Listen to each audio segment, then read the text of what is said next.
today. From FedEx Field in Landover, Maryland, this is the NFL on EA Sports.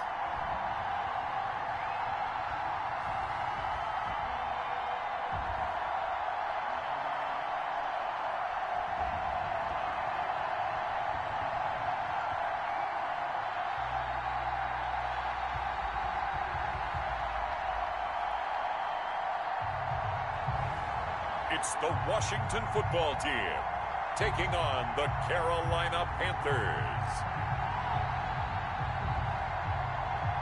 We are just inside the Beltway, about 10 miles east of the Capitol Dome as we come to you from FedEx Field here in Landover. The enthusiasm for football here on the East Coast always in the air. These folks are ready as their guys get set to match up with the Carolina Panthers.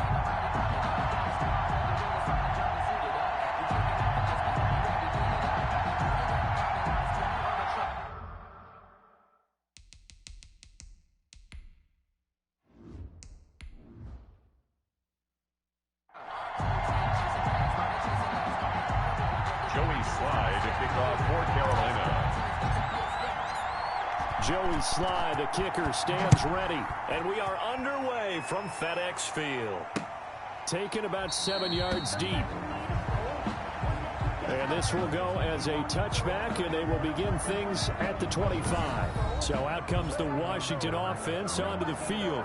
They'll be led out by their 6'1" quarterback from Old Dominion. It's Taylor Heineke. And this could be a whole lot of fun because if his game plan goes into effect early, we're going to see some shots downfield, aren't we? What did he talk to us about? Stretching the field. Wants to open things up for not just his receivers, but for anything underneath. Well, that was the theme, the front page of the sports section, where the columnists write, possible air raid. So we'll see. Yeah, it's going to be interesting to see how the coaches view that, right? Who gave away the game plan? I think it's pretty obvious, though. That'll help them win.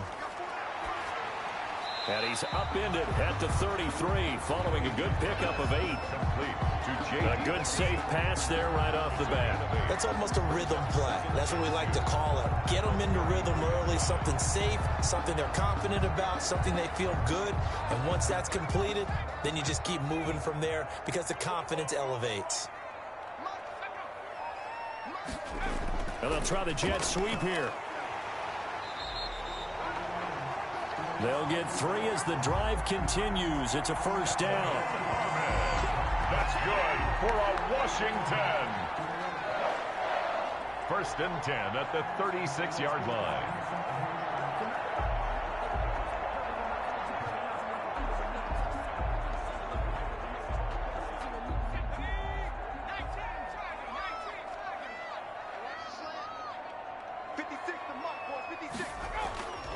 Now Heineke. That's complete to his tight end, Seals Jones. 3 yards the gain there, 2nd down. Boy, the evolution of the game and how these guys in plays like that can get out of the pocket, keep plays alive, it just makes things so much harder for defenses. It really does, and we're talking about an era in the game where the quarterbacks are the most athletically gifted that we've seen in a bunch. I mean, when you talk about collectively, it's unbelievable. So their ability to move is practiced now. It's not necessarily, oh, he just took off and you guys figure it out. When he takes off, everyone knows where to go now. They know how to run routes, change things, make themselves presentable for the quarterback. It's a lot of time that they put in on it. It's not just your static 1, 2, 3. This is where the ball goes anymore. They head to the line facing a 3rd and 7 following the incompletion on 2nd down. Now they'll throw here out of the gun. He's going to hit his man out of the backfield, complete. Well, this is going to depend on the spot, but it's not a very generous one. He looks to be about a yard or so short. Obviously, they didn't get everything they wanted on that completion, but they put themselves in a spot where you've got to at least think about going for it. I know where we are on the field, but still, you've got to think about it, don't you?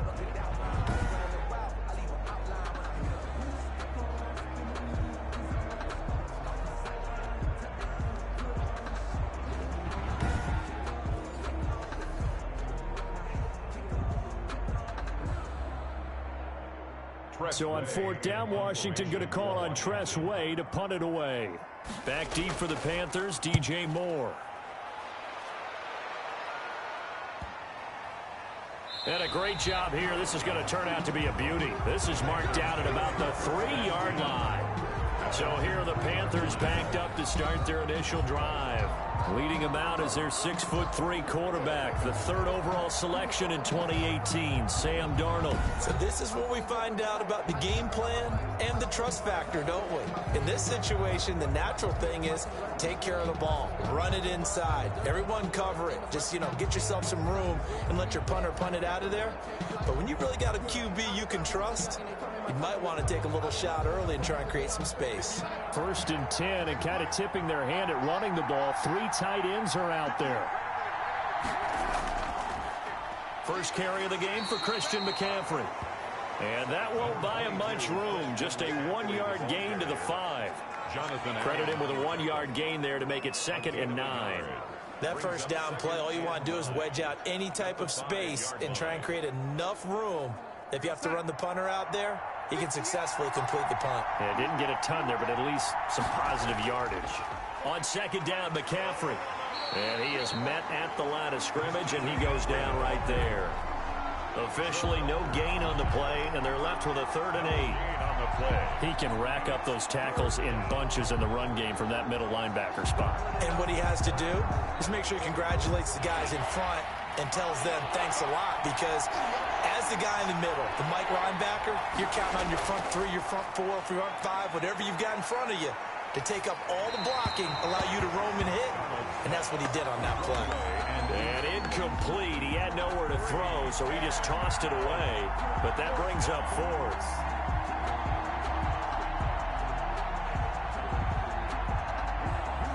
Here's the Panthers punter now. And no room for error here as his first punt comes from deep in his own end zone. And he'll just punch it out of there, and it's not a great kick. And this returnable for Sims.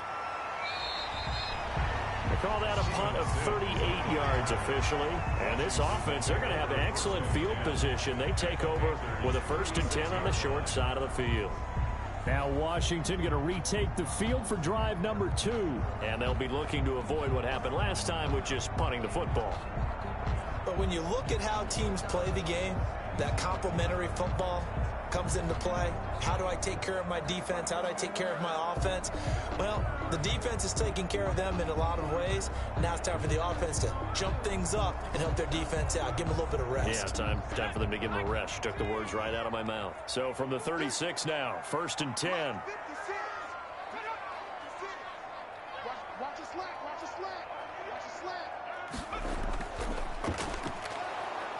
Looks like he's going to get a couple here on this 1st down carry, and that'll make it 2nd and 8. He's tackled at the 30. I know we can't hear what's going on in that huddle right now, but I'll guarantee you at least one offensive lineman is saying, my bad, we simply couldn't move them off the line of scrimmage. We've got to do a better job trying to root those guys out of there.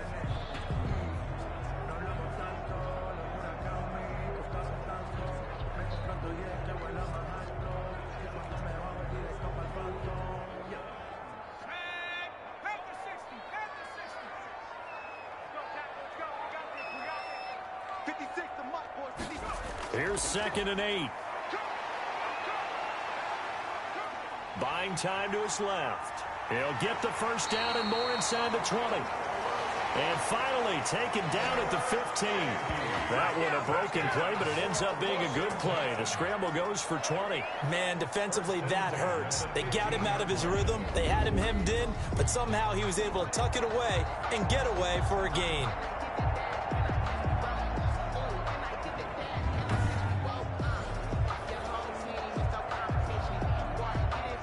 Line of scrimmage, the 15. It's 1st and 10. He'll drop to throw. That's complete right around the 8. And he can't quite get there. Tackled down at the 1. Another strong gain on the last 2 plays. They've moved it a combined 33 yards. And the hitch route is run really well. That jab step off the line of scrimmage by the receiver, which is designed to back up the NFL defender and Madden give him League a little bit of Season space. 192021 games and highlights will be coming up next on Sports Screen Game 2021. That's exactly what he got done there. Into a mass of bodies, and I think they held him out. They did. Call it no gain, and it's going to be 2nd and goal. They're right there at the 1. No gain, but don't let that stop you. Line back up and keep going at them. If I'm them, I'm thinking about going at it 4 straight times. Another shot from the 1 on 2nd and goal. Mike 56, Mike 56.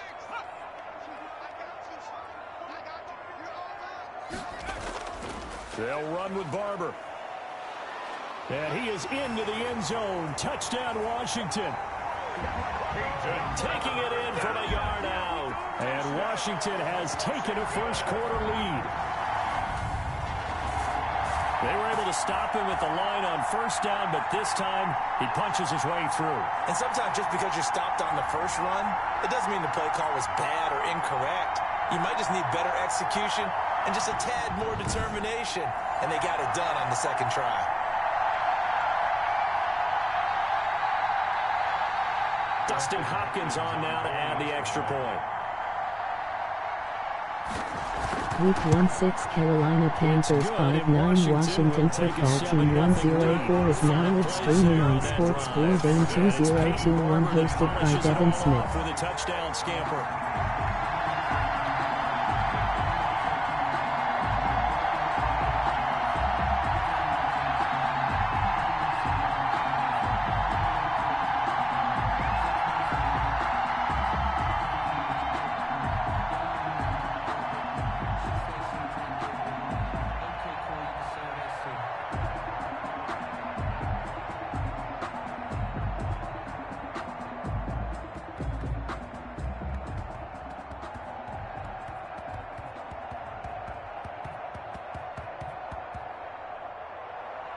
Following the touchdown, Dustin Hopkins will kick it away.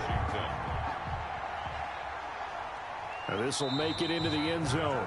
And he'll just sit on this one as their drive will start at the 25. The Panthers coming back out onto the field for their 2nd drive. And they're coming off a 3-and-out, my friend. I think they've got to look at that play sheet and go to a spot that they haven't gone before. Time to shake things up a little bit to try and get this offense moving. Okay, so how do you do that? How do you shake things up? You look at what you've called before, realize it hasn't worked Go to so something well, else. and maybe you try and find one of those special plays from one of your better players, and maybe try and hit something big and get things going in the excitement area. On first down, it's Darnold. Looking left side, that's caught by Moore. And he'll be upended at the 28-yard line. Just a 3-yard gain there. 3 yards the gain there, 2nd down. At the 28-yard line.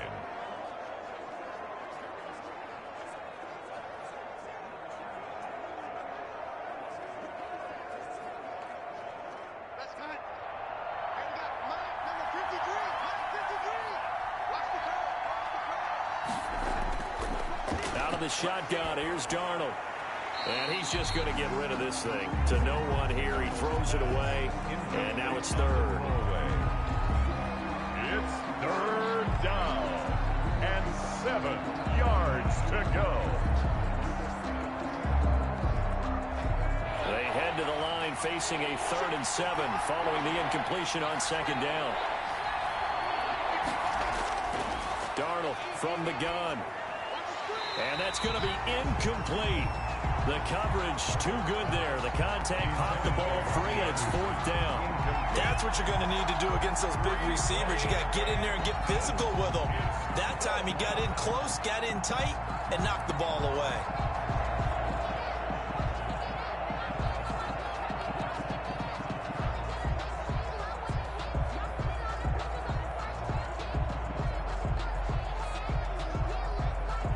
And here's Joseph Charlton now, as he'll kick it away for the 2nd time.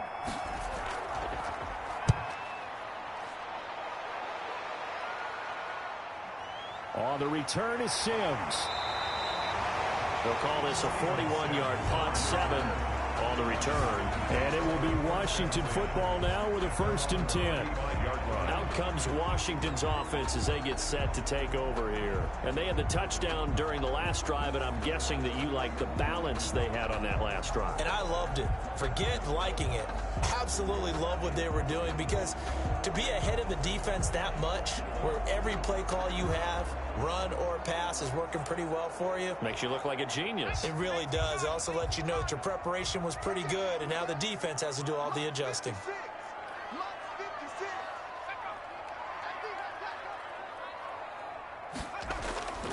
They'll run on 1st down. Gibson. Shaq Thompson on the tackle that time. Brandon, 5 yards on that run. Let's get back to the huddle and make sure if you're a back, you spend time with your offensive line and give them credit. Hard to move those 300-plus pounders at the line of scrimmage, and they did for a significant chunk of yardage.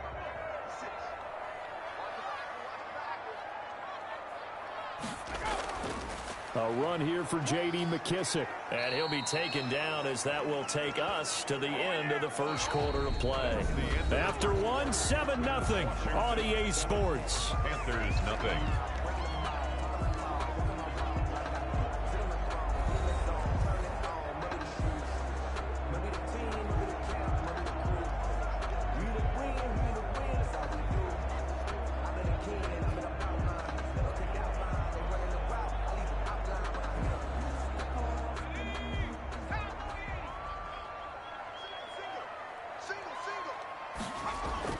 They go play action here on 1st down.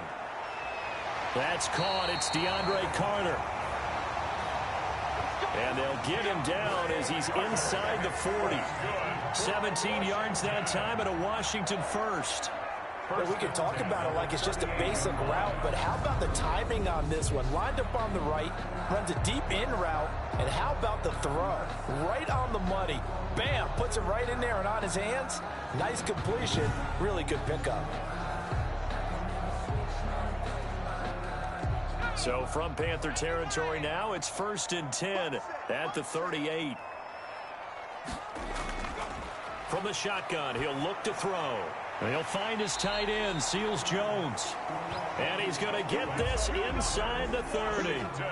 11 more on that one and another 1st down. Nice job there of utilizing his big target. He didn't overthink it. Understands the catch radius, understands that he knows how to use his body to keep defenders away from the ball, and puts it right out there for the nice pickup. Now a play fake here on 1st down. To the right side and complete to Thomas. And they'll get him down after a pickup of 8. 2nd and 2. A good pickup there. 8 yards on the 1st down completion. So much goes into a successful play, doesn't it? How about that play action there? Freezing the defense just enough to bring the tight end free downfield for the completion. Facing a 2nd and 2 after that last catch, good for 8 yards. Pass caught left side by Humphries. And he's brought down just outside of the 10 at the 11. That one a 1st down pickup of 8. 1st and 10 at the 11-yard line.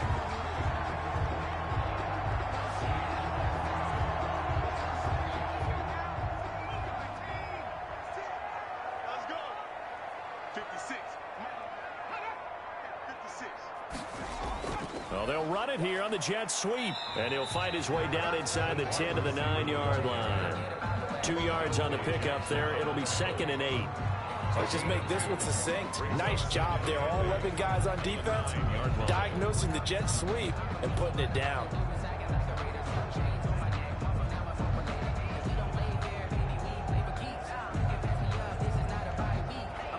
Ball at the 9 on 2nd and 8.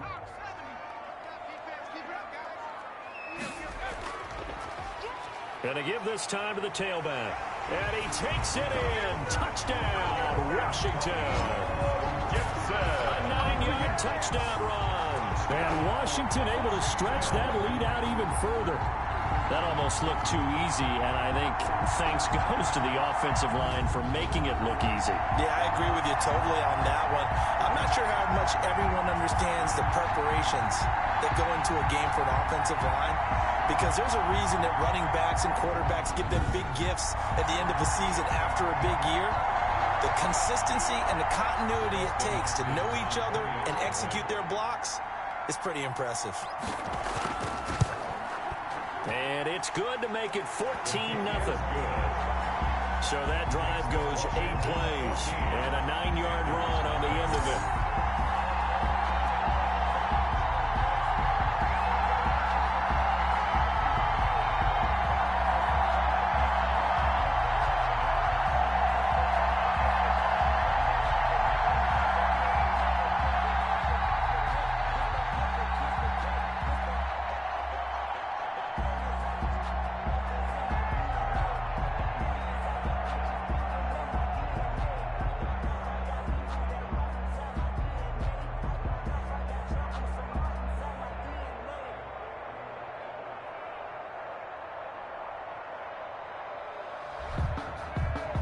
Following the touchdown, Dustin Hopkins will kick it away. Fielded a couple yards into the end zone. And ultimately cannot get this out to the 25-yard line as he's dropped at the 23. The Panthers take over 1st and 10. Carolina getting set to take the field. And this is their 3rd drive. Right now, maybe not about points, just about getting something. They haven't gotten a first down yet in this game. It's a mental barrier you don't think about until you go a couple of drives without getting a first down. Then all of a sudden it looms big. It gets harder and harder to actually attain that first down.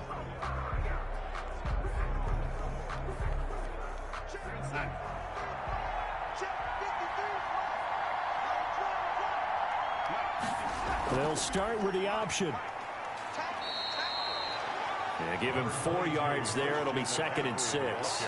Not a whole lot there. The defense was ready, it looked, for that run-pass option. You get the sense the next time he has that opportunity, he may keep it himself and get to the perimeter. Probably owes his back a little bit of an apology on that one, huh?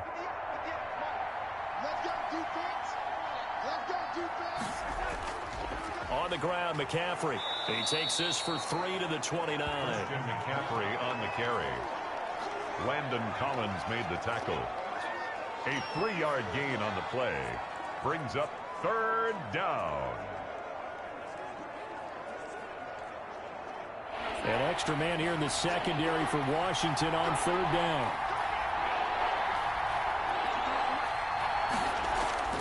A shotgun snap for Darnold. That'll be caught by his tight end, Ian Thomas. And he is going to have a Panthers first down by about a yard. It's a gain of 5 on 3rd and 4. One thing you're hoping for when you run drag routes, you're able to hit a receiver in stride, and he can pick up a lot of yardage after the catch. But in this situation, the defense was effective, able to stop him before he could get a good head of steam going.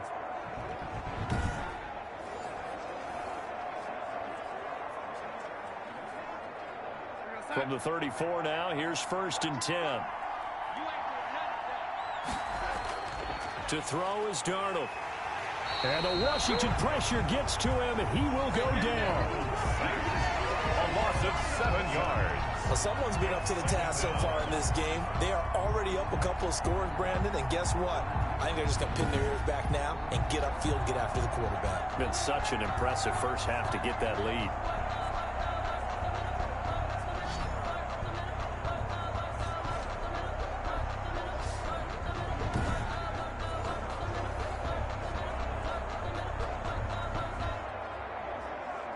Now, following the sack, they'll look to make amends on a 2nd down and 17.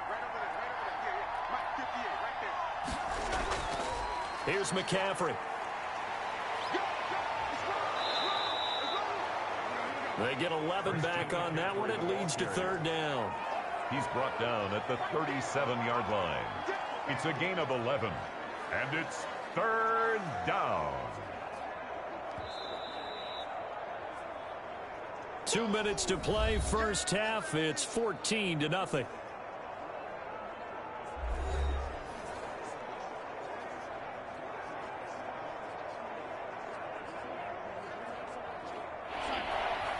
We remind you that coming up in 2 minutes' time, we'll hand you off to Orlando, and Jonathan Coachman will have highlights and analysis of this first half of action. And he will be hit from behind and run over. Wow. And Washington now going to use the first of their 3 timeouts. It's just their first, so they'll have 2 remaining here before we get to halftime.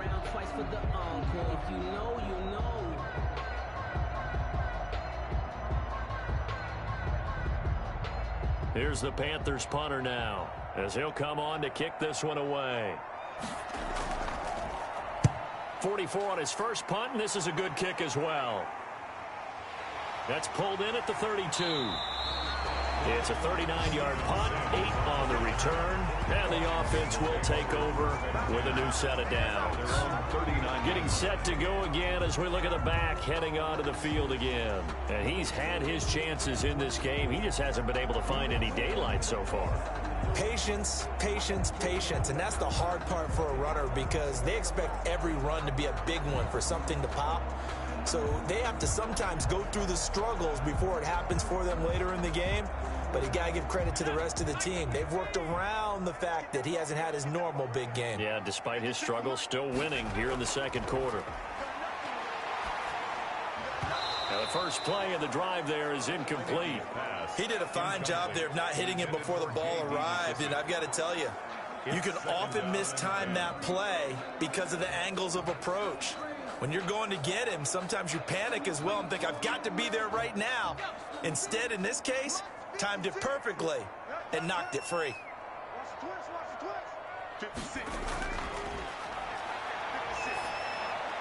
Now a man open down the middle of the field. 9 yards, not quite enough, and they'll be left now with 3rd and 1. A gain of 9 brings up 3rd and 1.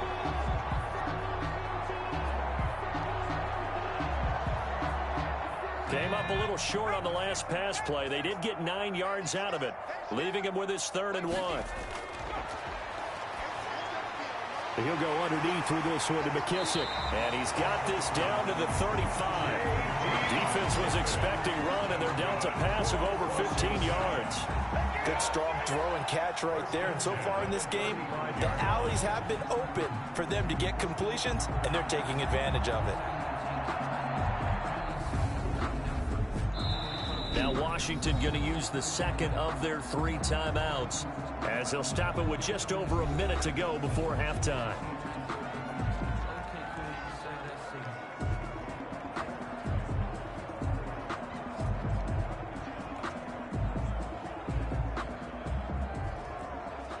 Ball up to the 35 now as they come up on 1st and 10.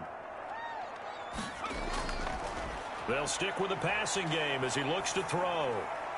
He's going to find his running back. It's complete. And this will leave him a yard short. A nice pickup of 9 yards on 1st down. A gain of 9. It'll be a gain of 9, and it'll be 2nd and about a yard to go for the 1st. It appears they found something that's working, and they keep going back to it. I guess you can actually say he has the hot hands now, doesn't he? Yeah, well, it's one thing to hit your guy out of the backfield once, hit him a couple times. Yeah, you're right. Maybe they're onto something. And I think a lot of that is simply if you get it to him in space, more times than not, he's going to get more yardage than you expect out of each play. Throw left side complete. It's Carter. 6 yards the pickup, and that's a 1st down. A little football 101 there. You just see the receiver try to run down the defender, meaning he goes right at him and really trying to move him a little bit towards the center of the field so he can put his foot in the ground and break to the out, to the sideline, and make a catch.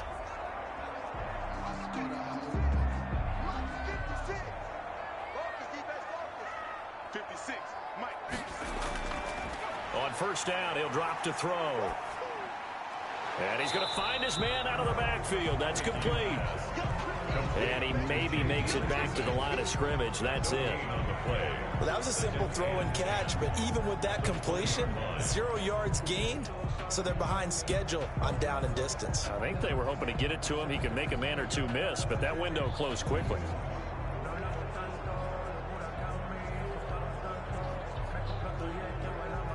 Now Washington going to go ahead and use their final timeout as they stop it with 16 seconds to go in half number 1.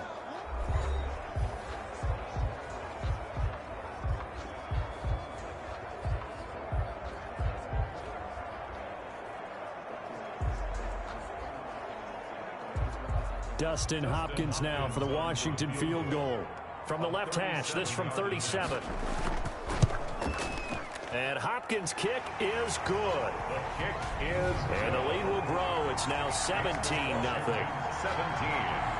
Panthers nothing. Still a little bit of time left here in the second quarter, but they do get 3 before the half and expand that lead. And they have to be happy about that. And we haven't met a team yet that doesn't put an emphasis on trying to get points on the board in the last 2 minutes of a half. They'll be real excited to have those up on the board.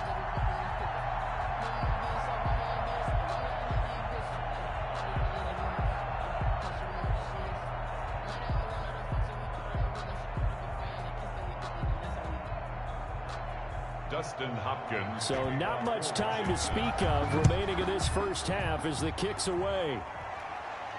That'll be taken about a yard deep. And he'll be stopped right around where he would have been had he gone down to a knee, maybe a yard shy of there at the 24. 10 at their own 24-yard line.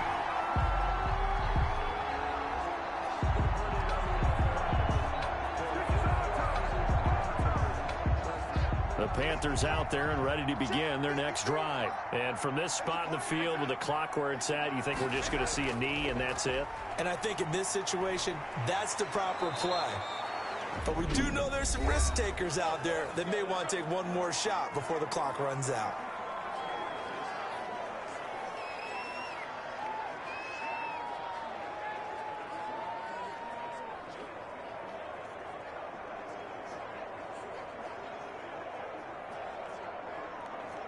Line of scrimmage, the 37 on 1st and 10. Let's go. Deep, tighten up. Mike, 55. A final shot before the break. Darnold, he's going to loft one deep left side here. And it's knocked away and incomplete. So we reach halftime in what's been a fairly one-sided game so far. As we'll get you down the coast to Orlando for Jonathan Coachman in our EA Sports Halftime Report. Coach. Okay, Brandon, thanks very much, and welcome in everyone to an abbreviated version of the EA Sports Halftime Report. We saw a strong first half from our quarterback. His guys have the lead as we'll hand it back over to our commentators, Brandon Godden and Charles Davis. All right, Coach, thank you, and we welcome everyone back for quarter number 3.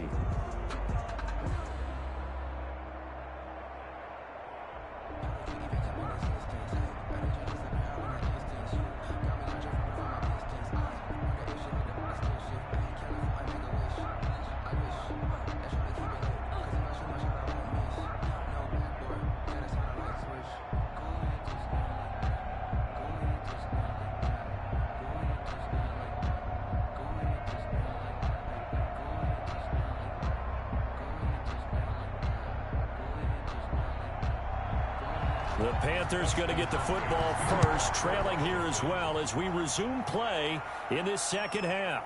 That'll be taken about a yard deep. And this return will net positive as he gets past the 25 and up to the 27-yard line. Panthers take over 1st and 10. Out come the Panthers. They'll have it first on offense in the third quarter. And that first half, one to forget really on both sides of the ball. They got to find some way to string something together here, don't they? Yeah, they're down big right now. So as you mentioned, trying to find something to string together, get some consistency, something sustained, maybe calm their whole team down and find a way to get back in this one. Yeah, because right now you're down big, you're being shut out. Let's see if this is the drive that kind of kickstarts them.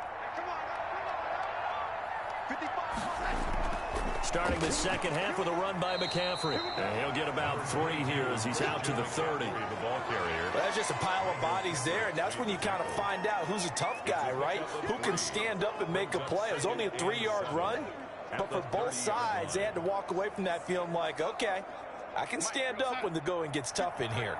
The last run got 3. Now here's 2nd and 7. They stay on the ground. McCaffrey again. And he is met quickly in the backfield. Down he goes, folded like a lawn chair. It'll be a loss of a couple on the play, so now 3rd down coming up. I see a shake of the head as he gets up, and you've got to imagine he's thinking, guys, you got to help me out. He's hoping his team can read his thoughts because he definitely needs some assistance.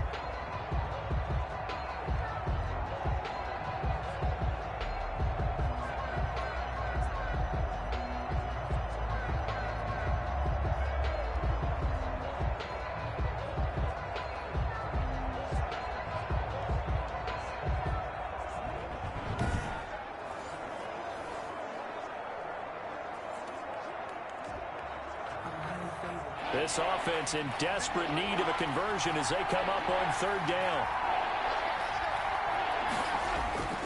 Here's Darnold. And that will be incomplete. I'm sure this isn't a novel thought, but maybe run some simpler routes instead of trying to get it all back in one shot. Defense certainly appears to be ready for him. Try and get it back little by little instead of in big chunks. Here's the Panthers punter now, as he'll punt it away for the 4th time today.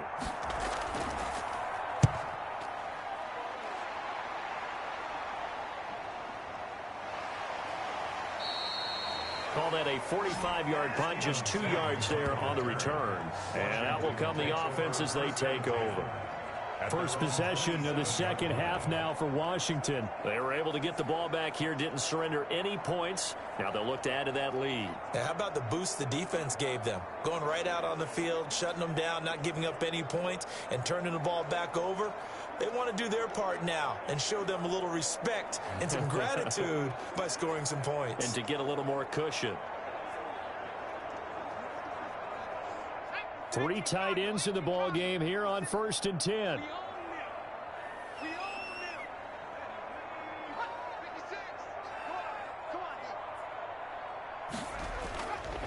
And he'll give it here to his running back. And able to get this one across the 45 before he's brought down. First play of the drive, a success, 19 yards. That run's successful in large part because they had a lot of extra help blocking up front. Yeah, you've got guys who can do that very, very well. In addition, they can catch the football. So sometimes when they line up with 3 tight ends, it's not necessarily to run it, and that gives you an advantage when you do decide to barrel off the line of scrimmage and block people downfield. A big hitter to start the drive has him up near midfield here for 1st and 10. They'll keep it on the ground. It's Gibson. And he is tackled inside the 40, not quite to the 35. 18 more yards there and another first down. Well, you certainly have to give a little credit here because they're playing this game now at their pace. This is ball control football, sustained runs, taking their time and making it work.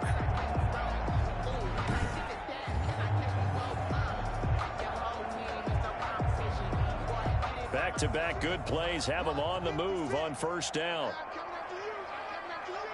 56, Mike, 56. The play-action fake. They'll look to throw. Blitz coming, and down he goes. Taylor Heineke sacked. And plays like that really hurt play calling. They had a really nice gain on the previous play, but gave about half the yardage back on the sack. Excellent pressure up front. Nowhere to go with the football. Down he goes.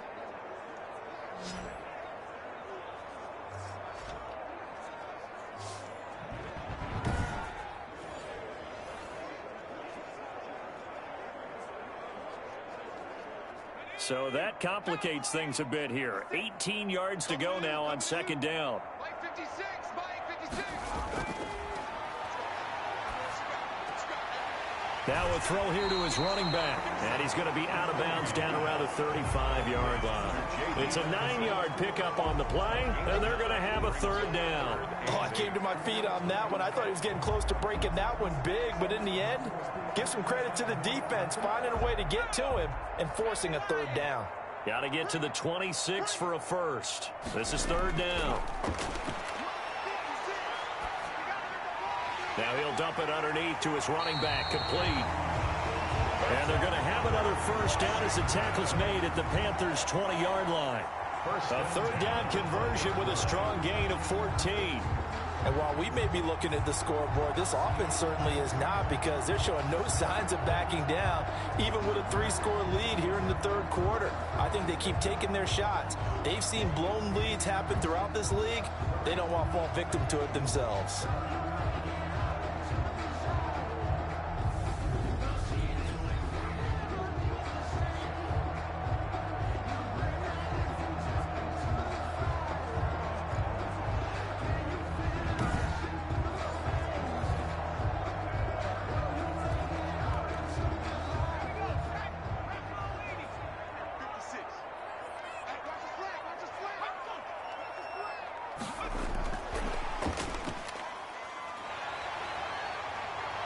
And he'll be taken down at the 2-yard line. Another big hitter there. This one good for 18. Boy, an effective play there, getting their wideouts involved in the run game. And what they're always hoping on that type of a play, that they can get to the end of the line and have a chance to turn it upfield as he did there. That means they controlled the blocking and took care of the defensive end or the outside linebacker to give him that lane. And I guess I need to clarify, I said getting their wideouts involved in the run game, but of course that was actually a pass as he popped it forward. And that is caught. Touchdown, Washington. Deion Yelder there to make the grab. And Washington is able to stretch their lead. There was no going through the progressions on that touchdown pass. Yeah, nor was it necessary. His receiver won that route early, presented himself. No reason to wait. Go ahead and put it on him and score a touchdown.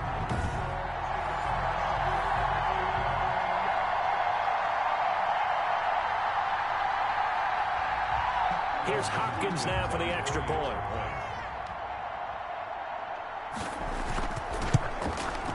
And the lead is now 24. So that a 7-play, 80-yard drive. And it was polished off by a Washington touchdown.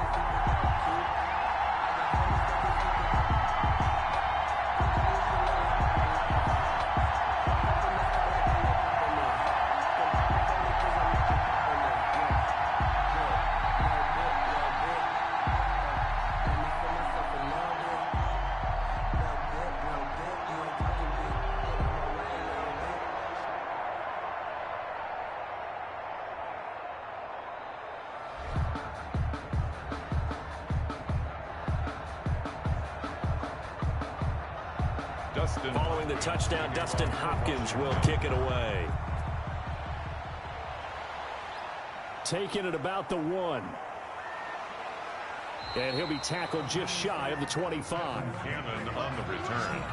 The Panthers take over 1st and 10 at their own 20. Here are the Panthers now as their offense comes back out onto the field. These guys had to punt their last possession, and that's become too familiar of a refrain. Too many of these drives just wound up going nowhere. But you know how in baseball, when the pitcher gets a base hit and he's on base, they bring his jacket out to him to keep him warm? A lot of times the punter goes to the sideline, puts on sweatpants or a wrap over his leg to keep it warm.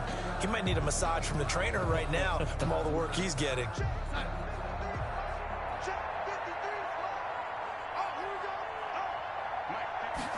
And they'll begin by running the option. Yeah, boy, this defense again really making things tough on him as they stop him for no gain. Those are the plays this defense needs with the deficit they're facing. It certainly is, and they've got to continue to swarm the football and hope that someone, while they're holding up the ball carrier, can get in there and rake it and lock it free. They need to get some takeaways as well.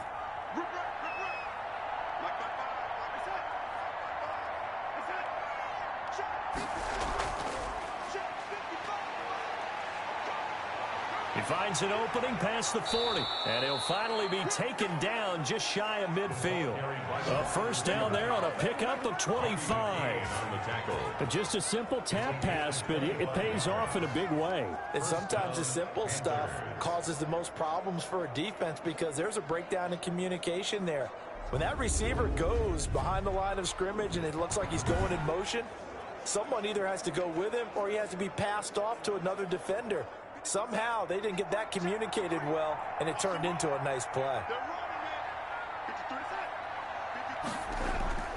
On first down, this is McCaffrey. And, boy, this defense, again, really making things tough on him as they stop him for no gain. It's interesting going into this game. There was so much talk from both sides about who would control the line of scrimmage. And we've seen who has it in this one so far. Well, they bottled him up. He's barely averaging over 3 yards a carry right now. In the third quarter here in D.C., a 2nd and 10 upcoming.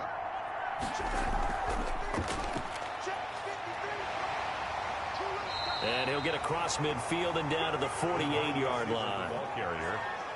A nice play design there with the touch pass. Looked good at the start, but bottom line, the defense was ready. And they did a nice job scouting, didn't they? Not just scouting, but now executing once they saw the play for real after having worked on it all week in practice. They drilled on the play, then they drilled him. Throwing here on third down, Darnold looking left side, and he's got a man. It's Moore. And he is going to have a Panthers first down as they're able to get the third down conversion. Give him 10 there, good enough for a Panther first down. It's interesting how we label routes. You know, some people might call this a hitch. For me, a hitch is a little bit closer to the line of scrimmage, about 1 to 3 yards deep. A lot of people might call this a dig route, going this deep on a 3rd and 7 to pick up the first down. Others just call it a stick route. Get to the right point, stick in that spot, and let them hit you with a pass. No matter what, they did pick up the first down. Nothing in that first half, nothing on the last drive, but they're moving now with a 1st and 10.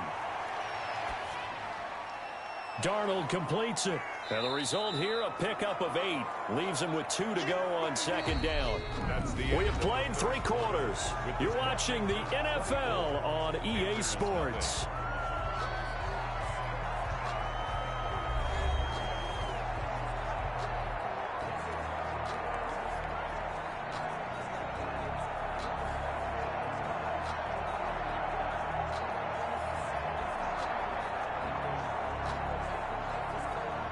Facing a 2nd and 2 after that last catch, good for 8 yards.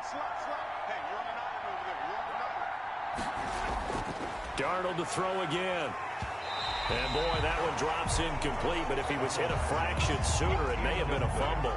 Tell you what, partner, after he ices down, he's going to need a nice long soak in a hot tub after this one. He's been under duress the entire game. And once again, hit as he throws. Fortunate that one wound up incomplete.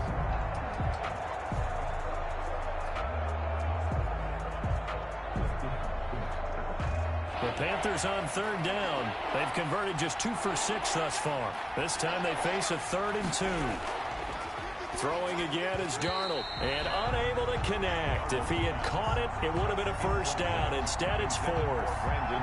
Well, it just seems like all game long there hasn't been a lot of sync quarterback to wide receiver on this side of the football. They haven't been on the same page, quarterback and receivers. Heck, they haven't been on the same grease board when you draw plays up. They haven't been on the same Surface tablet that you look at on the sidelines. Nothing's worked for them. They've got to find a way to start matching each other's movements. Personal foul, face mask, defense. Officials so cognizant of that call nowadays, but that one looked pretty easy. Yeah, you're right. They took out of their hands having to wonder whether it's a 5-yard or a 15-yard inadvertent or not. Now, it's a lot easier. You see it, you call it.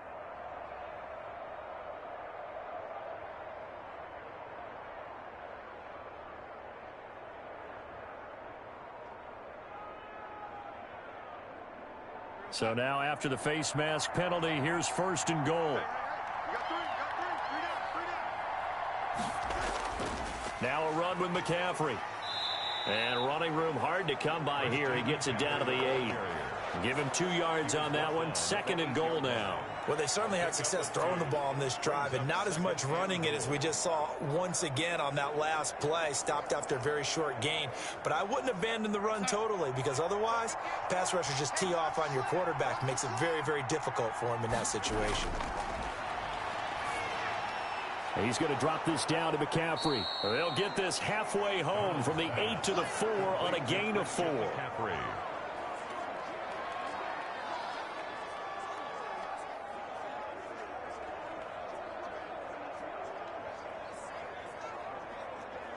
This defense has not surrendered a touchdown yet. You better believe they're determined not to here on 3rd and goal.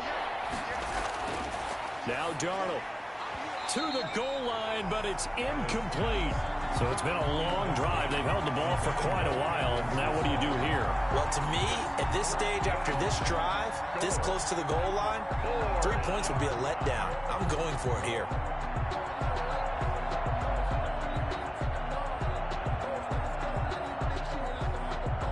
The field goal doesn't help. They're going to go for the 6 here on 4th and goal.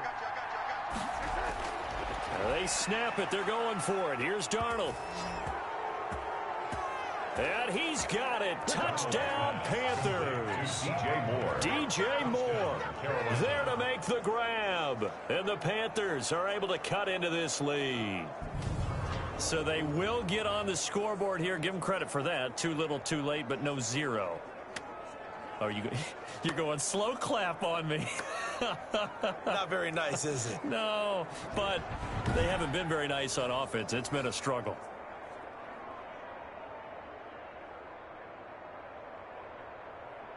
So here's Darnold now as he'll lead his guys up to go for 2.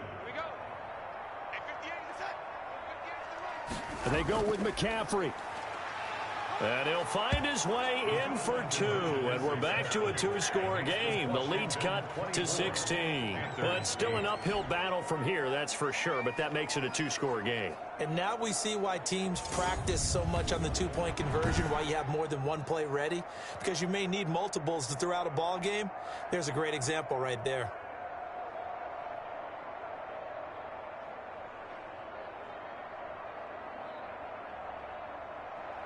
Joey slide out, a kickoff after the touchdown. This will make it into the end zone. And no effort to bring this one out. It's a touchback. At their own 25. The Washington offense set to take over again. Well, there are 2 scores on the plus side. Still time here in this 4th quarter, but maybe you start thinking about playing keep away. Yeah, I think here's the situation. You're not thinking touchdowns anymore. You're just thinking first downs. To keep up with your theme there, playing keep away, first downs, they can't touch the ball.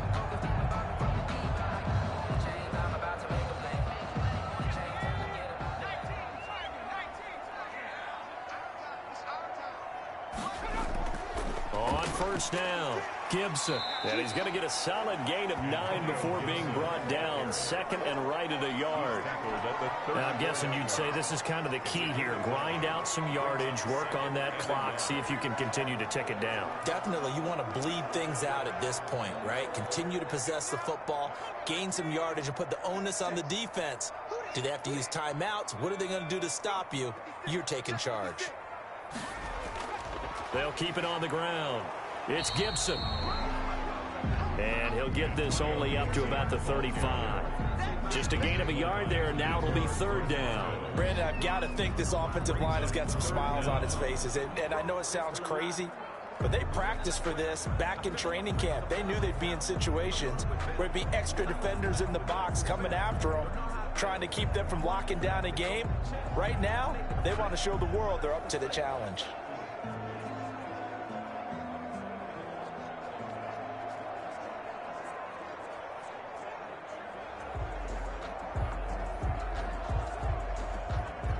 The offense on 3rd down tonight, they've been okay. 2 for 3 thus far. They're looking at 3rd and a few inches. Now Heineke. Oh, incomplete. Nearly the pick they needed. They would have loved one there, but at least it does get them to 4th down. And sensing the momentum, maybe changing here a little bit, Charles. Yeah, this defense is going to get off the field quickly, and their offense got them a touchdown last time they had the ball, so they should get another shot. Here's Tressway now, as he'll punt it away for the 2nd time.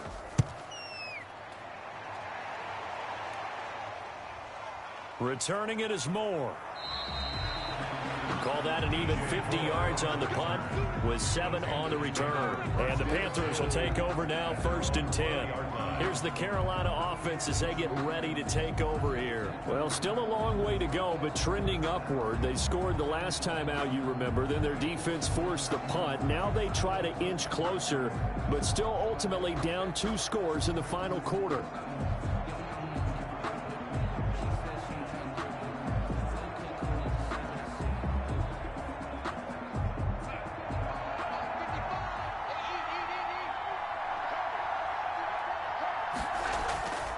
on first down, it's Darnold.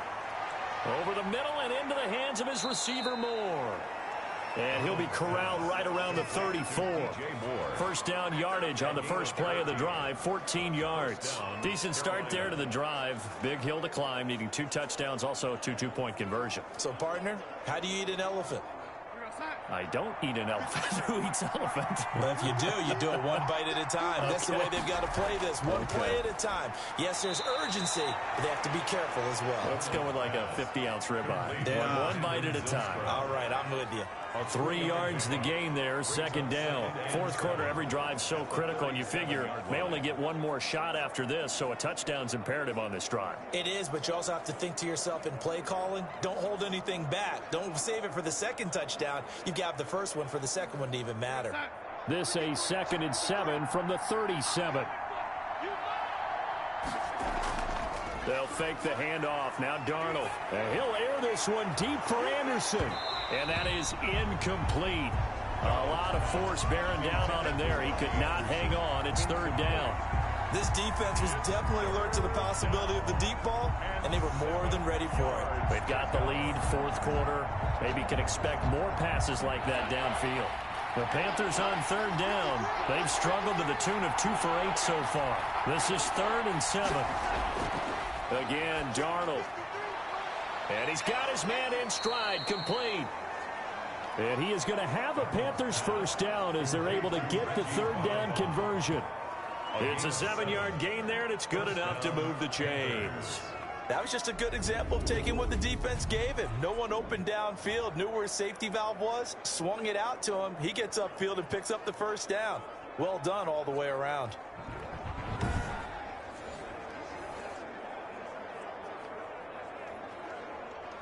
So after 2 first downs, they get another here. 1st and 10 at the 45.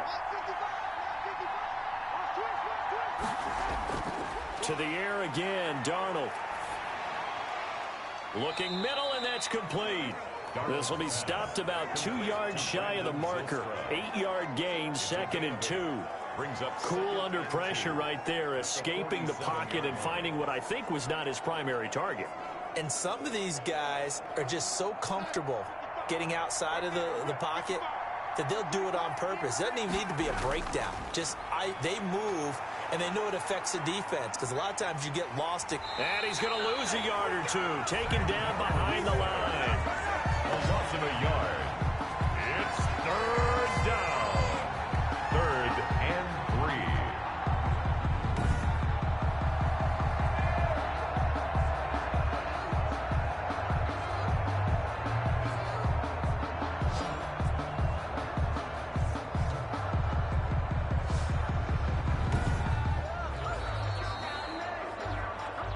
2 minutes left to play in this football game here on EA Sports.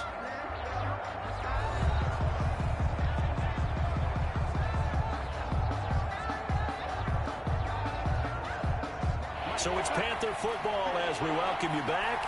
And let's see what they've come up with offensively after having time to talk it over. He's going to let it fly. That's going to be caught. And he will take it across for a Panthers touchdown. Robbie Anderson, 49 yards. And the Panthers, they're able to draw a bit closer. No, we're not cheering. No, we're not rooting, but I am excited about this, and I know you are too. We got a ball game again after that big-time strike. Big-time strike, and you are right. Don't go anywhere yet. This thing's not done.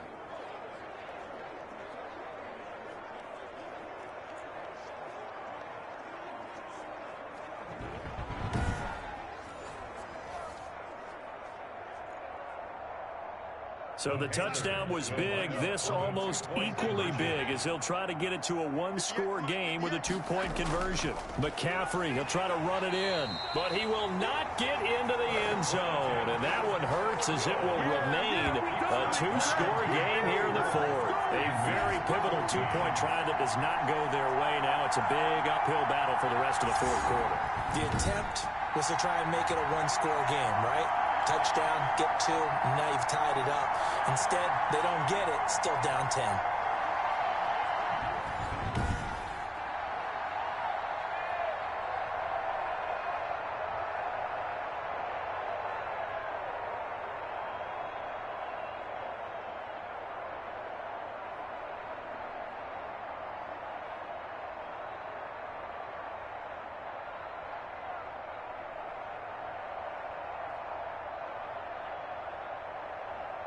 2 scores down, 3 timeouts left. Still a chance if they can somehow get this one back. And this is going to be covered up by Washington. They knew they needed a miracle. They had to have that onside kick. They didn't get it. Well, as we knew, even before they put the toe to the leather on that one, their chances of getting that done, slim and none. And I do believe we saw Slim just leave the door, didn't we? We did indeed. I think we're down to none. A look at Washington as they come onto the field. And a few kneel downs should just about do it. Now, defensively, they do have all 3 timeouts, but very little reason to use them at this point.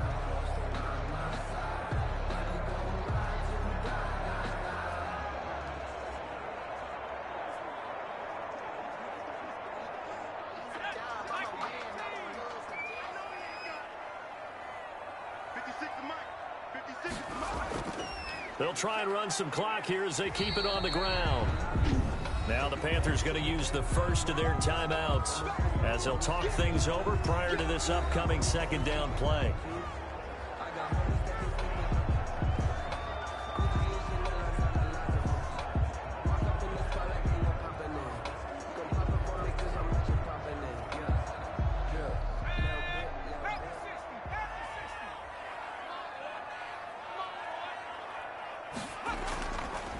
Now a handoff here to his running back. And he's going to be met at the line of scrimmage and taken down. The Panthers going to use the second of their timeouts as they'll talk it over here before what will be an important third down.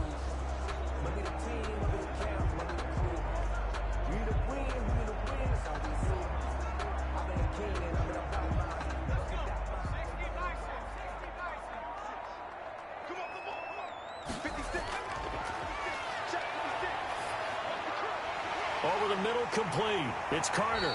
And he'll be brought down with the first down and a late flag here, too. And he may get a few more tacked on for good measure. Man, that ain't make no sense. So they will accept the penalty and move forward. Automatic first down.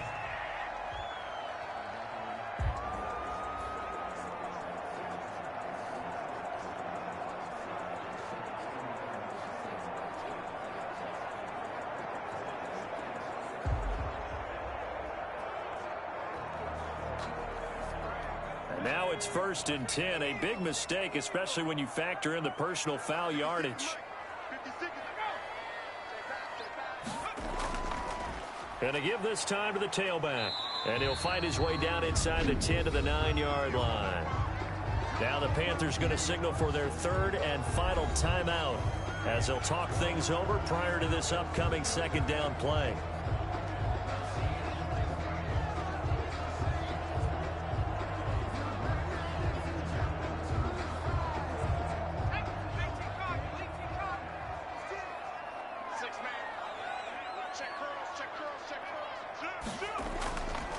And he'll give it here to his running back. And he gets halfway home from the 10 to the 5 on a pickup of 5. And there's a run to be happy with. Good, solid yardage. He'll take that anytime you hand the ball to him back.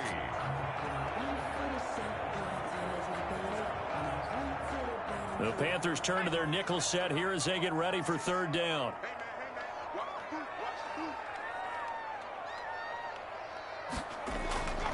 They will run it. It's McKissick. And he is into the end zone for a Washington touchdown. A 5-yard touchdown run. And Washington going to add on to their lead. And to me, that touchdown allows you to start grinning widely on your sideline. I think they pretty much locked this one away. Yeah, that's the clincher, the proverbial icing on the cake, if you will.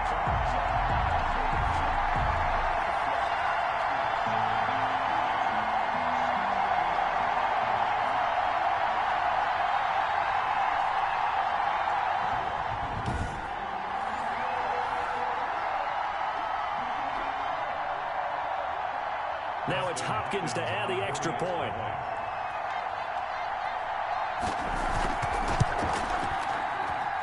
And that'll make this a 3-score game as the lead moves to 17. The drive summary that time, 5 plays. And it's finished off with a 5-yard touchdown run.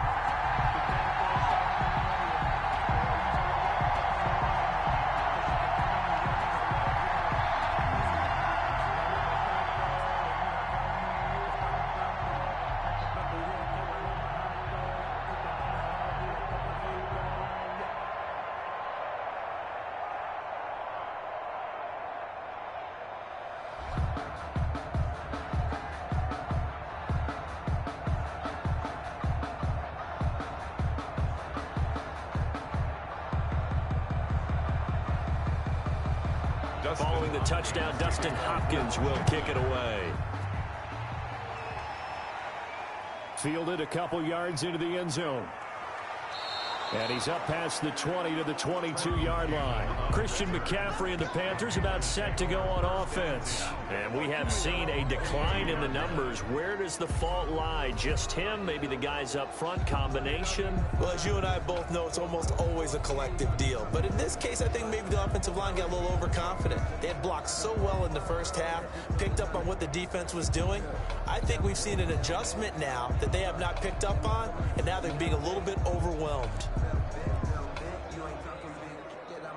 The Panthers out there and ready to begin their next drive. They're down big here late. I don't know. You just one last drive here for pride?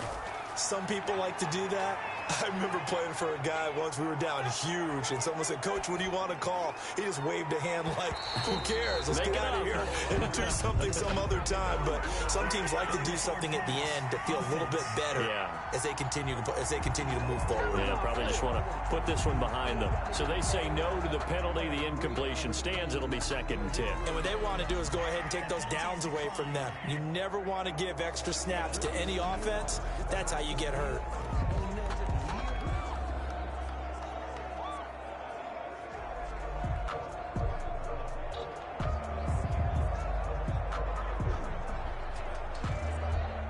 So now 2nd and 10 after the incompletion on 1st down. Darnold from the gun, and that'll be incomplete. He was trying to get that one into the hands of Christian McCaffrey, but now it's 3rd down. It certainly didn't appear that that's where he wanted to go with the ball initially, so he tried to get something out of it by dumping it off to his running back unsuccessfully.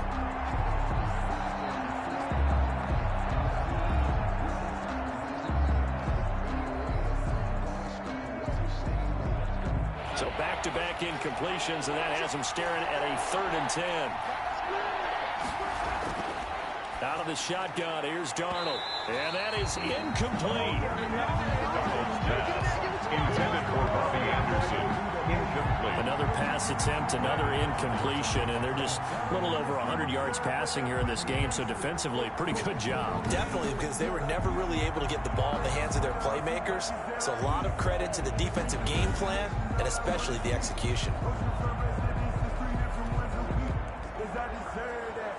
The 3 straight incompletions, they don't care. That hasn't dissuaded them. They're going to go for it on 4th. 4th down, and for Darnold, it's desperation time. Oh, leaping, and he makes the grab. No reason not to try it there, and they do indeed convert on 4th. 4th down, trailing in the 4th quarter. They felt compelled to go for it, and they got it. Well, I'd look down at my play sheet, and what I would find, plays that have been successful throughout the game that have worked at the distance you need, and that's exactly what they got done. And that'll be incomplete with just 6 seconds left on the clock. Bobby Anderson, incomplete. It's now 2nd and 10. That's the reason we ball for. Circle round twice for the encore. You know. Line of scrimmage, again the 37 as they line up 2nd and 10. One last throw now for Darnold. Gets this to his running back. It's Christian McCaffrey. And he will lose yardage back to the 34-yard line. So it's Washington getting the victory here. And you look back over the score sheet, interesting. A very clean game, no turnovers by either side. An absolute rarity when we watch games now because defenses have put such an emphasis on taking the ball away. Well, what we saw here was offenses spending their time saying, look, you know they're coming for it. Ball security is paramount. So they worked on that, not just a week of practice, but I'm sure all during training camp. Make sure when you have it, tuck it away because danger lurks everywhere you turn.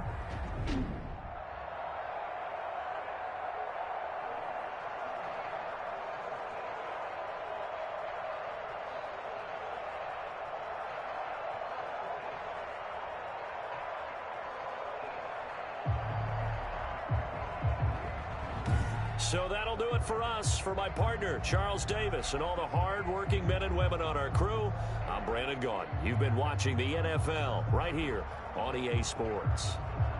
It's a win for the Washington football team as we say so long from FedEx Field.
We are just south of Pioneer Square here in the great northwest city of Seattle at newly named Lumen Field, home of the 12s. These folks love their football in Seattle.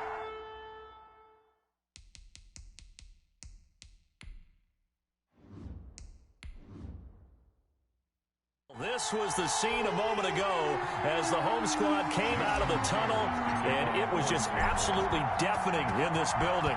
They're set for football, so are we, as the Seahawks get set to match up with the Los Angeles Rams. And no run back here, so they'll bring it out to the 25. L.A. set to take over again on offense.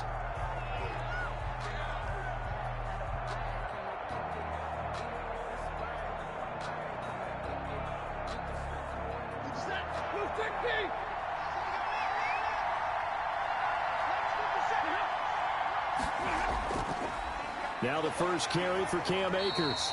And he's upended after a gain of 2 out to the 27. Ball carrier. Well done to sniff that out defensively. He had it diagnosed pretty quickly. I love that description because diagnosed is perfect on that one. Read his keys, made the play, and he couldn't even get going moving the football.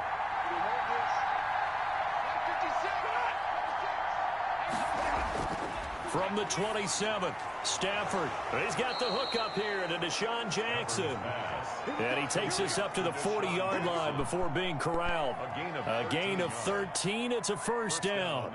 Los Angeles. That was a nicely run slant route, and what the receiver's trying to do is make the defender think he's going upfield for a deeper route and then breaks it off, usually after about 3 to 4 steps, and cuts towards the middle of the field. And now what he's trying to do is use his body to keep the defender away from the football and give the quarterback a really nice target. That catch good for only a couple. Jackson. A gain of 2 brings up 2nd and 8 at the 42-yard line. So 2nd and 8 here after the pass play for 2 yards on first down. They'll run this with Akers. It's a gain of 6, moves him to a manageable 3rd and 2 situation. All right, Brad, I know we're in the early going here, but those kind of runs, they're going to open up a world of opportunities for this offense going forward.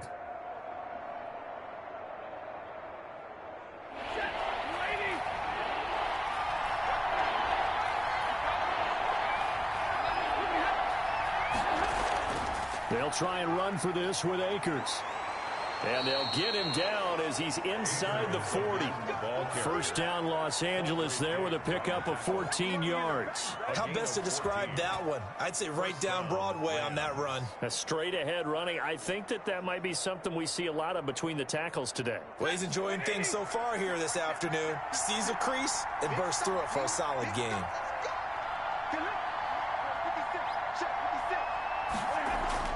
On 1st and 10, Stafford. And the open receiver, it's Robert Woods. Stafford's pass. They'll contain him to just 4. Second down. A gain of 4. It's now 2nd and 6 on the Seahawks' 35-yard line.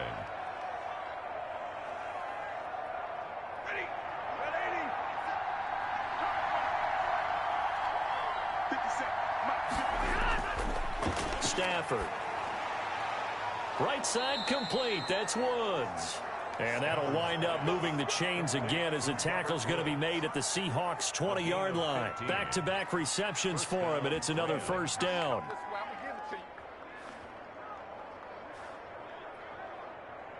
Clock rolling as we hit the midway point of this first quarter. They'll run on first down with Akers. And he'll take this inside the 20 and down to the 18. 2 yards on the carry there. It'll be second down. That's a good play by the guys on the defensive side of the ball. Held him to a gain of 2. And that changes the playbook a little bit now for the guy calling plays. 2nd and 8. Now he's got to probably think about going to the air instead of maybe staying with the ground game.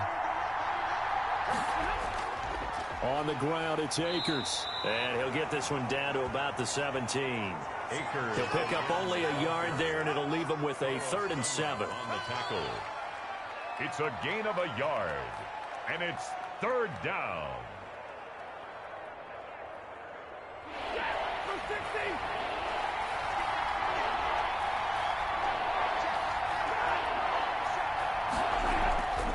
A shotgun snap for Stafford.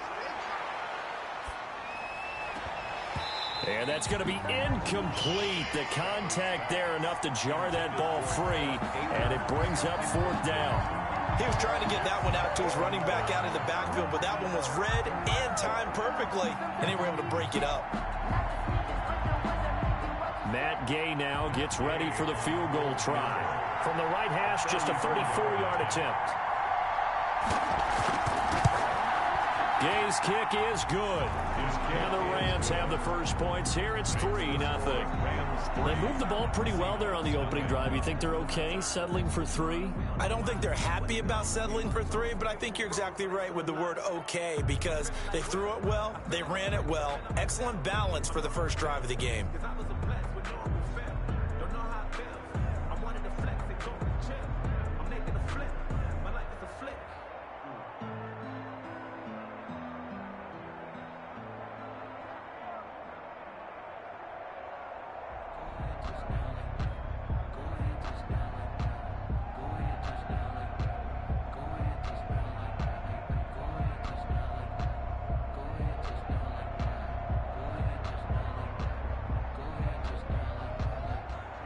After the made field goal, Gay back out there to kick it off.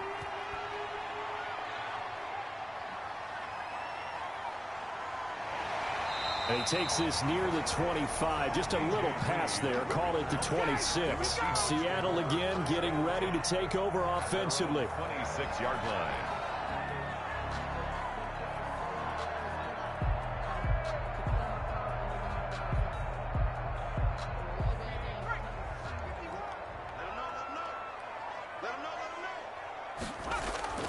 Smith on first down. And they get him down, but not before he takes it across the 40-yard line. And that's a good way to start the drive. 17 yards and a first down. It certainly feels like there are more stars at the tight end position than there were even 10 years ago. And I think it's become more of a glamour position because of the ways it can hurt a defense, and guys want to be involved. They can be in line, close to the line of scrimmage. They can split out like receivers. But hands, route running, speed, and some toughness to go across the middle, you put it all together, you got a heck of a tight end candidate. That catch good for only a couple. I think defensively you're okay with that. Here in the first quarter, he's going to get some catches, but they rallied to him quickly. And that's what you count on, and I like what you just said. First quarter, can you do it all game long? They catch it, you tackle them, they go down on the spot. Because when you're able to do that, you don't give up big chunks of yardage after the catch. But now you put the offense in a position where every series they have to work hard to pick up first downs, and you tend to stall them out when you do that.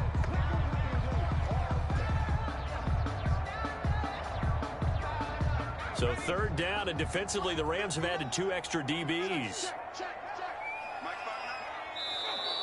Now some movement before the snap.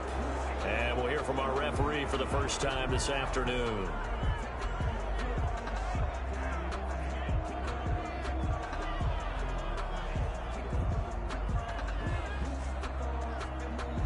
So the false start certainly doesn't help matters as they'll try again now. 3rd and long. To the air again, Smith. And he's got Lockett. And he's going to get this one down to the edge of the red zone.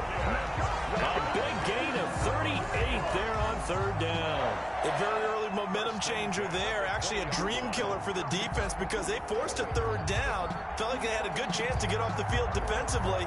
And then they got hit with that big play.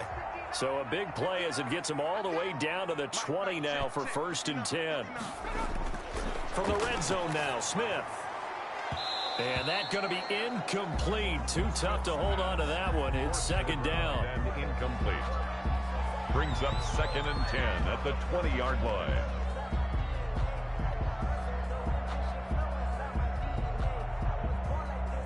And this will probably be the last play of the quarter. Back to the air. Smith on 2nd down. And his throw is incomplete. Smith's pass intended for John Ursua. Incomplete. Brings up 3rd down and 10.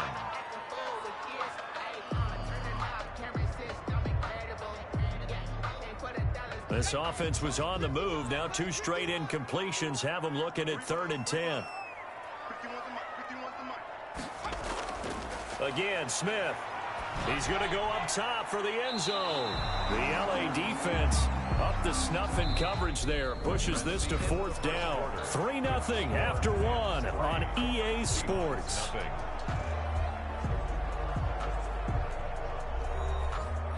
Jason Myers on for the field goal. A 37-yard attempt. Myers' kick is good. And that will tie us at 3-3. So a return of serve, so to speak, here on the 2nd drive of our game as they respond to that opening field goal with 3 of their own. I like that. Going to a tennis on me. I know you. You like to mix it up with sports. They crack a forehand back out and they get a backhand. What was the return on? It was a backhand. And a really good backhand. It's a nice top spin on the little bit. I love it. Almost a mirror image when you really get down to it. I thought that was pretty good stuff.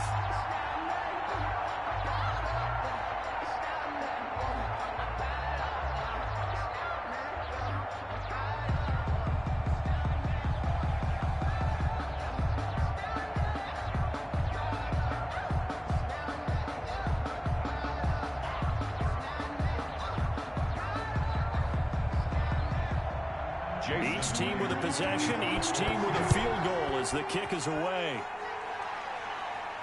This taken in about 4 yards deep.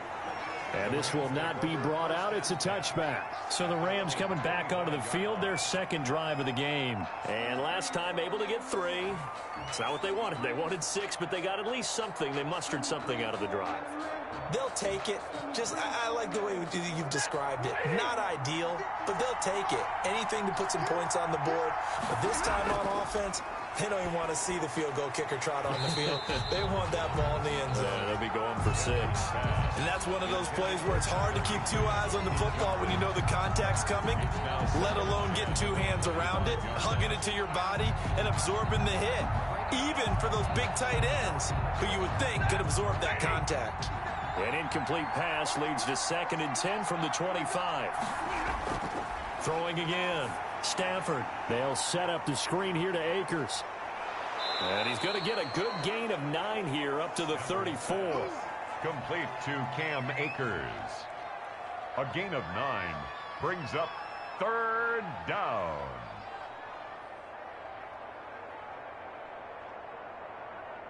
Came up a little short on the last pass play. They did get 9 yards out of it, leaving him with his 3rd and 1. Here's Stafford. And able to find Higbee. It's complete. And he is going to have a Rams 1st down as they're able to convert by plenty there on 3rd and 1. First time these two have hooked up this afternoon, and it's a 1st down.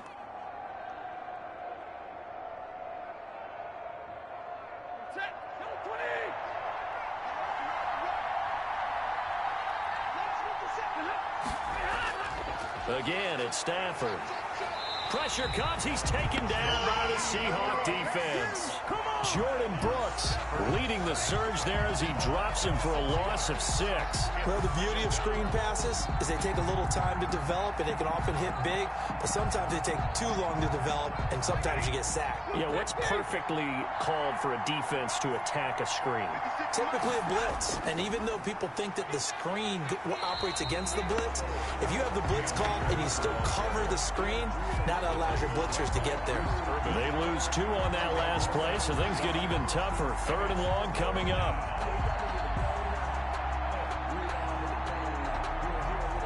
The Rams on 3rd down. They've been okay, 2 for 3 thus far. This will be a tough 3rd and 18. Stafford now to throw.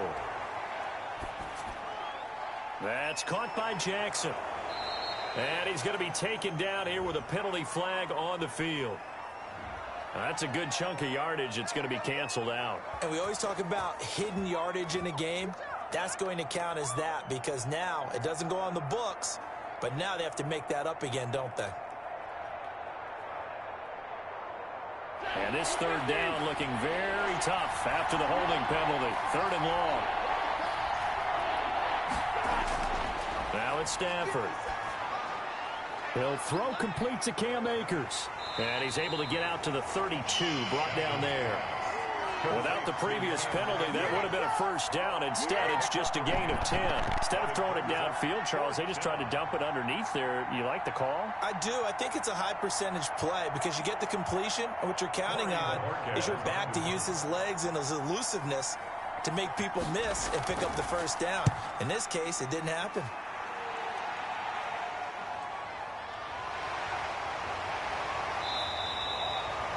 It's a 46-yard punt, 2 on the return, and it'll be Seahawk football, 1st and 10. Seattle's offense coming back onto the field, ready for their 2nd drive. And after the field goal last time, we'll see what they can get here. At least they got points out of the last drive, Charles. I never met an offensive coach that didn't want to drive to end with a kick. Most of them wanted to end with a PAT, right? In this case, a field goal, they'll take it way better than the alternative, which is a punt. Yeah, but you've met fan bases that wanted that, that weren't happy with that field goal. I haven't met a fan base yet that wants to drive to end with a kick, other than the extra point. That's it. A really nice gain of 25 yards. 1st and 10 at the 40. There's so many things to watch for when you play defense. And reading your keys, you always hear about that, and having your eyes in the right place. Sometimes your eyes can fool you. How about that play action there? And it sprang the big guy, didn't it? Able to dump it over the top to him. Looking left side, he's got it, complete. And he'll take this from 147-yard line to the other. A gain of 6. Brings up 2nd and 4 at the Rams' 47-yard line. 6 yards was the pickup on the last completion, so here's 2nd and 4. This is the Oklahoma State alum, Chris Carson. And he'll be brought down, it looks like right at the 40. 7 yards there and a 1st down. Now that's the way to do it. Hand it to someone with vision and good footwork, and add in a little bit of power, and you find a way to pick up 1st downs.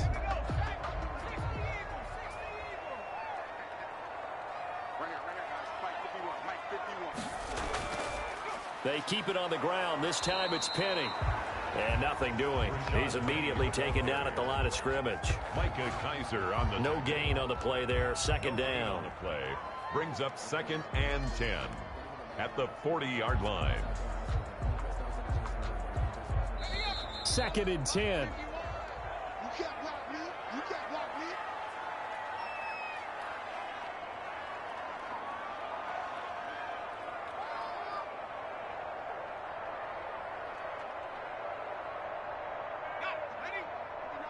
Check 59. Squeeze, double up. Check 59. Mike is 59. A shotgun snap for Smith. And he fires one incomplete. To this point, I've been impressed with the work defensively. They have not allowed a lot of receivers to run free.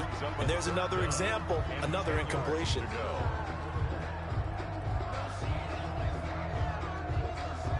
An incomplete pass on second down. It muddles things a little bit here. This is 3rd and 10.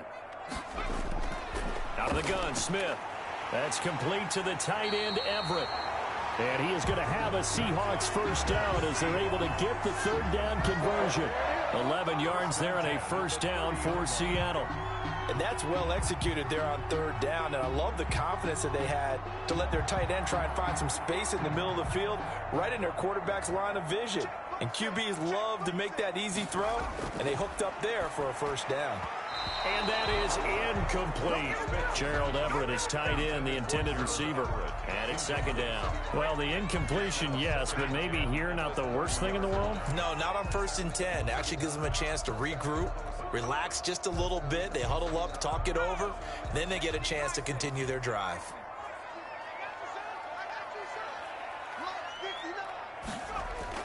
On 2nd and 10, Smith. They'll find Everett there, complete. They get 7 out of that, so they're left with a 3rd and 3. Well, that tight end position, it just seems to continue to evolve every year in the NFL. Yeah, you're getting really terrific athletes. A lot of them maybe were wide receivers at one point. They continue to give you speed, great hands, and big bodies, which make them excellent targets for quarterbacks. And the throw there going to be incomplete. That's a good job there creating the contact to force the incompletion. And now since it's 4th down, that should set up a field goal situation. And a nice sigh of relief defensively to be able to hold them to 3. So out comes the field goal team now for the 2nd time here today. He connected on his first. This time it's 39 yards away. And Myers able to knock it through. And the Seahawks grab a 3-0 lead. So we're trading first-half field goals. No breakthrough on the touchdown front. Got a 6-3 game. Yeah, and I know so many people look at a game through offensive eyes, right? They want to see how the game's played that way. You know how I'm going to view it, right? The defenses, to me, have responded well in this game. Like what I'm seeing from them, both of them hoping to keep it to field goals and not give up big touchdowns.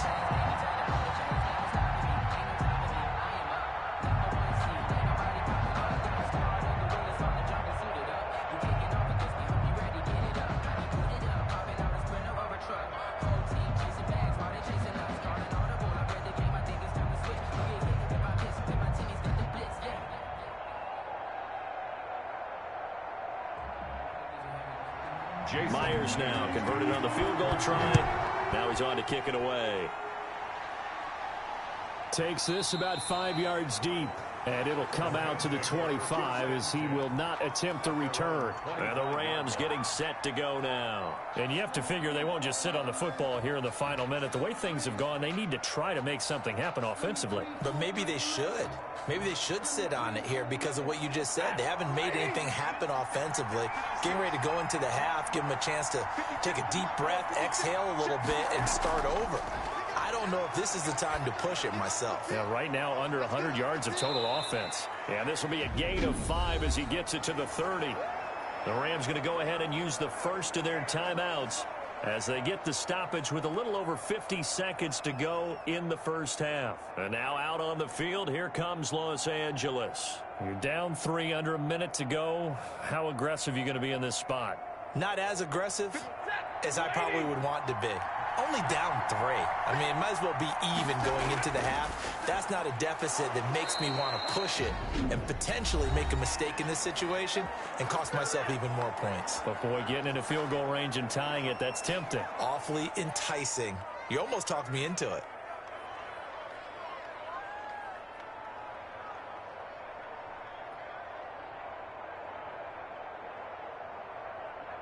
So here's a 1st and 10 at the 38.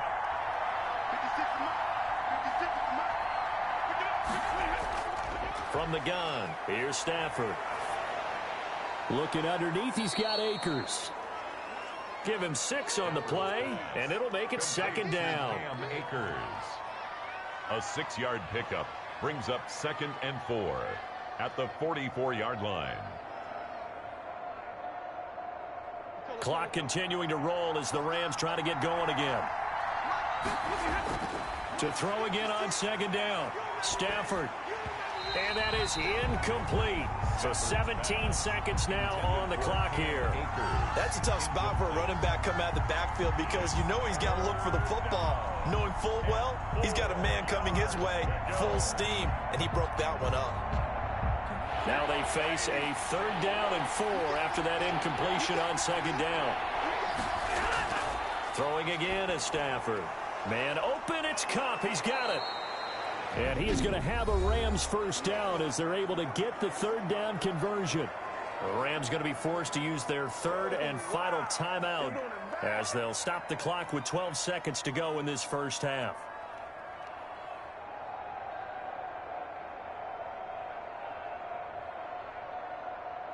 This offense finding its legs now. Here's another 1st and 10. Stafford looks to throw again. Gets this into the hands of the tight end, Higbee.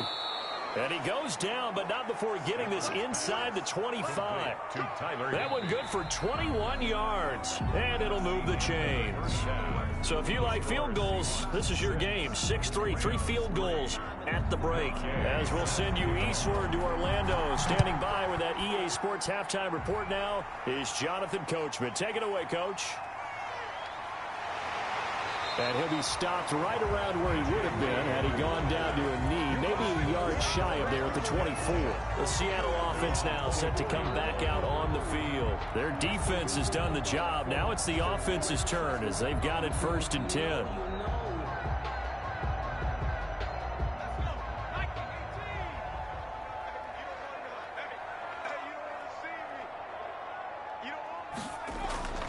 From the gun, here's Smith. And down he goes on the pressure from the Rams defense. So they come out of the locker room trailing, but plays like that, they won't be trailing much longer. Defense really starting out well this 2nd half. Yeah, they knew they had to jumpstart things a little bit. They really struggled in the 1st half trying to slow them down, but now they had a plan, made that adjustment that we always talk about, and it worked very well on that play. And he rifles one incomplete.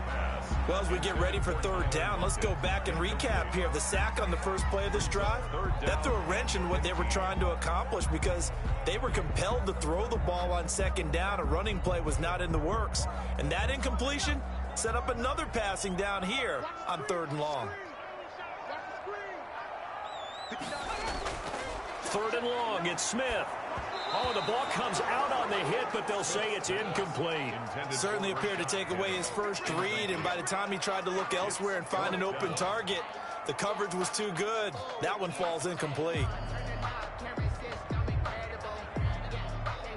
The Seahawks send out their punter as the drive goes backwards, so he's on to punt it away. Oh, it's a wobbler here. And certainly not the greatest of kicks there. This one will be down inside their own 40-yard line. Out come the Rams. They'll have it first here to begin the 3rd quarter. And with the way this offense has played thus far, to be frank, they got to feel pretty grateful to be in the ball game. I would agree with you totally because they've done all of nothing offensively in this game, yet they still find themselves in a position on this drive where a touchdown can give them the lead. They need to take advantage of it. And they're still looking for that first touchdown here in the 3rd quarter. All they have so far, the field goal. 7 yards on the pickup there, and it'll leave them with a 2nd and 3. Well, no matter how they phrase it, staying on schedule, staying ahead of the sticks, whatever you want to call it, 7 yards on 1st down, that fits the bill. A good run got 7 on 1st. Here's 2nd and 3. Out of the gun, Stafford. Bringing it in, Jackson left side. And they'll get this one to about the 20-yard line. 11 yards there, 1st down. They sure put the coverage guys in a stress on that one. They thought they were going deep. Ends up curling inside for a nice chunk of yardage.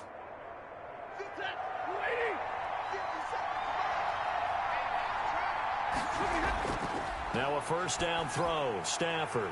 Throw left side, complete. That's Jackson. And he'll go down here at the 12-yard line. Give him 9 there on the 1st down completion. Brings up 2nd and 1 at the 12-yard line. That last catch short of the marker by just a yard leaves him with a very manageable 2nd and 1. Here's Akers. And he stopped immediately there. He got maybe a half yard at most, but officially they'll be left with a 3rd and 2. That was an example of excellent defense there. They stumped him. So now he brings up a 3rd down situation. If I'm calling plays here, I make sure I put it in the hands of my quarterback and get it to a receiver real fast. I'm not running the ball here. 3rd and 2, Stafford. The quick slant caught. And the Rams are going to have 1st and goal coming up as they're able to convert there on 3rd and 2. They're able to convert on 3rd down, and that sets up a 1st and goal.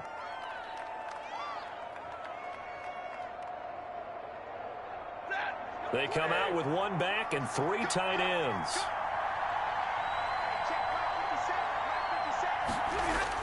Stafford. And it's complete. He's got it in the end zone. Touchdown, Rams. Deshaun Jackson there to make the grab. And the Rams are going to jump back in front. And all about timing there on that short slant, Charles. Exactly right. That was timed up so well. The route, the throw, touchdown. And he's got it as the lead is now 10-6. Makes the score Rams 10, Seahawks 6.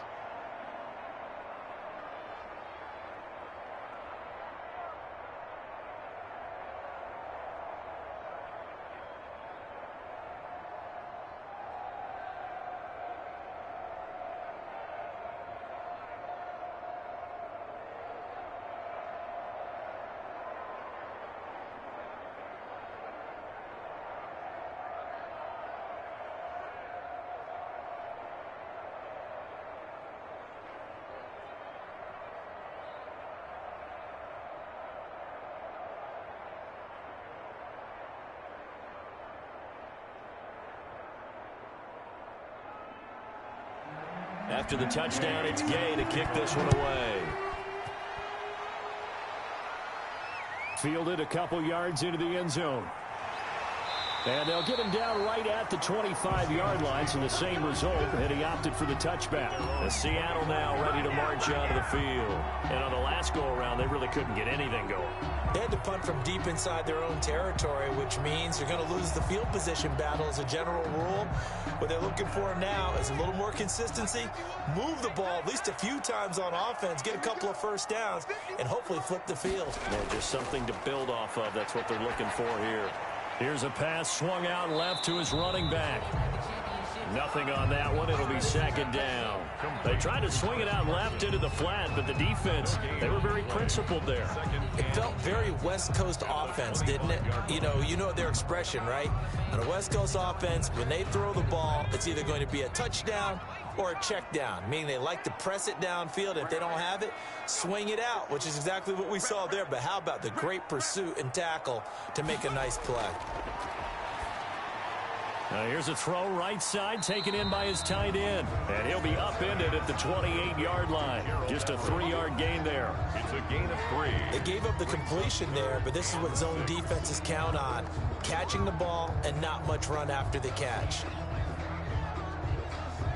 The Rams go nickel here defensively on 3rd.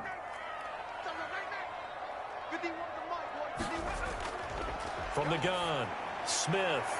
Left side complete to Lockett.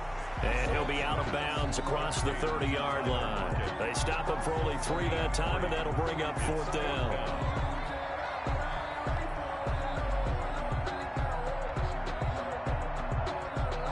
The Seahawks send out their punter as he's on to kick it away. And here's a very low-line drive, almost whiffed on it. And that one didn't accomplish a whole lot. It'll be down inside the 35-yard line. And the Rams now coming out on the field. And for them, a touchdown their last go-around. Obviously, they'll be hoping to do that again. And when you start plotting for this drive, when you start thinking to yourself, okay, what are we going to do? You don't go away from what you did before because that worked, but you have to be prepared for wrinkles and counters because you know they'll make some adjustments. Here's a good way to kick off a drive, complete over the middle. And inside the 20 before he's brought down. It's a gain of 15, and the Rams have a 1st down. 1st down, Rams.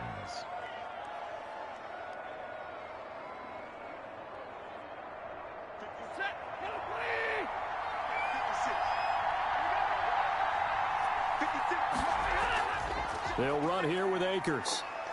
And he'll get him inside the 15 down to the 14-yard line. Rams ball carrier. Jordan Brooks on the tackle. When you find that kind of yardage, you couldn't be more confident as a ball carrier. And guess what? You're going to go back and tell your offensive coordinator, I'd like to keep carrying it, thank you.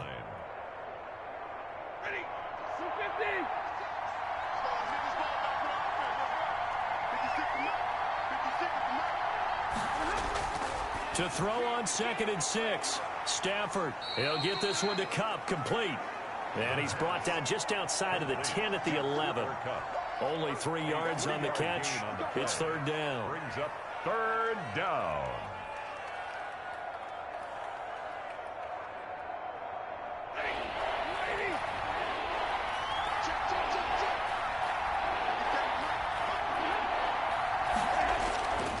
Now a run with Akers. And he'll get into the end zone. Touchdown, Rams. Touchdown. Taking it in from 11 yards out. And the Rams add on to their lead.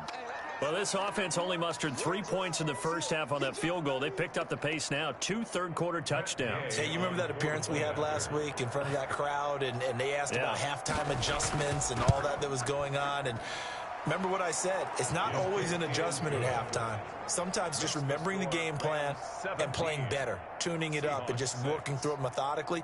They got it done in this case. Of course, I'll always remember that appearance because I had on a brown belt with black shoes, and you pointed that out in front of the crowd. So thanks for that. I said that out loud? You did. My bad.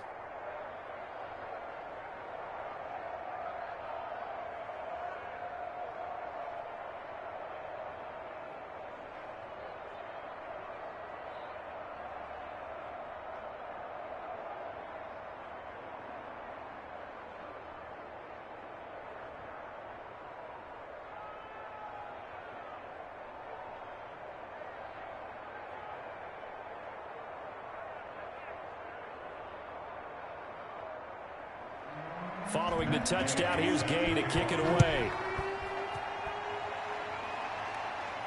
Fielded a couple yards into the end zone.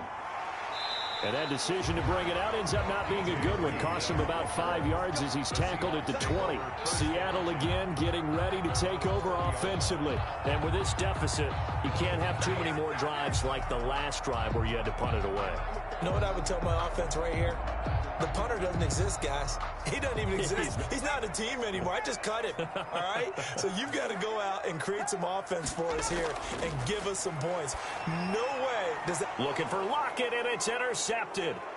Picked off near the 26, and he will bring it back. It's an interception returned for a Rams touchdown. This D wanted to put it away before we even get to the 4th quarter, widening that margin a bit further. And while they won't just empty the bench just yet, if you're a backup, start loosening up. I think you'll get a chance to play before this one is over now with that type of a cushion. And the lead is up to 18 now. The kick is good. Makes the score Rams 24, Seahawks 6.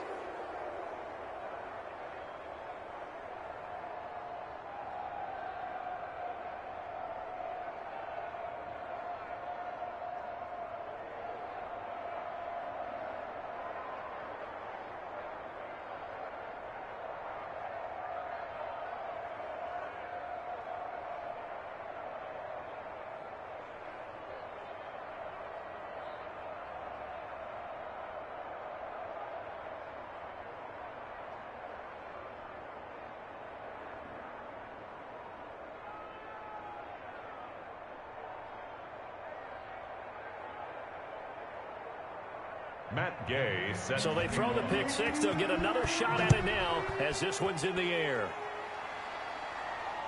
Here's Reed returning. And he'll get it up past the 20 to about the 22. The Seattle offense now set to come back out on the field. And they gave up the pick six, and now they'll be looking to right the ship here. Now, as a quarterback, are you a little more cautious this go-around?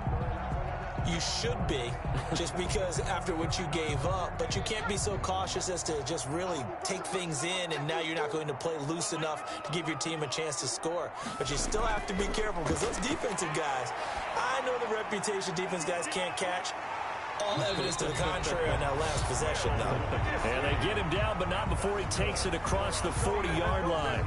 19 yards there on the catch and run. At the 41-yard line.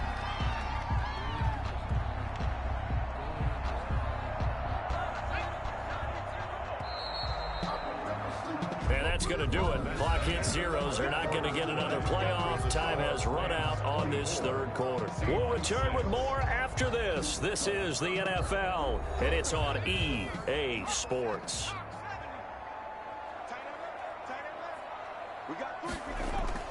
Now Gino on first down. And a quick throw here that's complete. And he'll be taken down, but not before he works it past the 50. A good gain again. That's now 31 yards combined on those last two plays. Well, I can put my defensive cap on right now, and I know they're saying don't give up any big plays now. They've controlled this game throughout, and all they want to do is see it through to the end. I think they let their guard down a little bit with that last completion. Sometimes when you're trying not to give up bigger plays, you don't react as fast as you should on other throws. Chris Carson, the intended receiver, but it's going to be second down. You can tell they wanted to get that ball downfield, but they had nothing working in the secondary, so he dropped it off to the running back. That one ended up incomplete. Smith, an incomplete pass on first down. Now it's 2nd and 10. To throw again. Smith under pressure, and he will go down. Sacked back at the 46. Well, Aaron Donald just so strong they can't block him, and he records the sack.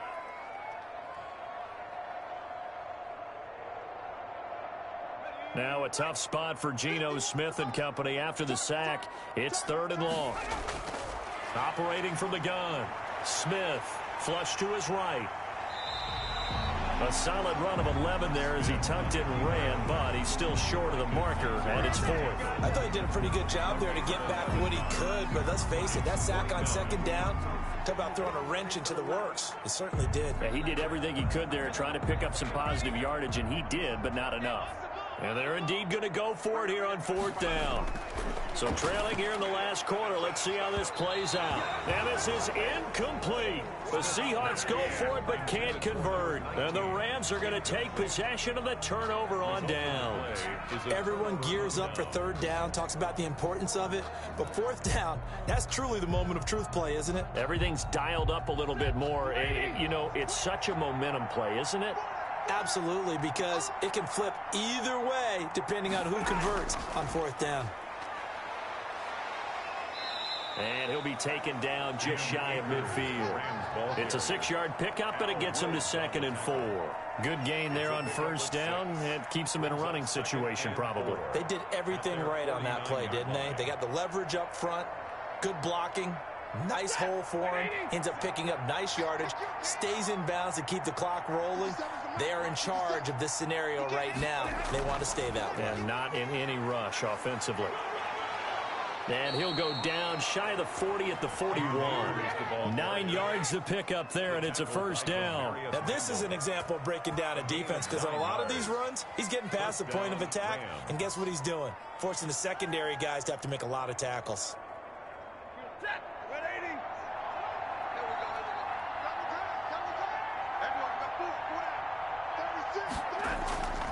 They'll run on 1st down. Akers. Carlos Dunlap, the defensive end, the one to bring him down. Well, from an offensive perspective, that was a tough run because he only picked up 3 yards. Well, let's flip it over to the defensive side. They now have the advantage. 3 3-yard gains. That means they're punting the ball likely on 4th down. That's what you're looking for when you're playing defense.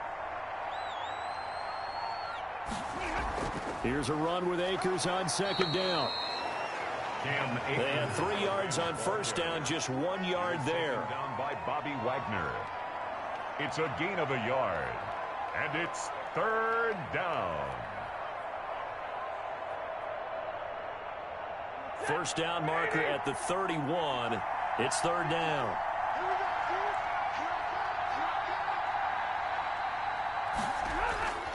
A shotgun snap for Stafford. That'll be caught by Kupp.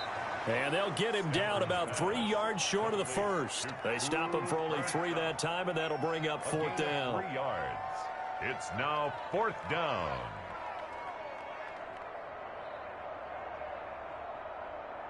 Now, the offense is not leaving the field. They're going to stay out and go for it on 4th and 3. Only one way, okay? Here we go.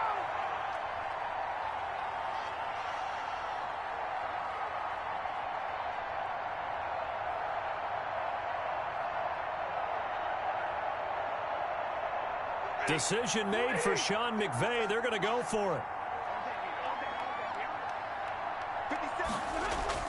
On 4th down, Stafford. A quick pass to Cup. And inside the 20 before he's brought down. That one good for 17 yards on 4th. Couldn't ask for much more from your offense there. 1st down. Felt compelled to go for it there on 4th down. Trailing in the 4th quarter. They got it done. And there's always a lot of pressure on a 4th down call. Doesn't matter the distance. You stop to get it done, as you noted, and they did. Mike, 57.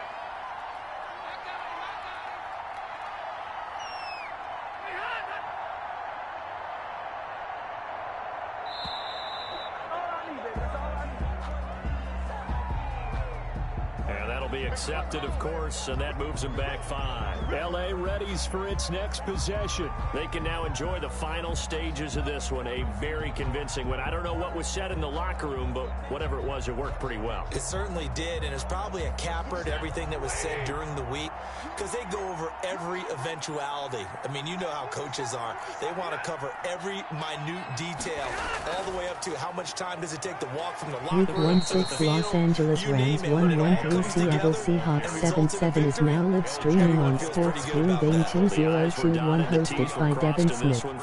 They're in a pretty good spot right now with a convincing lead. I think this is where they put on the boxing gloves, start to try and pound them into submission. And the offensive line, they've controlled this game. I don't see why that trend would change now. They'll go again here with Akers. And they'll get him down right around the 16. It's a gain of maybe 3, but it's going to leave him with still about 8 or 9 to go on 3rd down. I think if we put together a job description for a middle linebacker, we would start with being able to hold down things in the middle of the line of scrimmage and be able to take on blockers. But how about the guys who can go sideline to sideline and make plays? Love a guy that can do that. We saw a perfect example of it right there. So the L.A. Rams with a victory here, and they were buoyed, Charles, by a big second half that put this one on ice. So you get the sense that whatever was said at halftime obviously hit home. I think it's a little bit more than that, though. Obviously, there are words that are said, and, hey, come on, guys, we have to play better. But sometimes it's just sharpening your execution, sharpening your focus, and maybe doing the things you practiced all week without major adjustments, just doing them better, and that got it done in this one.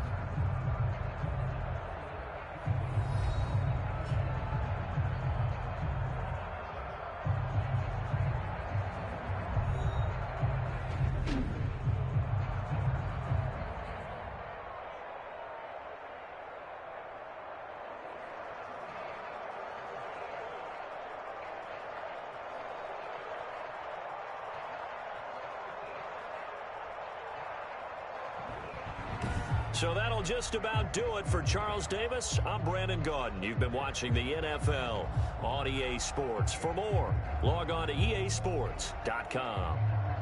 From Seattle, so long, everybody.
today.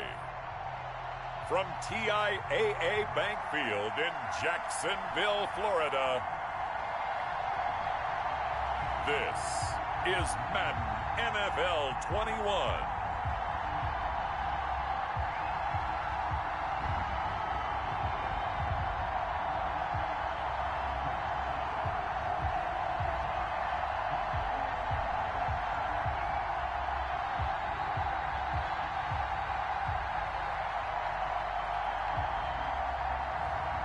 It's the Jacksonville Jaguars taking on the Chicago Bears. We are 15 miles due west of the Atlantic, nestled in downtown Jacksonville at TIAA Bank Field.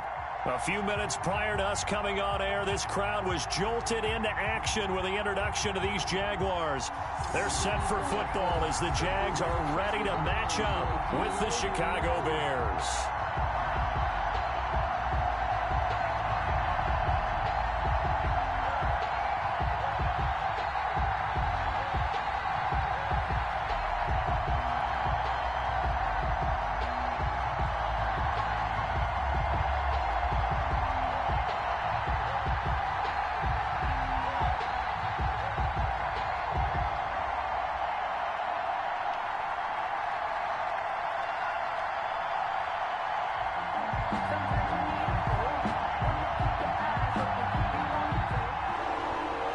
Set to go now on a beautiful sunny afternoon. And off we go from Jacksonville. Taking it about the 1.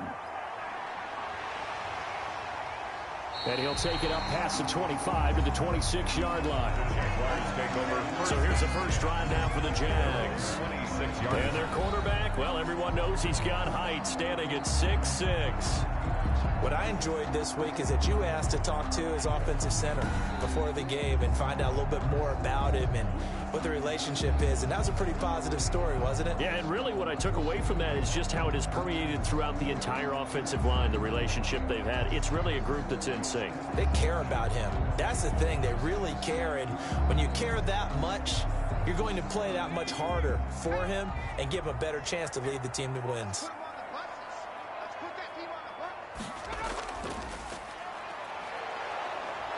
And he'll hope that this is not a sign of what's in store as he has to fight just to get back to the line of scrimmage. No gain on the play. It'll be second down. A free safety roaming all the way up to the line of scrimmage to make that stop. How about his ability to trust his eyes and figure out it was not a pass play and go fast towards the line of scrimmage in order to make that tackle? Now he'll look to throw here on 2nd and 10. He gets it left side to Johnson. No gain that time on the completion, and it'll be 3rd down. Well, he caught it right at the line of scrimmage, and before he could even think about advancing it forward, he got hit. Great tackling, because that's what you're taught. Don't give up yards after the catch, and most offenses make a living off of yards after catch. Those hidden yards that may not go into the score sheet, but they count big for moving the ball and stretching the field. Really nice open field tackle. That's a pretty good opening possession defensively. And you know the goal is to make something of a statement, especially on the road with your first defensive possession, isn't it? Go right out and establish yourselves and let them know this is going to be tough going all game long. On 4th down, on is Logan Cook to punt.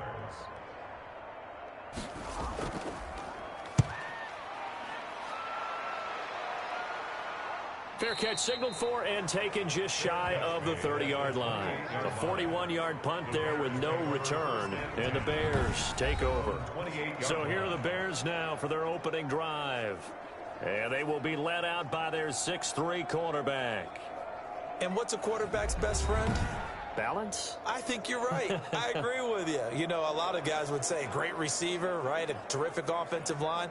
But I agree with you, balance, because if you can run the ball effectively, that just opens things up for guys who want to throw it and gives you easier passing lanes and easier coverages to read. And they said balance will be a focus in this one. Yeah, they don't want it all just heaped on his shoulders, I don't believe. I think they want to make sure they take some of the pressure off. Dalton, 1st and 10. Firing quickly here, and that's complete. And they're able to get this one across the 35. It'll be a gain of 10 to start the drive out, and by a few inches, that'll be a first down. First down. Week 1-6 Chicago Bears 9-5 Jacksonville Jaguars 1-0-4 is now live streaming on Sports Blue Vein 2021 hosted by Devin Smith. For the shifty Tariq Cohen. And he takes this up right near the 45-yard line. It's a 7-yard carry to set them up with a 2nd and 3. If these kinds of lanes are available, you have to feel like he's going to have a pretty big game on the ground. Yeah, you can tell early on he's got a little burst in his step, and that's a big pickup right there on first down. So they'll come up after the gain of 7 on a 2nd and 3.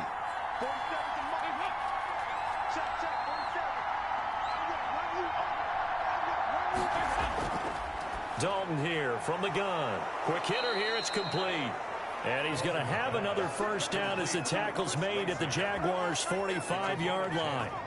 A nice pick up there, 10 yards, and it'll move the sticks.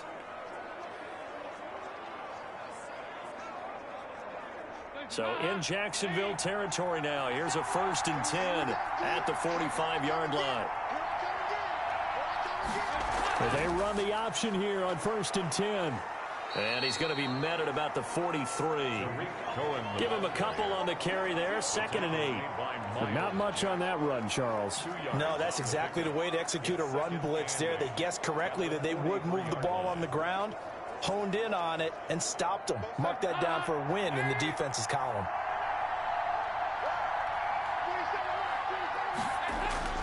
Dalton sets up play action. Now he's hit, and Dalton lost the football. And did the Jaguars come up with it? They did. The quarterback sack. He was under duress, surveying, trying to find somebody to get the ball out of his hands. In the meantime, the defense, they took it out of his hands. And when the ball snapped, I know exactly what the defense is thinking. Get a sack, put him on the ground.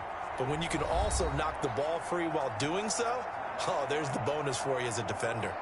So time to see Jacksonville again on offense for the 2nd time here in this game. And on the first drive, 3 and out. I know that these are professional athletes, but I would imagine sometimes you get the nerves at the beginning of a game still, don't you? Those don't ever go away. And typically what I've heard from guys and what I remember from playing, if you don't have nerves at the start of a game, it's not going to be a great day for you. You're not really ready to play. So finding a way to harness those nerves and not let them affect you in a negative way, that's what all the guys are looking for. In on the stop, the former Georgia Bulldog, Roquan Smith. That's a really nice, tough run inside, and they gained 5 yards on it. And to be frank about it, most offenses don't expect to get 5 yards on a play call like that. So when they do, they go back to their huddle with a little pep in their steps. They're starting to think that they're starting to dominate the line of scrimmage. 2nd and 5. He'll find his man, Laviska Shenault. And he's going to get it down to the 33-yard line here. 7 yards there and a first down. 1st and 10 at the 33-yard line.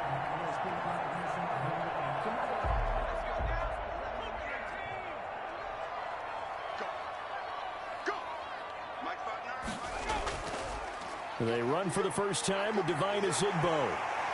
And all the way inside the 15 before they drop it. That burst good for 20 and a first down. They went with the nickel look defensively, so they had 5 defensive backs in there. Didn't help them stop the run. Yeah, I love that. The nickel look, 5 cents, 5 DBs. But what also happens then, you take a big body off the field in order to insert that guy. So you're taking a big off for a little. And oftentimes you can run the football effectively against that defense. From the 13 now, they work on 1st and 10. Here's Ezigbo. And here he'll get it down to the 7. It's a 6-yard gain on the ground, and that'll make it 2nd and 4. That play wasn't quite as big as the play that preceded it, but still, gotta like the way they're moving the football, partner. Absolutely. Pretty good room to run on that last play. Yeah, they didn't get a first down, but still, you'll take runs like that each and every time, won't you? 2nd and 4. And that is caught. Touchdown, Jacksonville. Tyler Eifert there to make the grab. And the Jags have taken the early lead. You got to figure down by the goal line. This is where a tight end earns his money in the high traffic area. And he's able to work free in the middle of the end zone and grabs that one for a touchdown.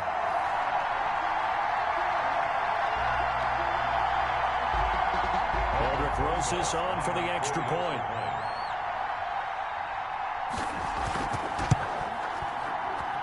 And this is up and good. The score now 7-0 Jaguars. So that drive spanned 5 plays, and it culminates in a Jags touchdown.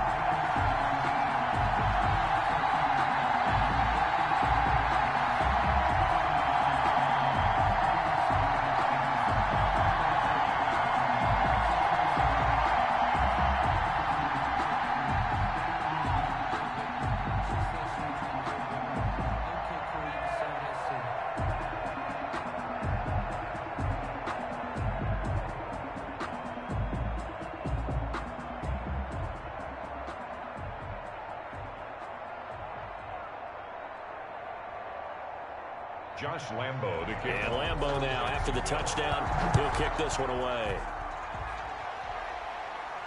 That'll be taken about a yard deep. And ultimately cannot get this out to the 25-yard line as he's dropped at the 23. At their own 23-yard line. Chicago works their way back onto the field here for their second drive of the game. And last time the turnover on the fumble, and they were in enemy territory, so that had to be very frustrating. Down on the scoreboard here, can't do it again. You nailed every part of what was frustrating. Down on the scoreboard, had a drive going, had pushed it past the 50-yard line, so they felt like they were in striking distance, and to come away with nothing, not a good feeling at all, to put it mildly. Now they can't afford to do that again. Yeah, now can they get that bad taste out of their mouth here? Now a throw over the middle, and he's got it to start the drive. And they're able to get this one across the 35. First down yardage on the first play of the drive. Give him 14. First down Bears.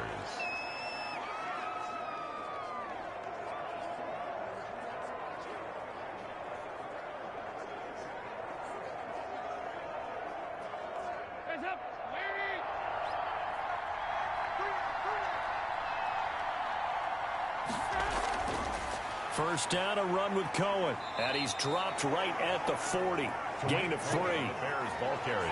Look, all any running back wants is a little bit of room, a little bit of space in order to maneuver. But he also understands how difficult it is for his offensive line up front. So if they give him any space, he realizes his job to make more out of it than what they give him. Picks up 3 on that carry. From the 40 now on second down. Dalton, he's got his tight end, Jake Butt.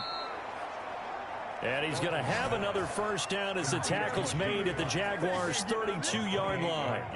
A really good pickup of 28 yards. Partner, it's a lot of fun watching the NFL now, isn't it? Because when the big fella runs routes, it used to be when we were kids, he'd run about 3 different routes, and that was it. Now he can run anything and catch the balls we just saw there.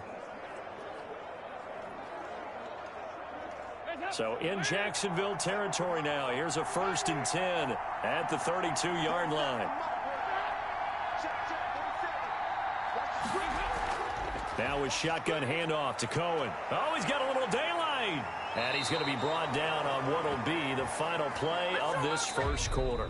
After 1, 7-0 on EA Sports. 7, Bears nothing.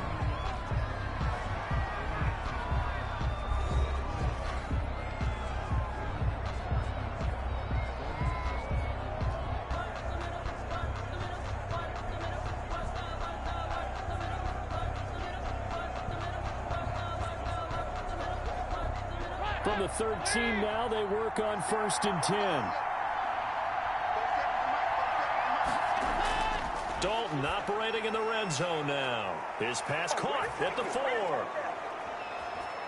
Dalton. And he takes this one in for a Bears touchdown. Chicago. From 13 yards out. And the Bears are an extra point away from tying the football game.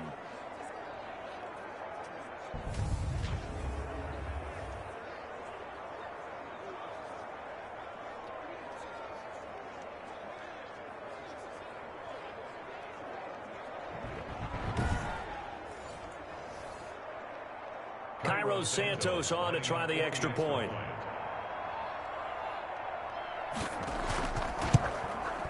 It's up and good, and we're tied at 7 here in quarter number 2. 5 plays there on that drive. And the end result is a Bears touchdown.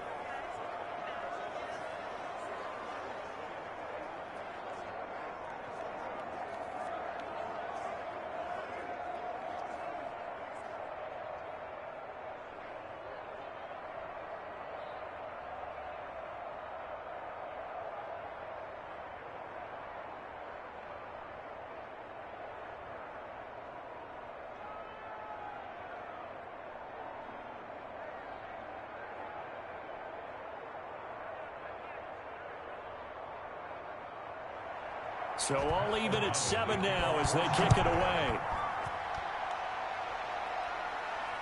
Taken in at the 3. And a nice return sets them up pretty good here right at the 30-yard line. At their own 30-yard line. Out comes the Jacksonville offense as they get set to take over here. And that recipe on their last drive that resulted in a touchdown looked pretty good, so they'll be hoping to do that once more. It takes me back to when we sat with the offensive coordinator and the head coach. They felt pretty good about their game plan and thought there were some holes in the defense, and they exploited them the last time out. Let's see if they can come back and put together a similar drive. And we'll see if they can do just that. So 1st and 10 now from the 30. They run with Ezigbo. And he is met at the line of scrimmage, and he goes down right there. Call it no gain on the play, and it'll be 2nd down. He has elite instincts from his linebacker spot. He's able to diagnose the run and flies in like a missile to stop that one behind the line of scrimmage. So after the run for no gain, here's 2nd and 10.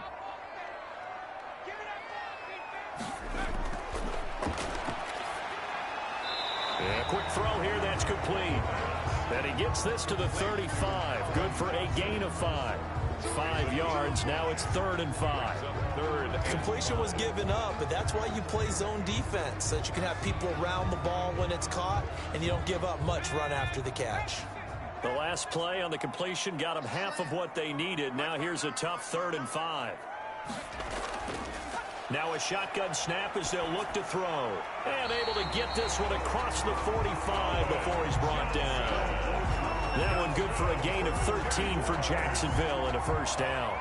Well, a lot of times when you get a manageable 3rd down situation like this, you have to think about your tight end, and he comes through for him, picking up the 1st down.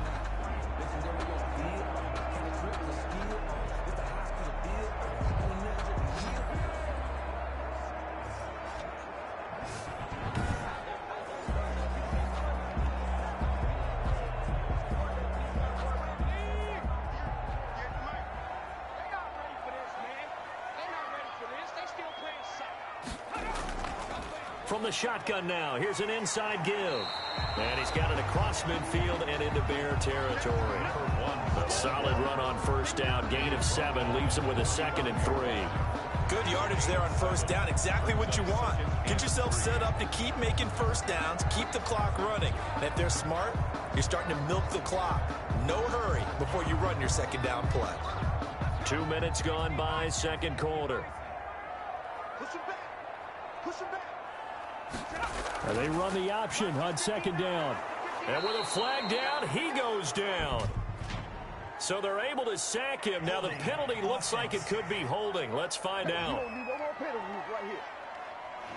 Umpire threw the flag, usually always indicates holding, and that's what we've got. And you know, depending on their positioning, where you are on the field, the umpire's got different responsibilities, but always, always making sure no one's holding. Now they face a 2nd and long following the holding penalty. Now a handoff here to his running back. And no room that time, getting it to about the 46. The ball carrier. Absolutely love the effort there. The ability to flow from his inside spot and stop that one at the line of scrimmage. Nice linebacker play. The Bears bring out an extra defender in the secondary now for 3rd down. From the shotgun, he'll look to throw. And that will will be incomplete. The more problems here on third down. They've converted only once so far in this first half. And you know as well as I do in this league, if you don't win on third down, it makes it hard to win a ball game because then you're relying on your defense, you're relying on your special teams. You've got to get it done with your offensive unit. Here's Logan Cook now as he'll kick it away for the second time. This is away, but boy, headed straight for the sidelines. And the punt over the side in the air, and the spot will be inside the 35. And now Chicago getting ready to go as they take the field. The last possession, these guys were able to tie the game with a touchdown, and now they'll have a chance to move out in front. Yeah, let's give a big assist to the defense who got the ball back. The special teams went out there, handled things. They've got it. They've got momentum. I know they're eager to get out there and put it on display.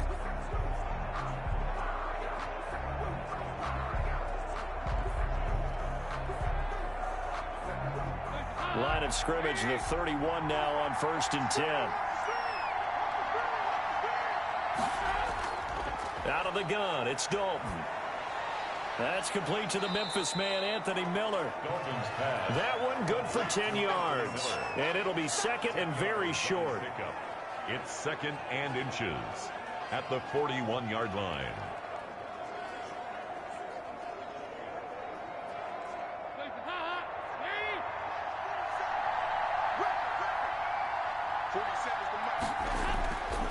From the gun, Dalton looks to throw. Into double coverage, and it's intercepted.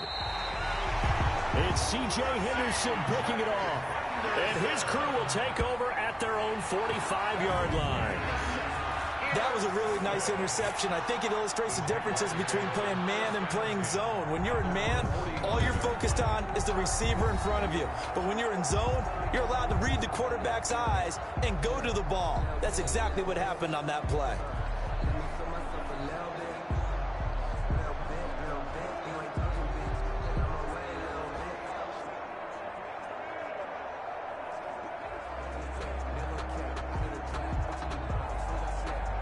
They'll come out with a 3 tight end look on the first play of the drive.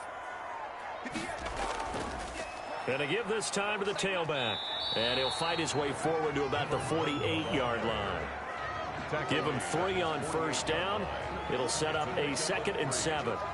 I do know from experience that when you slow down someone's running game, you're now doing the dictating on defense. And guess what? Now you're getting ready to tee off on their quarterback because they have to throw it all the time. But you still have to be alert for the draws and other plays of that nature to make sure you don't get hurt. Now this one complete downfield on the left side. And he's got this down to the 35. 16 yards, a first down. 1st and 10 at the 35-yard line.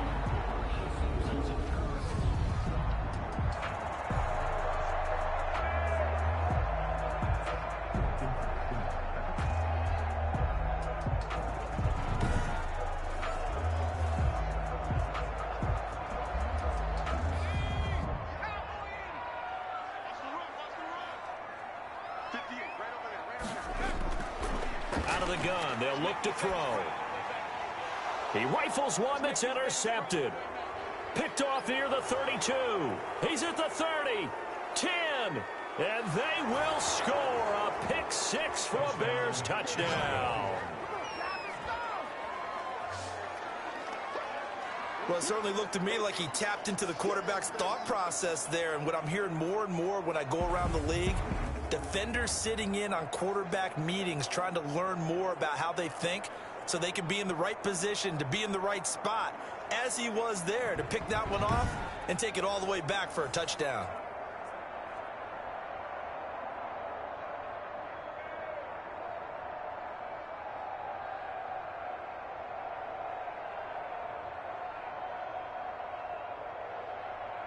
Santos now to add the PAT.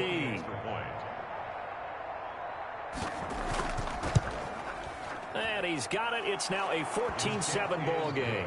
A heck of a play there defensively, getting the interception, navigating his way into the end zone for the touchdown.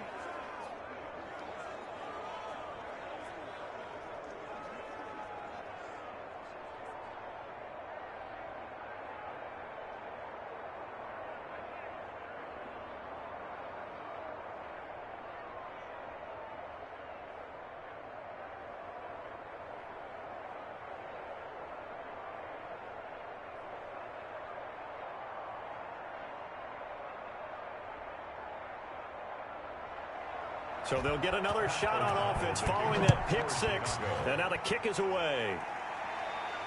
Taken in at the 3. And up to about the 26-yard line, just across the 25.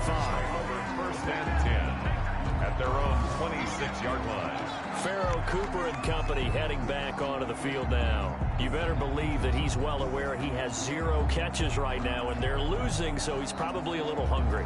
And you know the guys on defense are aware as well, and they're really excited he has no catches, but they're also worried because a lot of times that's like the ticking time bomb. The longer you hold him down, when he finally explodes, look out. Yeah, no catches, though, so far in this game.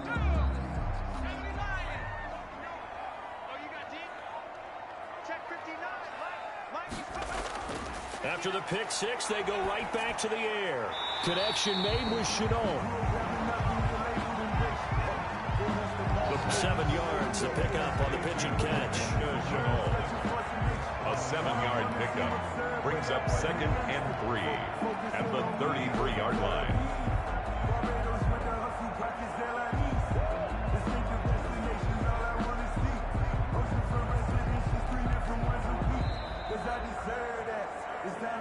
We've hit the 2-minute mark of the second quarter. 14-7.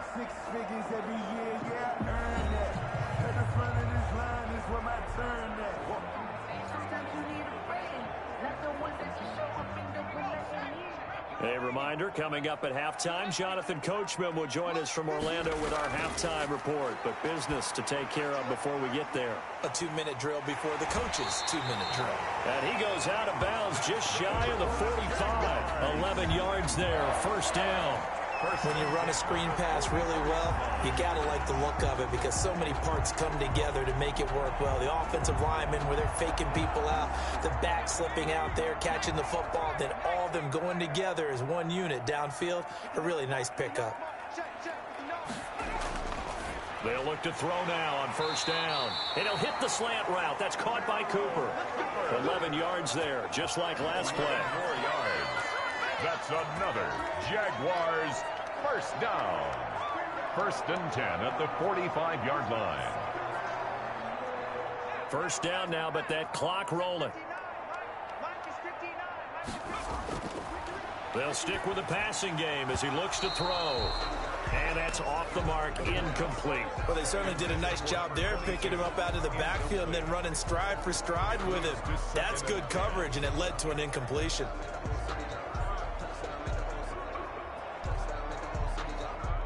An incomplete pass on first down. That leads to a 2nd and 10.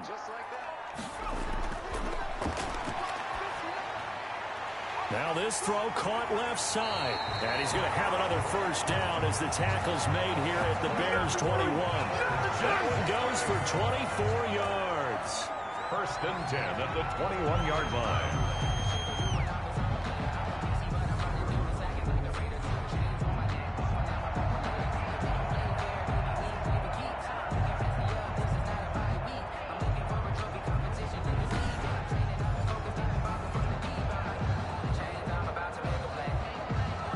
Creeping up on a minute to play in this first half. They'll look to throw here on first down. This is Chenault on the receiving end. The Jaguars going to go ahead and use their first timeout as the stoppage will come with a little under a minute to go in this first half. That's the reason we ball for. Circle round twice for the encore. If you know, you know.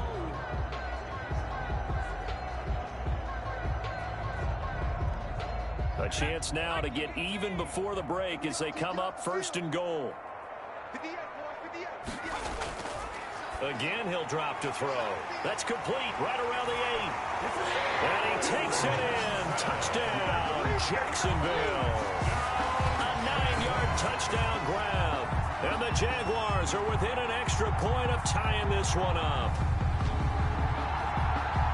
Solid response that time by a young quarterback. Last drive interception, this drive the touchdown pass. I like how you described it, solid, because you don't get extra kudos for bouncing back if you're going to be a big-time quarterback. You're supposed to do that. But at the same time, when you're a rookie, That's not guaranteed, is it? Sometimes they hang their heads and they go in the tank a little bit. Not in this case. Bounced back, took his team downfield, and threw a touchdown pass. PAT up and good by Rosas. And we've got a tie game here in a back-and-forth first half.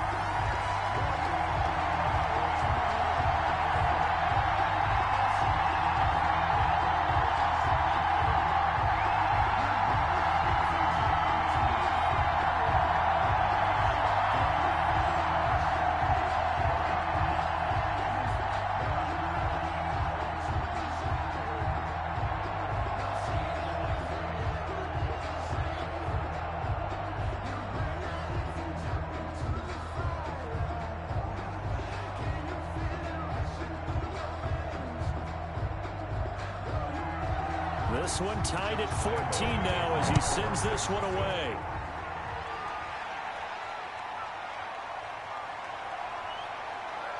And with a marker down, he's up just past the 25-yard line, but I think they're going to be going backwards. Let's check the call.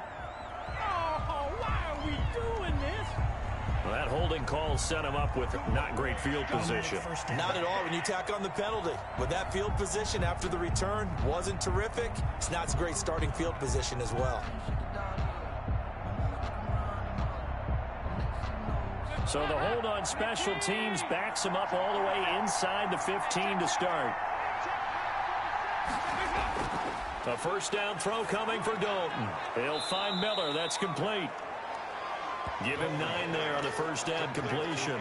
Great change up there on the route and got that inside release, made it a successful pitch and catch. Well, the first thing you want to do is have him thinking that you're going outside, make a move in that direction. Then you really don't run the route against the whole body of the defender. You run against a half of him, and the inside half, and he took it right across his face, got inside, and won that route in a big way. That's complete to Jake Butt. And he's able to get out to the 32, brought down there. And with just 1 second remaining in the first half, they'll call the timeout.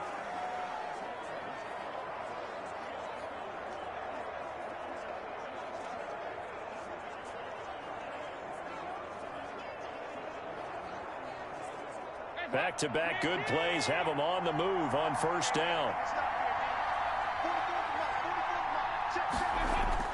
The final act of the first half. Dalton, deep ball for Goodwin. And he bats it away, and it falls down incomplete. So we've hit halftime all even at 14 apiece. As we now go downstate to Orlando and check in with Jonathan Coachman with our EA Sports Halftime Report. All right, Brandon, thanks very much. Welcome, everybody, to our abbreviated version of the EA Sports Halftime Report. We thought this one would be a close battle coming in, and we have not been disappointed. But they are all even to this point. So to see if either side can pull away, let's get you right back out to Brandon and Charles for the start of the second half.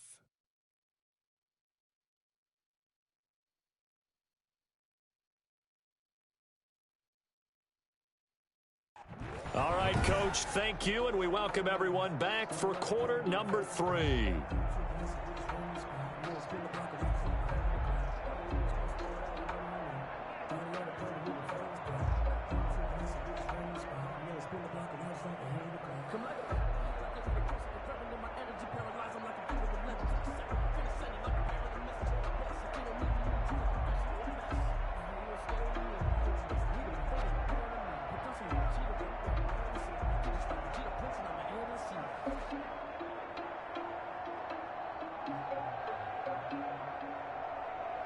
Josh Lambo to kick off. And ready to get the party started for the second half. It was an even first half, all tied on the scoreboard.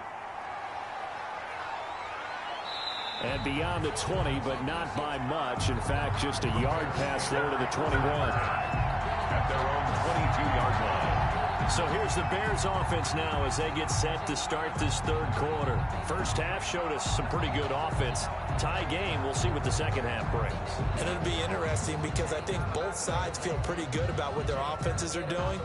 Got to wonder what adjustments are being made defensively to try and get a spark and maybe slow down the other side. But here, do you change up anything on this opening drive? Not offensively, you don't. You got everything going your way. You've probably prepared for maybe some change-ups you might expect, but overall, you like what your game plan's showing you. And he will fight his way forward to about the 23-yard line. It was Taven Bryan who got him down defensively. Yeah, things were pretty stacked up there in the middle of the line. A lot of bodies, not much space. I think ultimately he was fortunate to get anything out of that run. The run only got a yard. Here's 2nd and 9. From the gun, Dalton. He's got Jake Butt as tight end. 8 yards on the completion, but now they face 3rd down. Well, that's always a good place to throw it just because he's one of the biggest targets not only on this team but in the National Football League. And you and I both know the quarterbacks love these large-bodied tight ends, and why not? Nowadays, they're really wide receivers who are just taller and have a little bit more weight. These guys catch the football, make big plays downfield. In the old days, we wanted them to block. Now coaches want them to catch the football first. Is this intercepted? It is. It's intercepted. It's C.J. Henderson picking it off. So an opening drive interception to begin this second half. And just think about the time you spent in the locker room going over what you expected to do in the second half. Not the way they saw it, not the way they drew it up. You find out this is something that you can't just edit, right? There's no rewrite here. This is live, and now they've got to find a way out of this hole. Here comes the Jags offense now. Time for their first possession of half number 2. It's a quick turnaround for them after the turnover, but the way they moved it on their last drive, they're probably eager to get right back at it. And you know me and you know my tendencies in this situation. What do I want right now? Be aggressive. Be aggressive. Take your shot right here. They couldn't ask for much more to this point in the second half. A gorgeous day, one-score game. 1st and 10 here. They'll run. It's a Zigbo. Just a yard on the first down carry, so it's 2nd and 9. Well, sometimes you just have to give credit to the defense. Great job there at the point of attack, holding up. They won their battles at the line of scrimmage, left him no space to try and run. A really nice job swarming to the ball carrier. Here's 2nd and 9, just a yard on that last run. Now they'll throw here, out of the gun. Over the middle, he's got Chenault. And taking it to the 15-yard line before he's brought down. 19 yards there on the catch and run. Quarterbacks love slant routes because the receivers are breaking right into their line of vision. And receivers love them as well because they're getting the ball on the move and able to catch it and try and get upfield and gain additional yardage.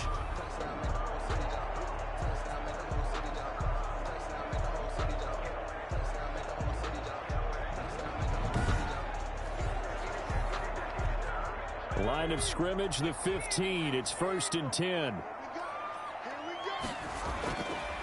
Back to throw here. And he will get this into the end zone for a Jaguar touchdown. A 15-yard touchdown grab. And a forced turnover on defense leads to 6 points. Great corner route there. Not only able to catch it, turn it upfield, and get into the end zone. It usually involves a little bit of an extra move, doesn't it? You've got to get them thinking that you're moving to the middle of the field and you're breaking away to that corner. But that was well executed. Closes now to add the PAT.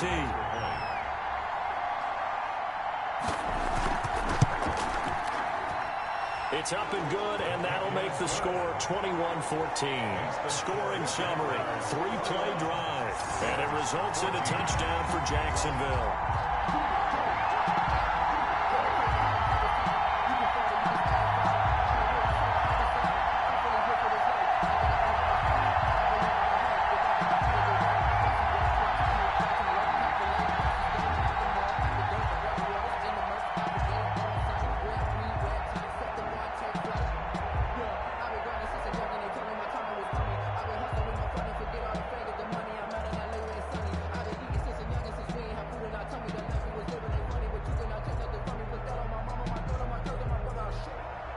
And Lambeau now, after the touchdown, he'll kick this one away.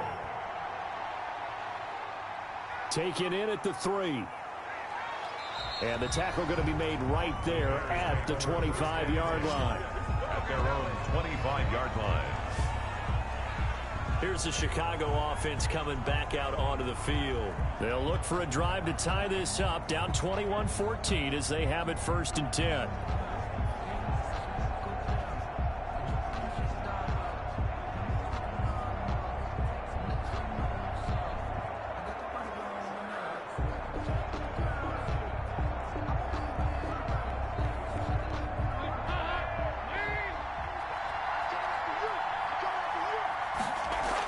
They begin the drive on the ground with Cohen. And the result here, a pickup of 8. Leaves them with 2 to go on second down. The ball carrier. Offensive linemen love creating space for their guys carrying the ball. But when that guy also breaks tackles and creates extra yardage, they almost feel like he's one of them, and they really embrace him. Here's a 2nd and 2 now from the 33.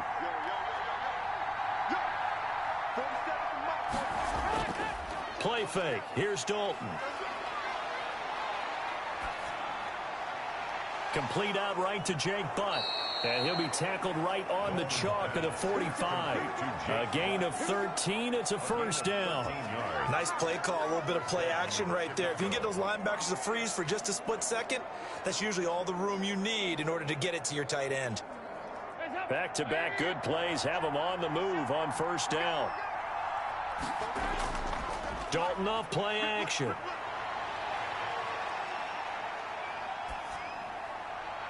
That's caught by Montgomery. And he's able to get this one down to the 40-yard line. Back-to-back nice gains. That one for 14 yards and another first. A good way there to have him bounce back from the interception last drive. Something underneath, a little bit of rhythm going. I know the best ones in the league have supreme confidence, but every now and then you need a little booster, don't you? This is their way of protecting him and bringing him back, and then they'll turn him loose later, I would think. And he only manages a couple here down to about the 38-yard line. Brandon, one thing about blitzes, they really confuse offensive linemen at times, and what you have to do is lock in on the guy right in front of you. If you don't, you saw the end result. Defensive tackle ended up making the play. They try again with Cohen. And he is close to a first down as he's tackled at the Jaguars' 30. 8 yards on the pickup there, and it moves the sticks. Well, that was a unit that understood exactly where the first down marker was, handed it to their guy who could run it, created some space, and he got there.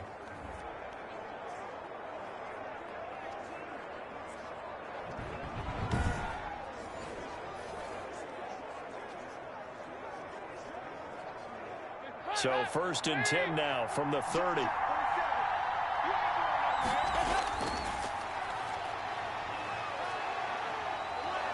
He'll get about 6 there as he takes this one down to the 24-yard line.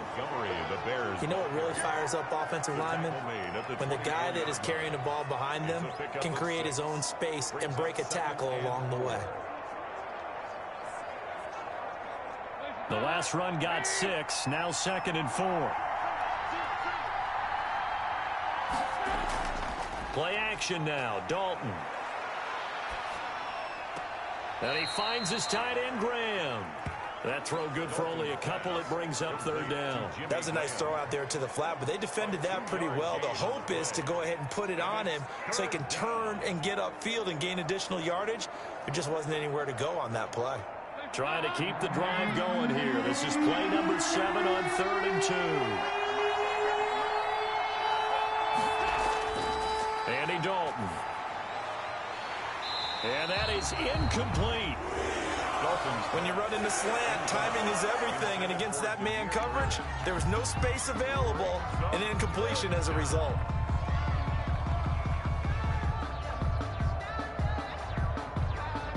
The offense staying out. They're going to go on 4th and 2. Running for it, Montgomery. And boy, is he close. Did he get there? No, they're going to say he's short of the line to gain. The Bears tried it on 4th down, unable to convert. And the Jaguars are going to take possession here on the turnover on downs.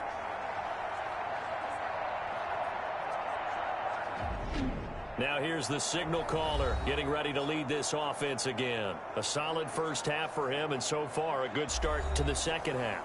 And I'm going to try not to go overboard with praise here, but I can't help it. He is playing so well. Really accurate with the ball, finding guys open downfield, and finding the end zone 3 times. That'll help offset the 1 interception. Absolutely. Just that 1 pick with the 3 touchdowns so far. They'll come out throwing here to start the drive. It's complete to Laquan Treadwell. 16 yards right off the bat and a first down. Timing is everything, and they work on this cut all all the time. They work on all the timing patterns, and this time it paid off for them. Worked into the center of the field, cut it to the outside, ball's delivered, gets both feet down for the completion.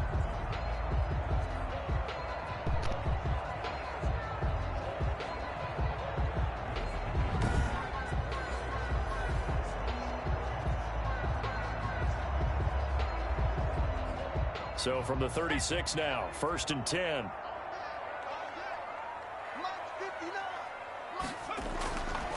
Now a shotgun snap as they'll look to throw. Over the middle, and it's incomplete. Laviska Shenault, the intended target. And that'll bring up 2nd down.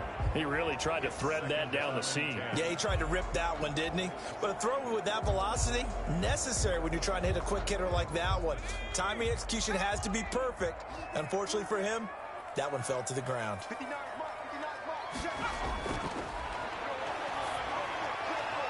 Now here's a throw right side, taken in by his tight end. And he'll go out of bounds, it looks like, right at the 40. 4 yards the gain, and it'll bring up a 3rd down. That was an okay hook up there with his tight end, but unfortunately, they didn't get the kind of yards they had hoped for. That's going to bring up 3rd down.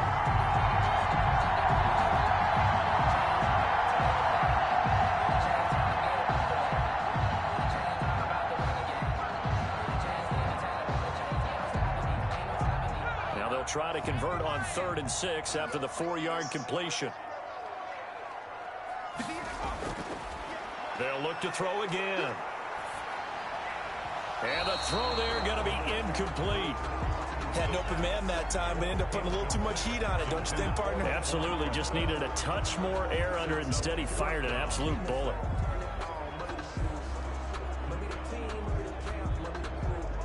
Here's Logan Cook now as he's on to punt for Jacksonville.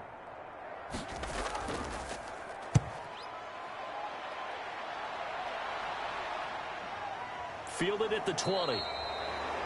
It'll be 37 yards there on the punt. And possession will switch hands, 1st and 10. The Bears offense ready to get going again. And this offense last time turned it over, went for it on 4th, didn't get it. They're lucky, though, because no points against the team on the board, but we'll see how they respond. Yeah, they've got to get a lot of credit to their defensive teammates, don't they? They had their backs on that last series, and because they did so, that allows the coach to still stay aggressive on offense and maybe go for it again in a similar situation. I was going to say, maybe makes that offense feel good when you know you've got a defense making stands like that. Yeah, that'll loosen up things a little bit, won't it? Maybe you'll play a little bit better the next time you have the ball.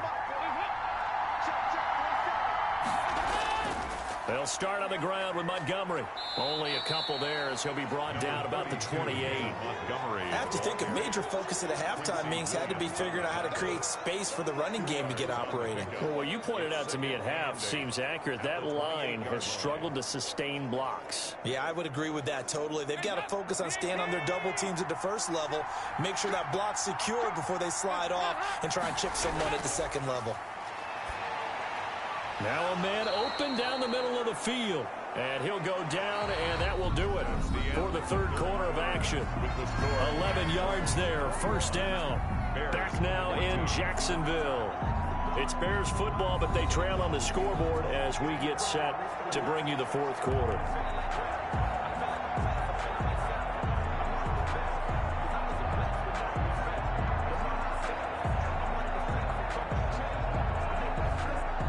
So signs of life in what's been a dormant offense in this 2nd half. Here's 1st and 10.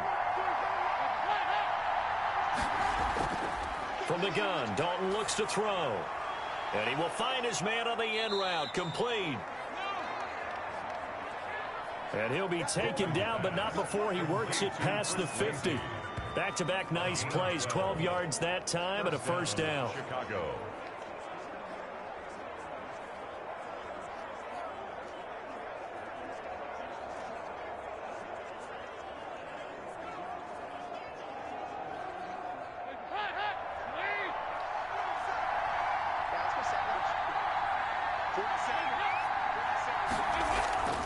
Out of the gun, it's Dalton. Throwing over the middle, and it's incomplete. Trying to get it to Tariq Cohen out of the backfield. And that'll bring up 2nd down. It certainly looked like maybe his 3rd or his 4th read on his progression. Just trying to find his outlet man that time. Ends up leading him just a bit too much. After the incomplete pass, here now is 2nd and 10. Throwing again. Dalton finds Jake Butt over the middle. Broke through some contact, but unable to reach the 40. That'll leave them with a 3rd and 2 coming up. They got 8 yards there. That's a staple of this offense. Drag route to the tight end. Yeah, he was unable to use his size to break off much more yardage after the catch, but still an effective gain nonetheless. Second down pass play got him 8 yards. Now they've got a 3rd and a couple remaining. They'll run it. Here's Montgomery. And he won't be close to a first down as he runs into a wall right around the line of scrimmage. No gain on the play there, and it'll bring up 4th down. This late in the game, Charles, I think you maybe seriously have to think about going for it. Especially where they are in terms of field position, because this is almost like no man's land. Might hurt your punter because there might not be enough space, maybe too far for your field goal kicker. I'm like the old rule. Possession is 9/10 of the law. Possession is 9/10 of winning the game. Go for it. Get the first down. Close it out. One score down. Here we go. They're going to go for it here on 4th down. Montgomery, they'll run for it. And he's not going to get the first. I don't even think he made it back to the line of scrimmage. He needed a couple, but he didn't even get back to the line of scrimmage. And the Jaguars are going to take possession here on the turnover on downs. So they've gone for it twice now on 4th down in this game, and both times unsuccessful. I wish we could hear the headsets now between the head coach and the offensive coordinator. Now that they're 0 for 2, if they get into a 3rd situation, head coach might say, hey, you got anything for this one? Might get radio silence back.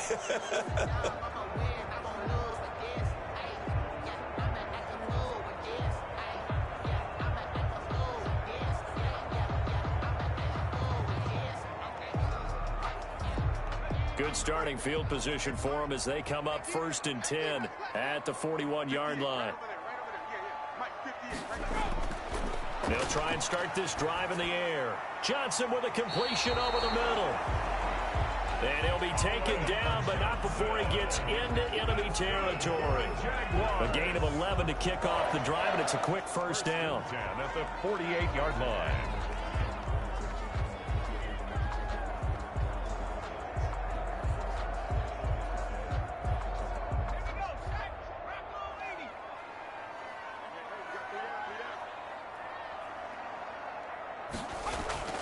From the shotgun now, here's an inside give. Call it a gain of 4 on 1st, and that'll make it 2nd down. Well, at the end of all that hitting and hollering, it was a 4-yard run, so the offense is going to go back to huddle, feel pretty good about themselves. Defensively, you have to feel okay because you didn't let it turn into a bigger run, but the goal, shut it down for 2 yards or less. That's when you start to feel good about yourselves. 2nd and 6. Connection made with Chenault. And he's going to have another first down as the tackle's made here at the Bears' 27-yard line. That one good for 16, and the drive will continue. This is something you got to be wary of defensively. I mean, just because they're in the mode of trying to burn some clock doesn't mean they won't pass it. They got good yardage out of that one. Yeah, and really, when you're looking at it, now they've got a fresh set of downs. Look for 2nd down. If they want to take another shot and try and loosen things up, that'd be the time to do it. Clock running, under 4 to play now as they come up on 1st and 10.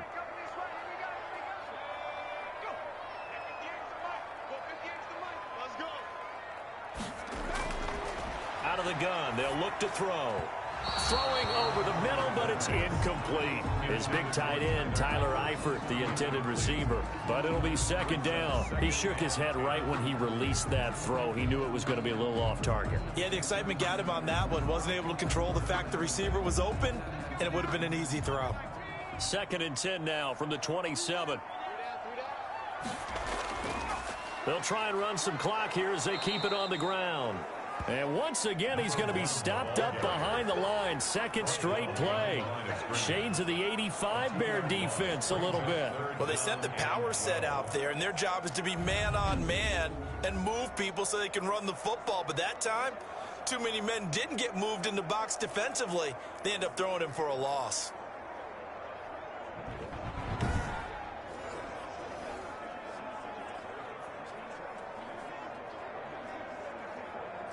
Possibly a turning point. Big play coming. This is 3rd and long.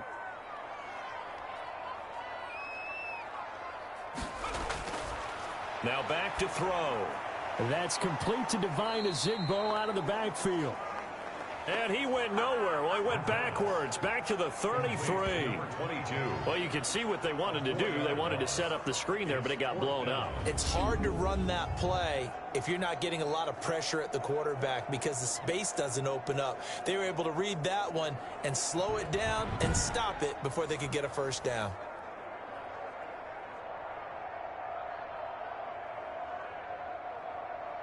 So on 4th down, out trots the kicker in a big spot here. This to perhaps salt this one away. And this one is right down the middle. Is good. And that will extend their lead even further. Jaguars 24, Bears 14. A big one there. That gives them a little cushion and makes it a 2-score game. Yeah, let a little time off the clock, put some points on the board. It's not totally out of reach yet, but it has to feel pretty good to them right now because as a defender, you go out on the field and say, guess what? You can put some points on the board, but that won't beat us.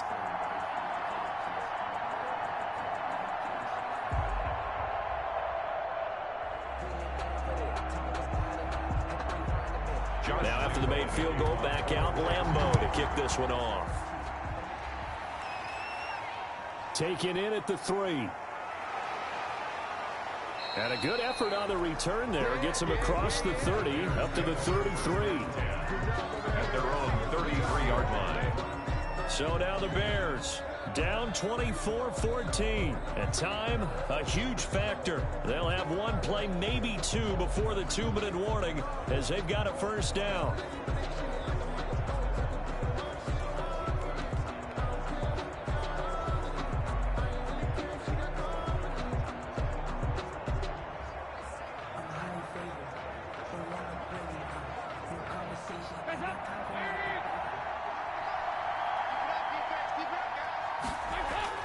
Dalton, 1st and 10. And Graham's got it over the middle. And he's got a first down following a pickup of about 13 as we will take a pause here for the 2-minute warning.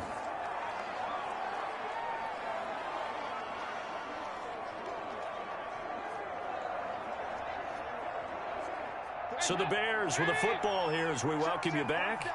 They've got a 1st and 10 as they search for a late score. A first down throw coming for Dalton. That is caught by Cohen. And he's able to take it across midfield before going out of bounds.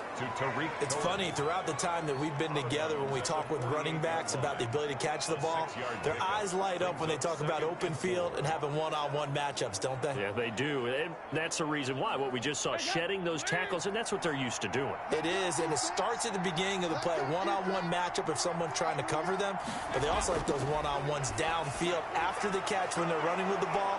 They think they're going to win those too.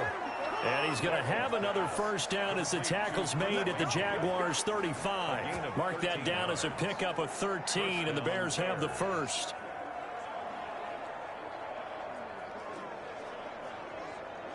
First down now, but the clock continues to move.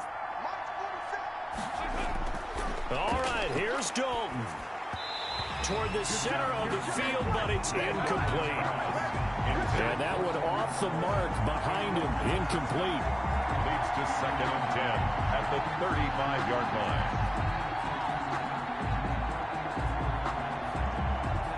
Here's 2nd and 10 now from the 35.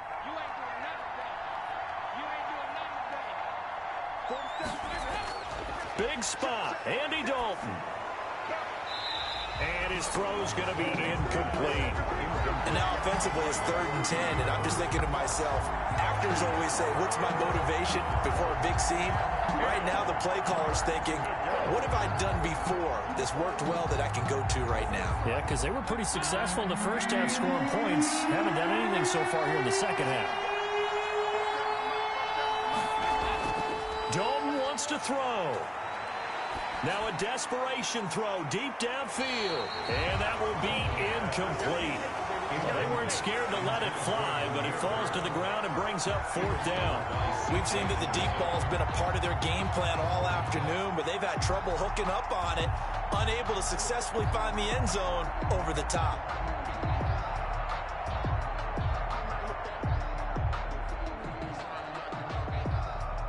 So on 4th down, out trots the kicker in a big spot here. From the left hash, this will be a 52-yard attempt. And no, it doesn't get there. Hits the crossbar, bounces back out. He had it online, but it comes up about a rotation short.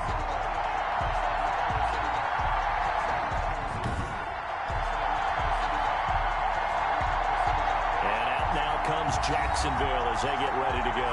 They're in a good spot. 2-possession game barely, but a 2-possession game here late. Now they just have to put this game on ice. Let's face it, right now, they're talking about ball security, taking care of it, not allowing anything crazy to happen, because we've seen nutty things happen down the stretch, but they also have the security of the scoreboard. With that type of a lead, even if something goes haywire, they're still in good shape. Very good starting field position for the Jaguars offense as they come up 1st and 10 at their own 42. And they'll begin by running the option. Now the Bears going to call the first of their timeouts as they'll talk things over prior to this upcoming 2nd down play.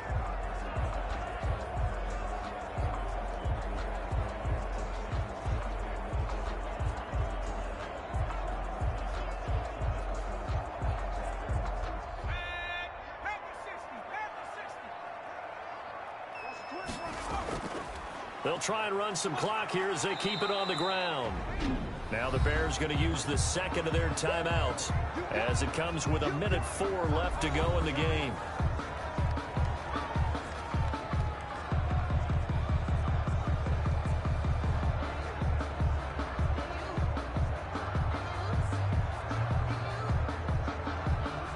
And on 3rd down, a nickel formation here defensively.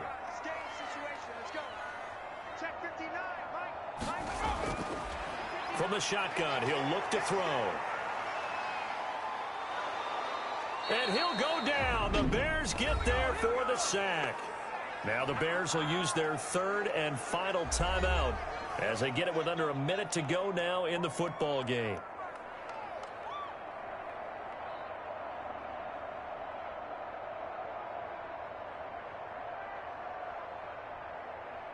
Here's Logan Cook now as he's on to punt for Jacksonville.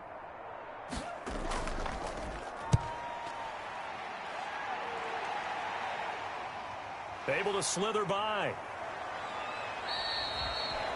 We'll call that a punt of 38 yards officially. And the offense will take over with a new set of downs. The Bears now ready to take over again. They might be thinking this is close to a lost cause here. Got to play it out. What do they need to do? Well, they have a thought process in mind already, but they can't get ahead of themselves. They know that they need to score quickly. Yep, 2-score game. Onside kick and get the ball back and then score again, but they can't worry about the last 2 points. The only thing that matters is scoring quickly, then they'll take it from there. So they'll come up 1st and 10 now from the 33.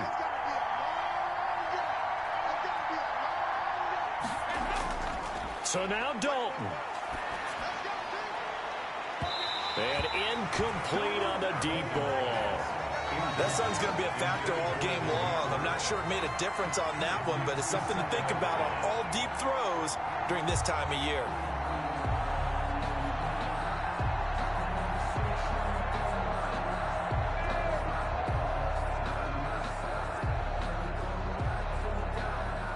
Second and 10 from the 33-yard line. To throw again. Dalton. He completes this into the hands of Miller. And he'll be taken down, but not before he works it past the 50. 19 yards to pick up there. Move the chains. Gain of 19 yards. And the Bears first down. First down now, but that clock rolling. Dalton here from the gun. Firing quickly here, and that's complete. And he'll be brought down at the 45-yard line. 3 yards the gain there, 2nd down. Brings up 2nd and 7. at the 45-yard line. So this will be a win for Jacksonville. And it was their defense that really made the statement after the break. They pitched the second half shutout. Yeah, think about the team that just got vanquished. They did score in the second quarter. Do you think they thought at all that that would be their last points of the game? No, but what a second half. The adjustment, whatever they did in the locker room, it certainly worked. It certainly did, and you're exactly right. Whether it was an adjustment, whether it was just more focus on what they planned to do going in, whether they just played better, whatever it was, it all came together in the second half, and no points were allowed. That's a great way to close them out.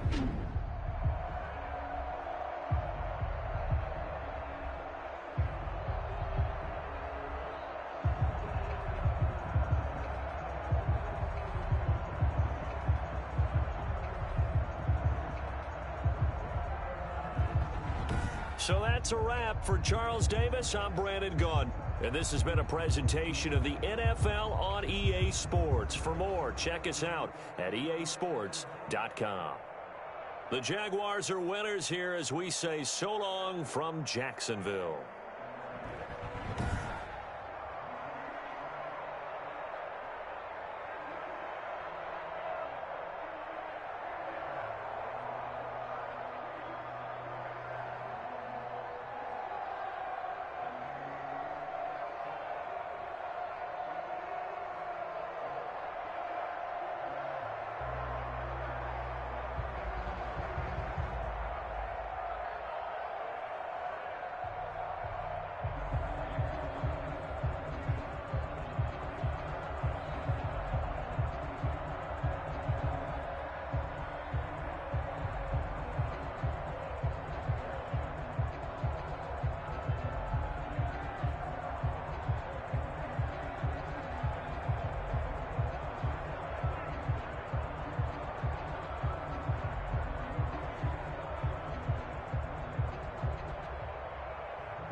Today, from Heinz Field in Pittsburgh,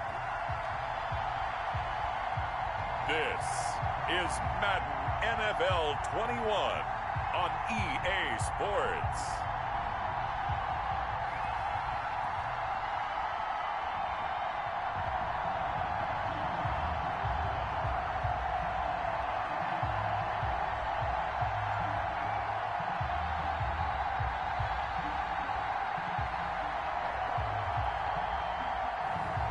as we'll see Ben Roethlisberger and the Pittsburgh Steelers versus Carson Wentz and the Indianapolis Colts.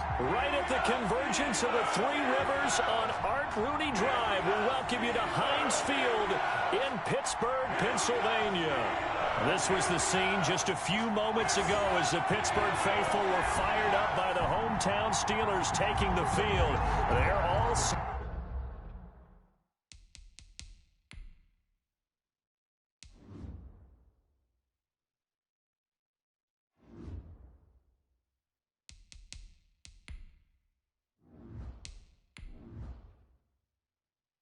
as they'll match up with the Indianapolis Colts. Here we go from Heinz Field as Chris Boswell tees it up and boots it away. Rodgers on the return. And he's up across the 25 and down at the 28. So the Colts now coming out for their opening drive. They'll be led out by their 6'5" quarterback out of North Dakota State. It's Carson Wentz. Not only does he look the part, he plays it as well. Tall, prototypical-looking pocket passer with better athletic ability than what people think. Gets outside of the pocket and makes big plays downfield.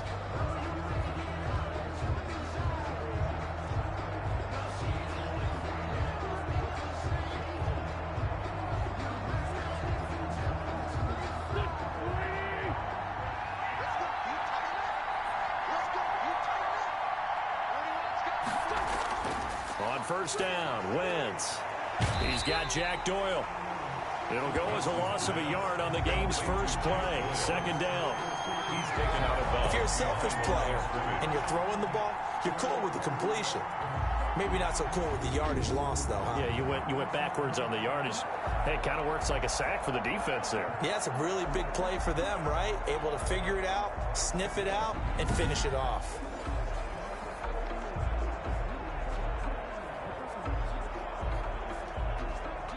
That pass play wound up for negative yardage, so here's second and 11. Working from the gun, Wentz. Taken in by the tight end, Doyle. Wentz's pass. 4 yards on the completion, and it sets up a third down. Well, the strategy was evident there. Get it to your tight end and make it a one-on-one play with a cornerback. Who's usually going to win that one? The tight end, but not there. Not in this situation. How about the corner defeating that logic and making a really nice tackle?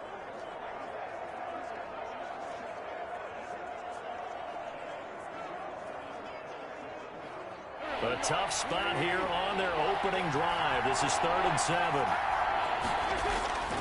From the gun, it's Wentz. And the Steeler pressure too much here. He's going down. T.J. Watt. And they're to drop him for a 6-yard loss, and that will lead to 4th down. Tell you what, he did not have much time there to scan the field before he was ducking and covering. Did it appear to you, as it did to me, that the defensive front won their play really quickly? Meaning the guys in front of them had almost no chance to block them. They were on him in a hurry.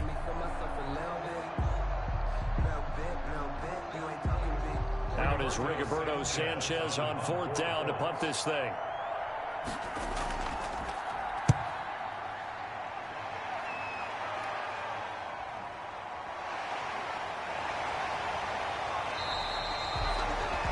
They'll net only 35 here following a 43-yard boot, 8-yard return. And the Steelers will go on offense here, 1st and 10. So here are the Steelers now to take over for the first time. They're led onto the field by a man who needs no introduction, Ben Roethlisberger. We talk so often about his physical attributes. Of course, the Big Ben nickname, his ability to take hits in the pocket, his ability to extend plays and get outside of the pocket. But how about this for efficiency? Top 10 in career NFL passer rating, and he's one of the top 5 winningest quarterbacks in NFL history. That's pretty darn good. So good field position for the Steelers as they come up 1st and 10 at their own 37.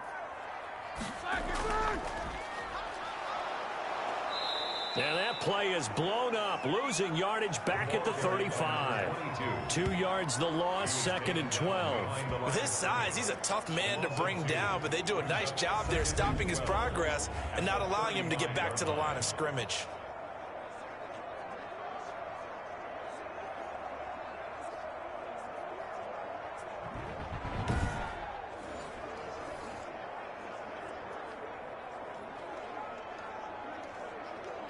First play of the drive goes the wrong way. Here's 2nd and 12. From the shotgun, it's Roethlisberger. And they get to him with the pressure as Roethlisberger goes down. In on the sack, the former Buckeye, Tyquan Lewis. 2 plays so far, a run and a pass attempt, and both have gone backwards. Probably not how they drew that up.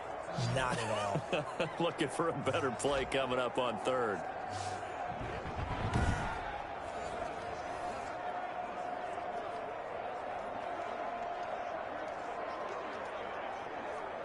So the sack, and now a 3rd and long situation for the Steelers and Ben Roethlisberger. Out of the gun, it's Roethlisberger. He's going to go for a big play downfield. And that's going to wind up incomplete. However, we do have a flag down. Let's check in with our referee. So instead of 4th down, 1st down. Well, so much for winning the down you put a lot of emphasis on, because 3rd down is key for offense and defense. Instead, you're going to stay on the field and start a new set of downs. So the line of scrimmage moves all the way across the 50 now as they come up 1st and 10. From the gun, it's Roethlisberger. Gets this to his running back. That's Jalen Samuels. Roethlisberger's pass. 5 yards on the pickup, and that'll make this a 2nd down. And just in general, Charles, on a play like that, how tough is it for the defense to account for a running back essentially being a receiver downfield? It's very difficult, especially if the running back has skills like a receiver, and you're aware of that before the game even begins. So throughout your practice sessions, you're going to want to be aware of him.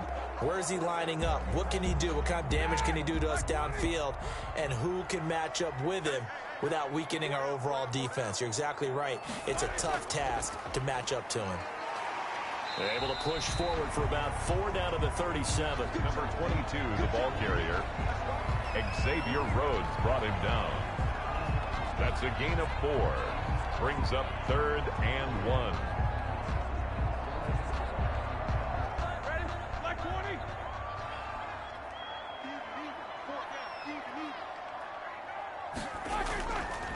The first carry now for Benny Snell.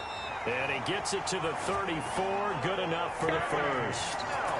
Only 3 there on the pickup, but that's enough to move the chains. That's a tremendous group effort there, because when you talk about offensive lines, the best ones, talk about guys that play in harmony, in sync, and getting things done, and they did that on that play. Yeah, especially on 3rd and 1. Got to be in sync, and they were.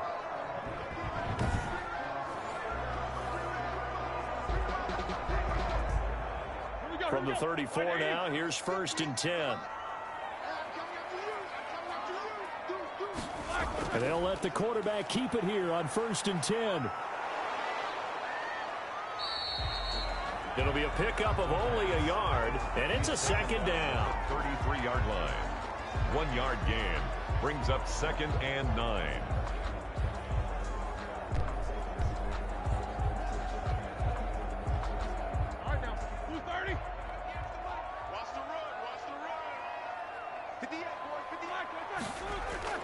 Now they'll throw it with Roethlisberger.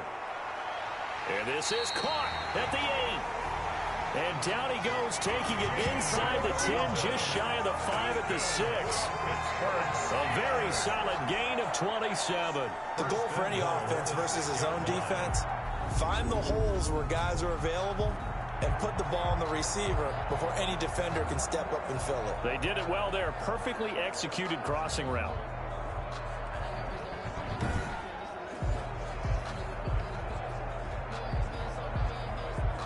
First and goal from the 6. Roethlisberger will throw. And they're into the end zone, but it's not verified yet. Hold on, there is a flag down.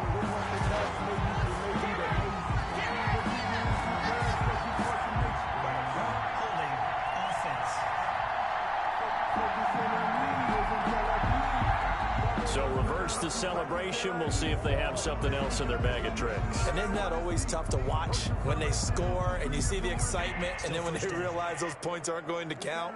Can they get it back together and find their way back to the end zone? A terrible spot for a holding call as they'll try again, but now from further back on 1st and goal. And he'll give it here to his running back. And the Steelers are going to be set up with a 1st and goal. It's a nice run there. Gets him down to the 6-yard line. Partner, I remember a coaching friend of mine used to tell his running backs before games, make sure you run and jog with your offensive line in pregame. Get used to the ground shaking when those big behemoths start to create space for you up front. He did a pretty good job of just following those guys through there for a nice explosive run.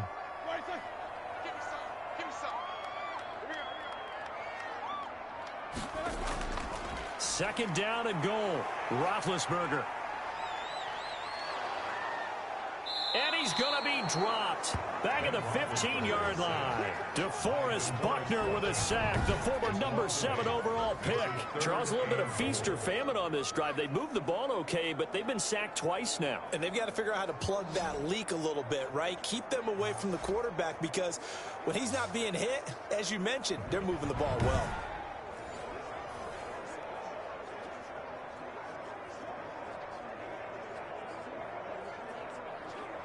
From the 15 now after the sack. It's 3rd and goal. Here's Roethlisberger. This will be caught at about the 5. And he's able to get it down to the 2-yard line. Give him 13 yards on the connection, but not enough. 4th down. And that big gain may just change the thought process here on 4th down. I think in the red zone, they might now consider going for it on 4th down.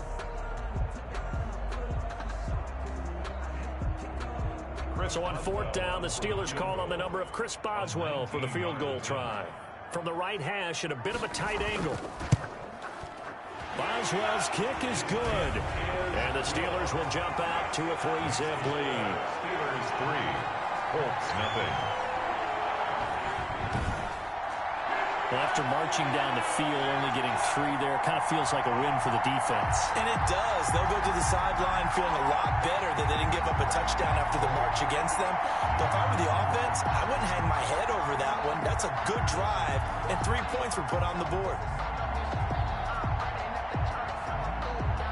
After the successful field goal try, here's Boswell to send it away.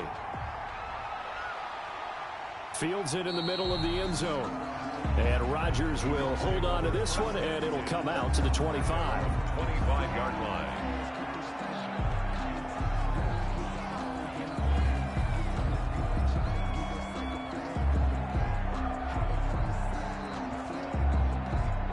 The Colts come to the line ready to start their next drive. And the last drive, the first drive for them, not very good. 3 and out. What do they go to here?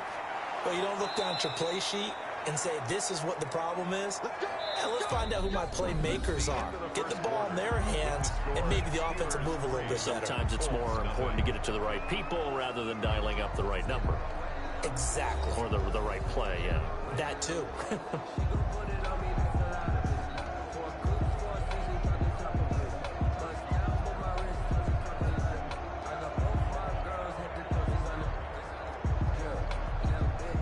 One play has him up past the 40 already, and another 1st and 10. They'll run it here. This is Marlon Mack. Number 25, A gain of 3, 2nd down. The tackle made at the 44-yard line. It's a pickup of 3. Brings up 2nd and 7.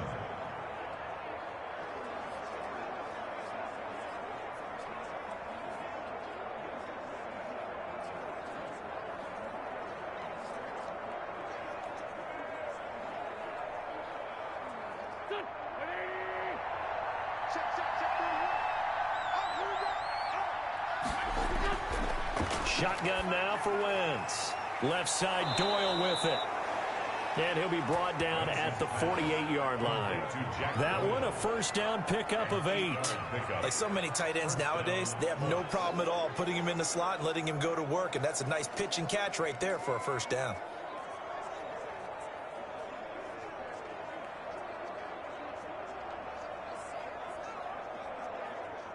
operating out of Steeler territory now. Here's 1st and 10 at the 48-yard line. And they run the option here on 1st and 10. And he'll get this down only to about the 46. T.J. Watt in on the tackle. T.J. Watt there on the tackle. A 3-yard pickup. Brings up 2nd and 7 at the 46-yard line.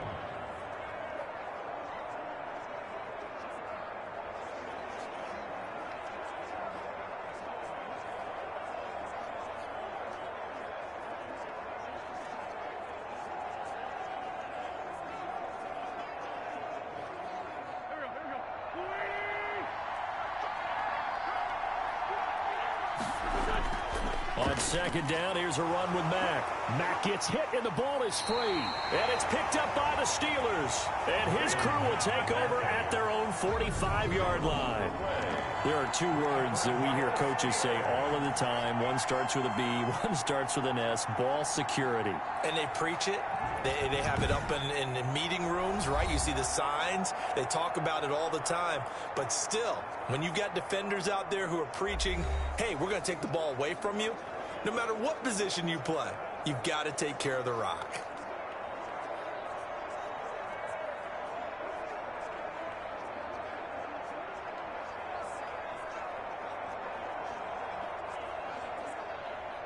The Steeler offense here about ready for their next drive. But what do you think? You get the ball off the turnover near the middle of the field. You take a shot here in the first play? You know I'm big on that. I love when I have great field position after a turnover. I feel like I might have a little bit off balance.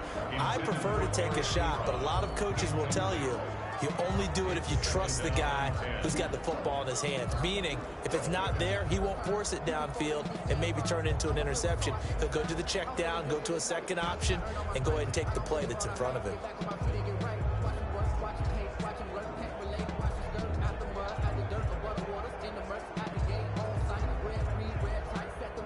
So after the incompletion on 1st, now 2nd and 10.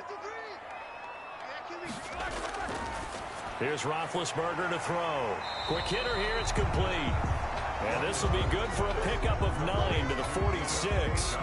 9 yards, not quite enough, and they'll be left now with 3rd and 1. I always laugh when people say, what's the toughest route to defend? And I'm like, any of them, especially if it's a good receiver. That makes things very difficult. But when you're running a drag route, something short, shallow, going through defenders, using guys almost as screens in order to get open, that makes things tougher, guys trying to get to the football. He needed 2, he got 1, and that's going to leave him with 4th down and a yard. It's a gain of a yard. Brings up 4th down and 1.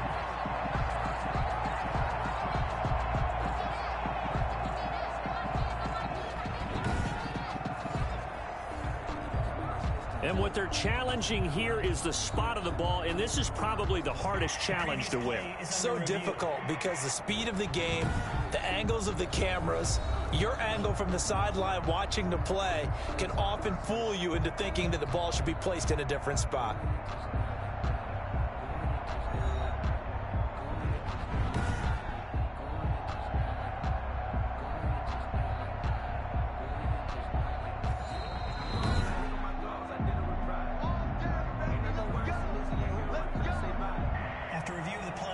The head coach relied on his eagle eye in the sky to make the right call and was told to challenge it, and it looks like it's paid off. And from a coach's standpoint, when you throw that flag, it's probably a pretty tense moment. Here it pays off. Yeah, you have that little bit of indecision. You throw it where you feel like you're right, and then you think, uh-oh, did I get it right? In this case, they can celebrate. Ebron caught left side.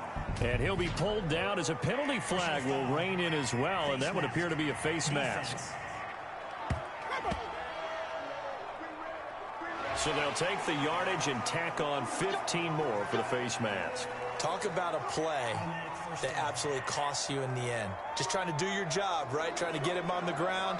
Next thing you know, they're marching off another 15 against your squad.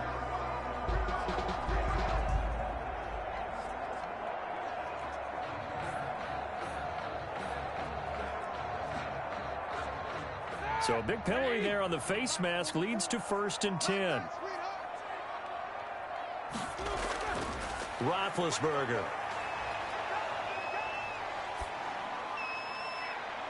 And his throw's going to be incomplete. He had no options downfield there and just chucked it out of bounds. There was no one open. He was in the pocket. Where was the intentional grounding call? Oh, you wanted the flag. Of course I did. I'm a defensive guy. You know that. Where was the flag? The officials point out that someone was in the area. He got away with one. 2nd and 10. It's Roethlisberger once more. Now he'll dump it underneath to his running back. Complete. And they'll get him to the ground. He has another first down at the Colts' 15-yard line. It's a 10-yard pickup, and it moves the chains.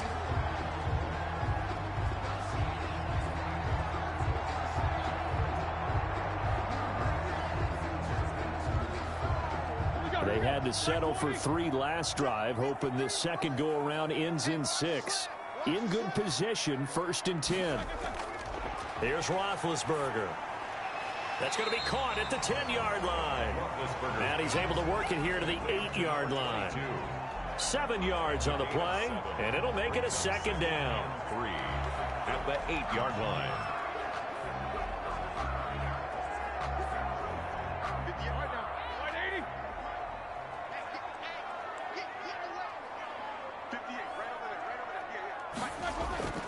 Ben to throw again. Toward the end zone, but that's going to wind up incomplete. Johnson was the intended receiver, and it's 3rd and short. That was a touchdown if he could have hung on. Instead, it was a well-timed collision to jar that one free. 7th play of the drive now as they come up on a 3rd and 3. Now a handoff here to his running back. And he has the first down before he's tackled at the 5. It's a 3-yard pickup, and that sets up a 1st and goal. Well, he hasn't made much of an impact in the running game thus far, and after that last run, not much is going to change in that area. He hasn't been able to get anything going, and really the offensive line not helping him much.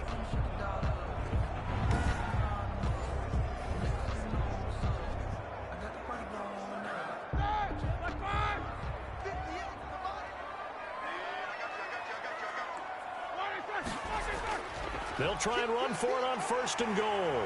And he's in. Touchdown, Pittsburgh. A 5-yard touchdown run. And the Steelers find a way to stretch their lead. We got a little bit of everything on that run. Offensive line creating some space, but how about the guy running behind his pads into the end zone? What does that mean when a guy says running behind his pads? It means that he's going to be a physical runner. That way he's able to use his shoulder pads, his forearms, anything to ward off people and power his way forward. Chris Boswell now for the extra point.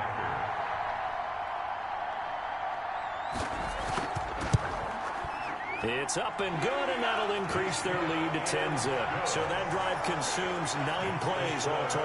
And it's finished off with a 5-yard touchdown run.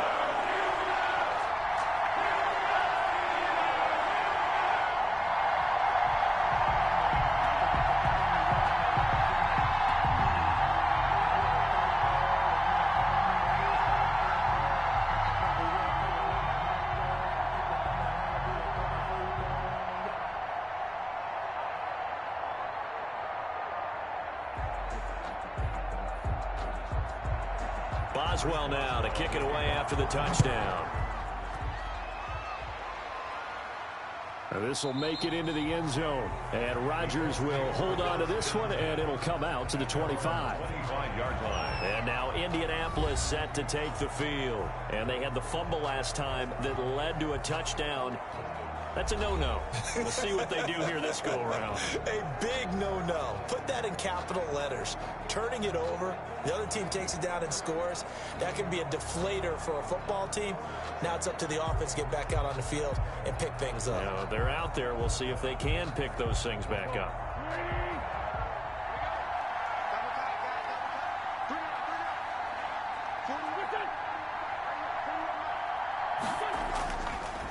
Starting the drive with a give to Mack. And this one goes nowhere. Losing yardage back at the 22. That's going to wind up a loss of a full 3 yards on first down. Yeah, another negative play in an early down situation. This one to start the drive. You're putting a lot of pressure on your quarterback to bail you out when you're in second and long yardage.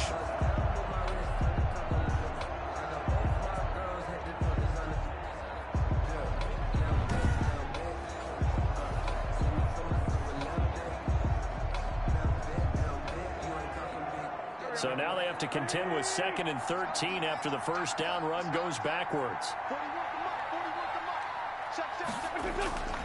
Play action. Now Wentz. This goes out right to Doyle. Second quarter action, 1:56 remaining.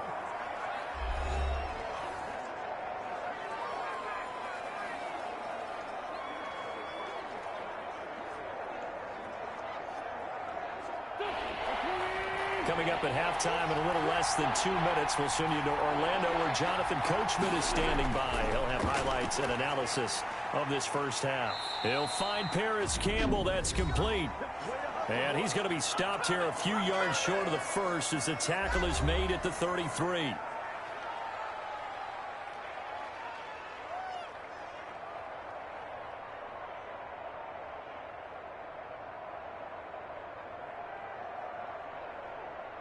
Now here's Rigoberto Sanchez as he'll punt it away for the second time. 46 on his first kick. This one in that neighborhood as well. Fights through him. The strong running. Illegal block in the back. Return team. What's the deal, y'all? So this will be accepted as it moves the offense backwards.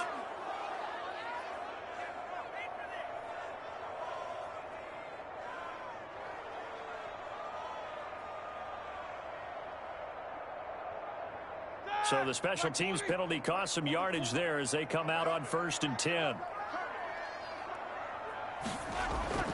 Now Roethlisberger to throw.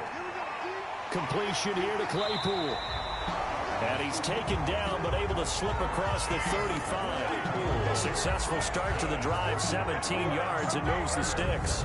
Certainly no settling into the drive there. They came right out on the first play and attacked the middle of the field for a big gainer and a first down.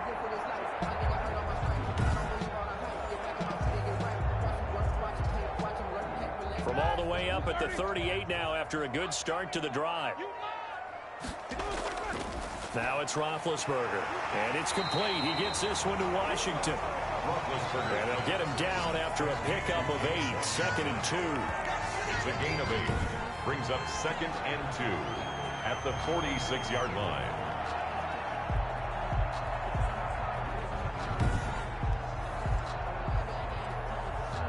The Steelers signal for the second of their timeouts as they'll stop it with just over a minute to go before halftime.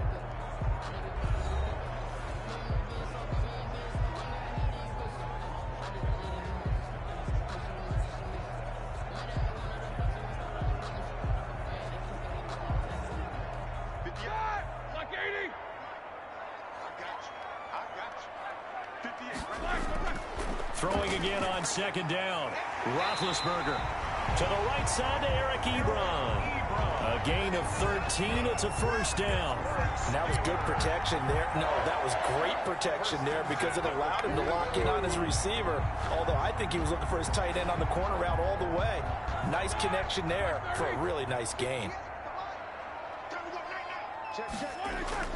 Throwing now. Roethlisberger on 1st down. Able to hit his target, Claypool. And into the end zone. Touchdown, Pittsburgh. Chase Claypool, 41 yards. And the Steelers, they broaden their lead. They have really had their way so far in the first half, but they wanted to continue to build on their lead. They know that no lead is safe in this league, so they decided to try their best to get one more as they headed into the half, and they got it done.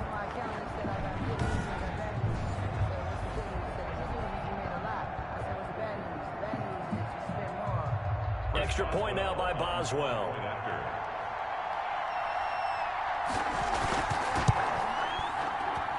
He's got it, and it's 17-0. A drive there of just 4 plays. And it ends with the Steelers finding the end zone.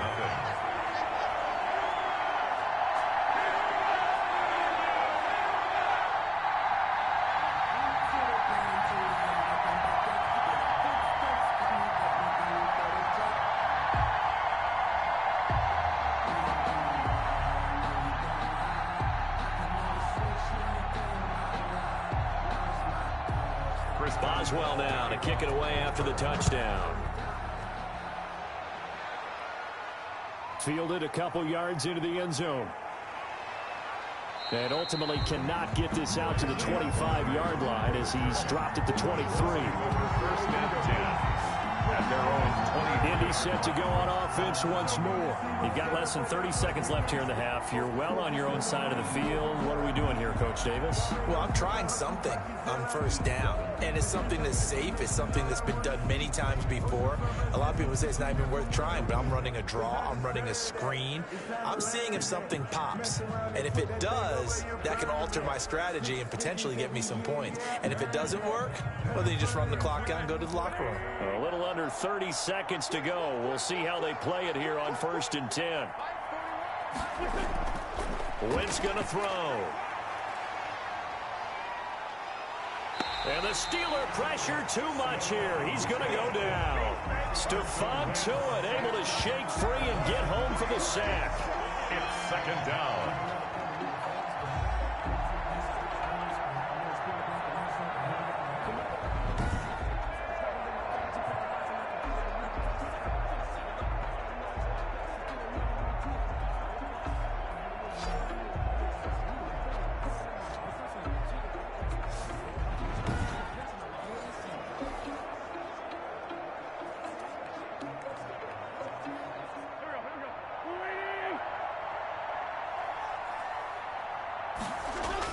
They don't want to repeat a first down. They'll keep it on the ground. And he'll get this up to the 34-yard line. So we reach halftime in what's been a fairly one-sided game so far. As we'll send you down to Orlando, we check in with Jonathan Coachman for our EA Sports Halftime Report. Coach. Okay, Brandon, thanks very much, and welcome everyone to this abridged version of the EA Sports Halftime Report. Okay, right, Brandon. Thanks very much. And welcome in, everyone, to this slimmed-down version of the EA Sports Halftime Report. This one is maybe not exactly in the bag yet, but there is definitely a big mountain to climb in this third quarter. The teams are already back out there, so let's not waste any time as we'll turn it back over to Brandon Gaudin.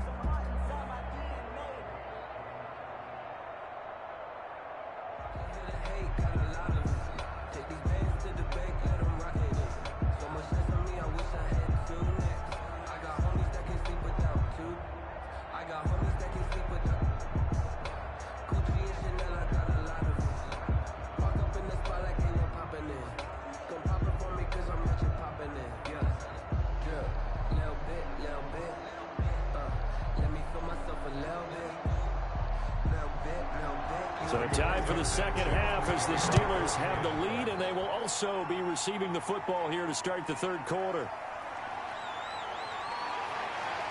And he'll go down as this drive will start at the 25-yard line. At their own 25-yard line. The Steeler offense now with the football first here to begin the third quarter. They are just putting things together so well here, drive after drive. They really have captured the momentum, haven't they? They've taken momentum and pretty much not just give them a jersey, but a seat on the bench as well. Whatever do you need, you've got it, because the way they're stringing things together and creating that distance between them and their opponent, it's really hard to narrow that gap. And the other part is they're taking their spirit away from them, too. Yeah, now they're just looking to add to that total. And now this throw complete to Washington. 7 yards the pickup there. Washington. A 7-yard pickup brings up 2nd and 3 at the 31-yard line.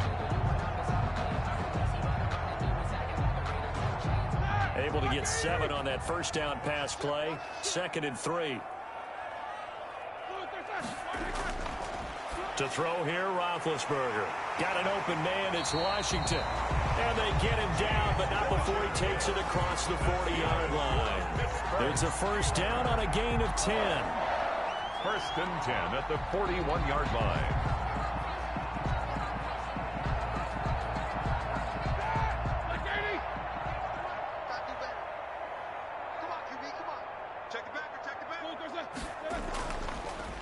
Shotgun handoff to Samuels. And he takes it past the 45 and down at the 46. The ball carrier. In on the tackle, Kamoko Toure.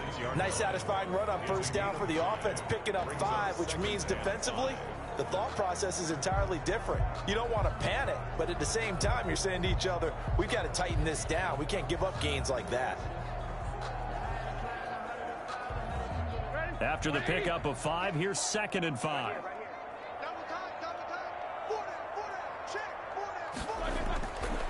Now it's Roethlisberger. And this one incomplete. Too much contact to hold on to that one, and it's 3rd down. As this old brain remembers, when I see 5 wide receivers on the field as a defender, I know the ball's coming out hot. They expected it and got there and popped it free. They come up now 3rd and 5 following the incomplete pass. 58, right over there. Yeah. Now Roethlisberger. And he took the contact as he was throwing it, and the ball drops incomplete. So good work there on the defensive side for the first drive of the second half. Yeah, and until their offense can get into rhythm, their defensive players and staff have got to say to themselves, we've got to make it work. We've got to stand in here and make sure nothing else happens until our guys start moving the ball. Here's Jordan Berry now. And the way this offense has moved the ball, he hasn't been needed till here in the 3rd. He'll get off a fairly short kick here as this is toward the sideline. And this one will not be returnable as it sails out of bounds. Their own 31-yard line. Here's the Colts now as they get ready for their first possession on offense of the second half. And, Charles, they trail by 3 scores. Look, they're not completely out of this, but it's sort of go time right now. Yeah, and they knew that coming out after halftime, it was going to take a collective effort to get back into this ball game. The defense got the stop for them, so maybe that can get things started. Now the offense has to pick their game up as well, and if they can put a score on the board, hey, they could get back in it in a hurry. Line of scrimmage, the 31 now on 1st and 10. A run by Mack to start the drive. And just no chance of turning the corner. He can only get back to the line of scrimmage. 2nd and 10 coming up. He's already fumbled once in this game, and I thought the ball started to jostle there a little bit, but they got to him quickly Week at the line of 1-6 scrimmage. Indianapolis Colts 8-6 Pittsburgh Steelers 7-7 is now live streaming on Sports Screen Game 2021 hosted by Devin Smith. Is protecting the football, not gaining yards. Now left side, a completion to his tight end. That'll leave them with a 3rd and 2 coming up. They got 8 yards there. That coach is always harp on the quarterback reading the defense and getting it to the open man.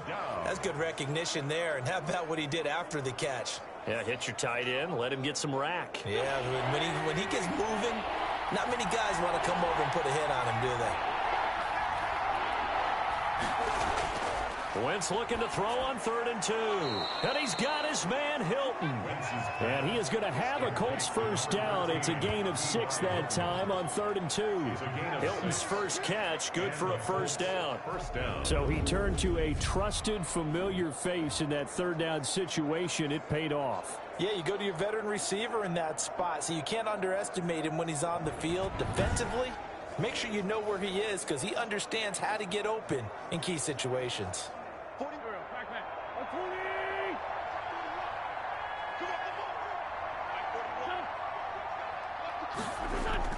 On 1st and 10, here's Wentz. Pressure comes, and the Steelers take him down. Stephon Tuitt able to get in there for his 2nd sack of the afternoon. That's his 2nd sack of the game, and the best defensive ends, they do their homework as much as offensive guys do. They know how to beat the offensive lineman across from them, what moves they need to do to set them up. This guy's been pretty good at it all game long.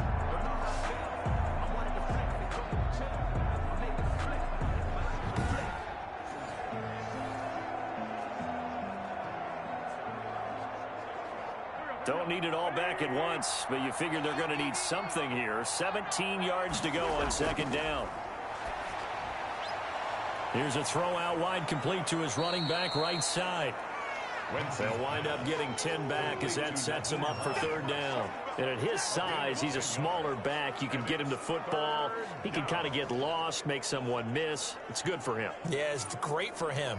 I like what you said there. Sometimes he gets lost in the traffic a little bit, but get him out in the open field into some space. That plays to his strengths the best and keeps him out of it where all the big boys are, you know, make him make someone miss in the open field. And down he goes. They bring down Wentz on the sand.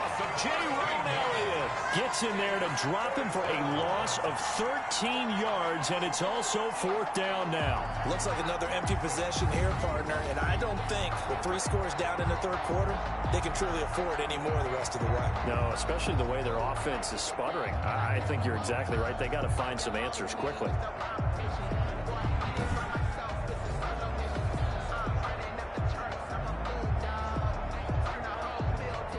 Now here's Rigoberto Sanchez as he's on to punt for Indianapolis.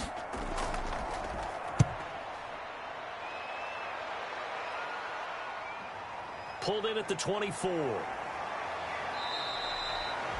Nice punt, but good work on the return to get back 11 yards. And out will come the offense as they take over. Pittsburgh set to take over again on offense. And now you've got the clock winding down here in the 3rd quarter. Your 3 scores to the good. What's your approach on this drive? Too early to fully commit to playing the clock game. Yet at the same time, you're also not going pell-mell like you would in 2-minute offense. This is what NFL offenses call 4-minute football. Take the clock out of the game a little bit, wind it down, but at the same time, keep advancing the ball down the field.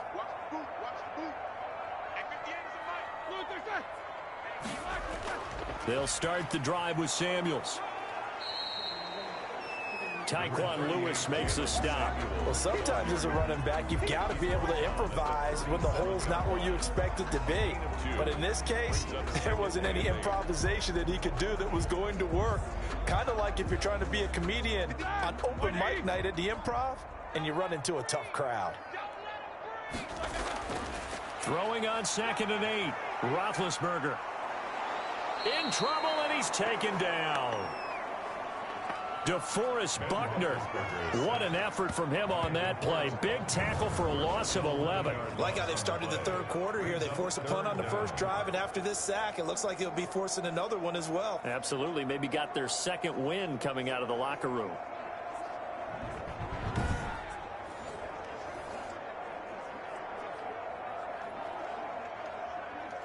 So the sack, and now a 3rd and long situation for the Steelers and Ben Roethlisberger.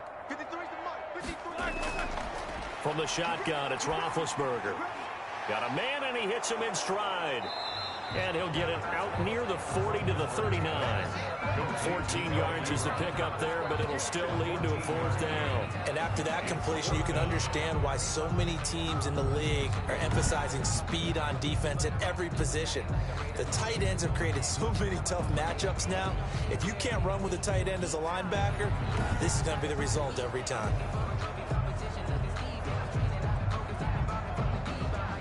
Here's Jordan Berry now as he's on to punt for Pittsburgh.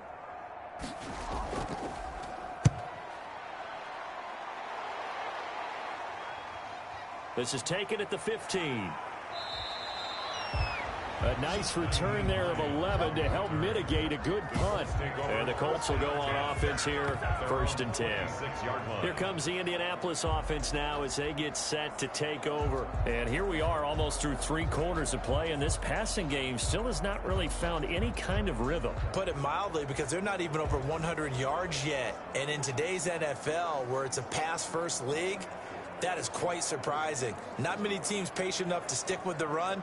Everybody wants to advance the ball through the air. They've got to get their timing back.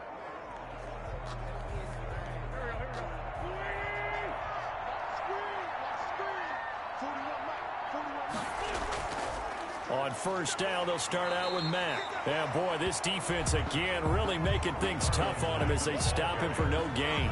Brought down right at the line of scrimmage. No gain on the play. 2nd and 10 at the 27-yard line.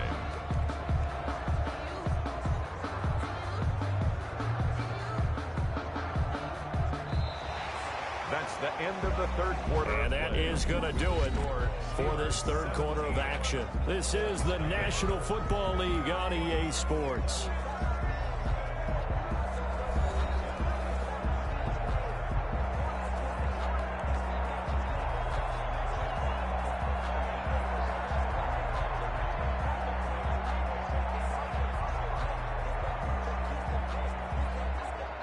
Officially nothing on that last run. They'll try again, 2nd and 10.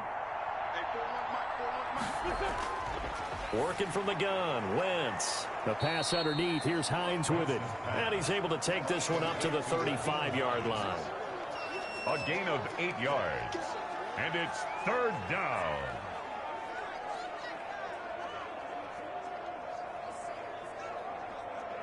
The Colts on 3rd down. They've only converted once in 4 tries. Here it's 3rd and 2.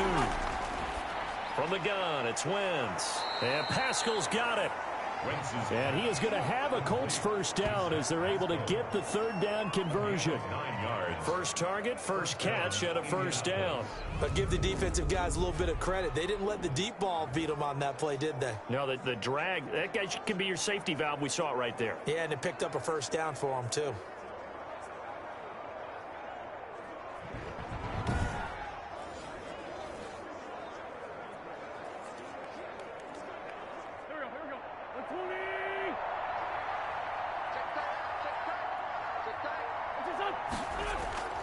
Wentz now on first down. That's into the hands of Pascal. And he'll be pulled down, and now a late flag will come with it. And that's in the area of a face mask, I think. Oh, man. So that flag will cost him 15. And it doesn't matter anymore how you get the face mask. Any part of it is going to be 15 yards.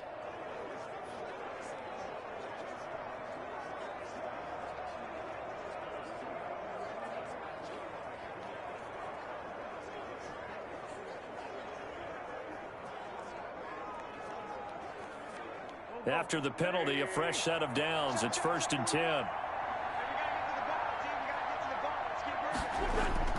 Shotgun now for Wentz. Campbell making the catch. And he'll be brought down. Oh, that's a face mask. Certainly looked like it. Indeed, here come the flags. Defense. Well, we looked at each other right away. We knew that flag was coming out. And I always enjoy the conversation post because officials always tell you, I don't want to throw the flag, but you caused the play. You did it. I had to.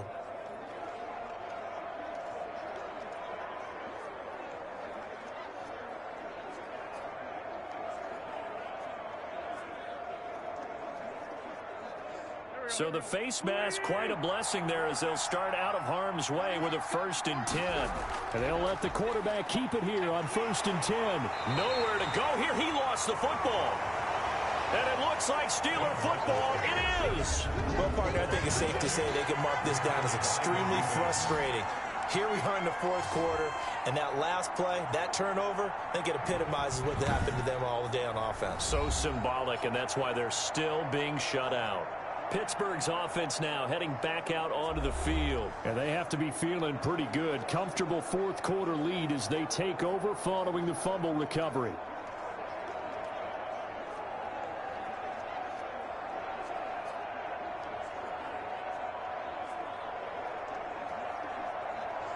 Big Ben and the Steelers with a 1st and 10 at their own 17-yard line. Going to give this time to the tailback. Just what you want on a first down run. Call it 8 yards, and it's 2nd and 2. Well, partner, I know this type of running back. I mean, this size, this intensity usually gets better as the game goes on. And I just tell you from experience, the first few quarters, oh, you're eager. You come running up there, I'm going to tackle this guy. By the 4th quarter, you're coming up and thinking about it. And D-line wearing down 4th quarter. Yeah, that's not a guy they want to see consistently. Well, the 2nd down throw on target. And he's able to take this one up to the 35-yard line. 9 yards to pick up there, and it's a first down. And looking to put this game on ice in the fourth quarter, but still not afraid to throw it as they show there. You want to play the game with confidence, and they have a guy who's in control right now. Their trigger guy throwing it, they feel just as confident with him doing that as they would if they tried to run the ball and run the clock out. They'll go with Snell here on first down. 2 yards on the pickup there. It'll be 2nd and 8. That's it. That's what you want. Straight ahead positive gain. Just keep that clock ticking. 2 yards on the pickup. It's 2nd and 8 at the 36-yard line. The last run good for 2. Here's 2nd and 8. Big stop, G. Big stop. Let's go. Here's Snell yet again. And he's got room. And he'll be taken down, but not before he gets into enemy territory. 15 yards on the play, first down. Well, I don't think there's any question, Brandon, at this stage, the stop troops, the defensive guys, they've got to use their 3 timeouts here. They've got to stop them and get the ball back. Yeah, if you're in that 2 to 3 score deficit window that they're in now, you got to get it ASAP. Yeah, no doubt about it. Stop them, use your timeouts. Easier to move the ball on offense without timeouts than to stop them on defense without using them.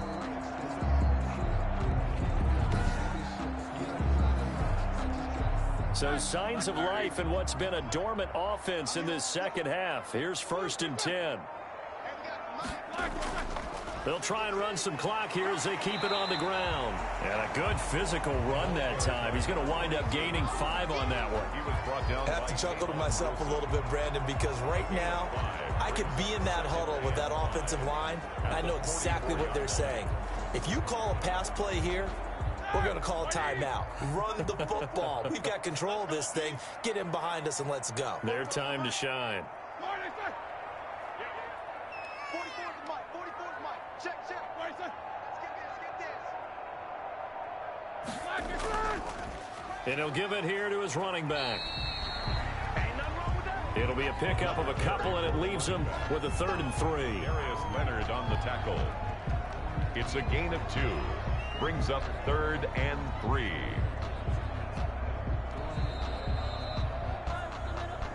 Two minutes left to play in this football game here on EA Sports.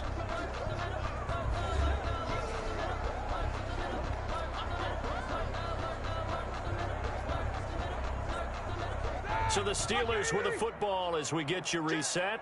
And let's see what they've come up with offensively after having time to talk it over. Now a handoff here to his running back. And he will have a Steelers first down by a couple of yards as they're able to get 4 there on 3rd and 2. A gain of 4 that time as the drive will continue. Starting to look like this drive, it may be the final nail in the coffin. Well, this is why you work out so hard, right? This is why you spend all that time in the offseason. This is why you have those OTAs and mini camps. For these situations, these scenarios, to run someone into the ground and secure a victory. Not totally home free yet, but it's looking good as they come up 1st and 10.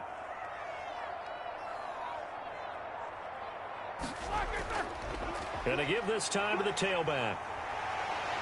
And they'll get this one down to about the 20-yard line.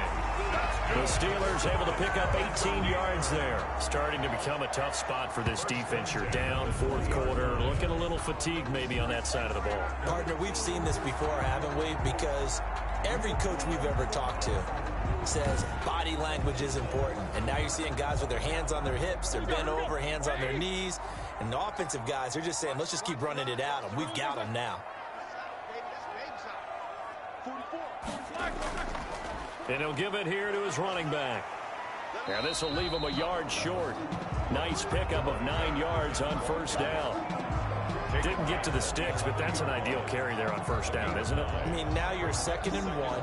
Although, you know, in the NFL, even if you picked up the first down, I don't think it's a big difference because the clock doesn't stop. Yeah, not like college. Right. If it's college football, you want to 2nd and 1 is probably better than picking up the first down because in college football, the clock stops with every first down. It actually aids the defense in that situation. So this one in the win column for the Pittsburgh Steelers, and they did it in shutout fashion. Impressive. Would it be too bland of a statement to say they didn't have the greatest day offensively? I mean, did enough, though. Did enough, but yeah, you're right. Most games, it wouldn't have been enough. So they've got to go into the locker room and applaud their defensive mates and say, guys, you really carried us today. We'll try and get you back next time. But as for today, you guys were nails out there.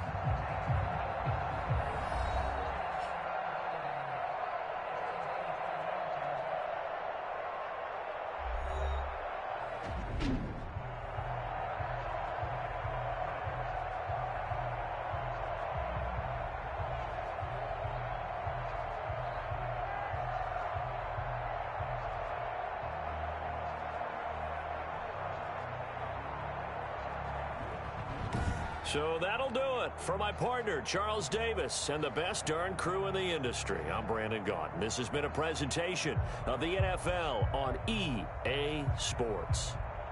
The Steelers are winners as we say so long from Heinz Field.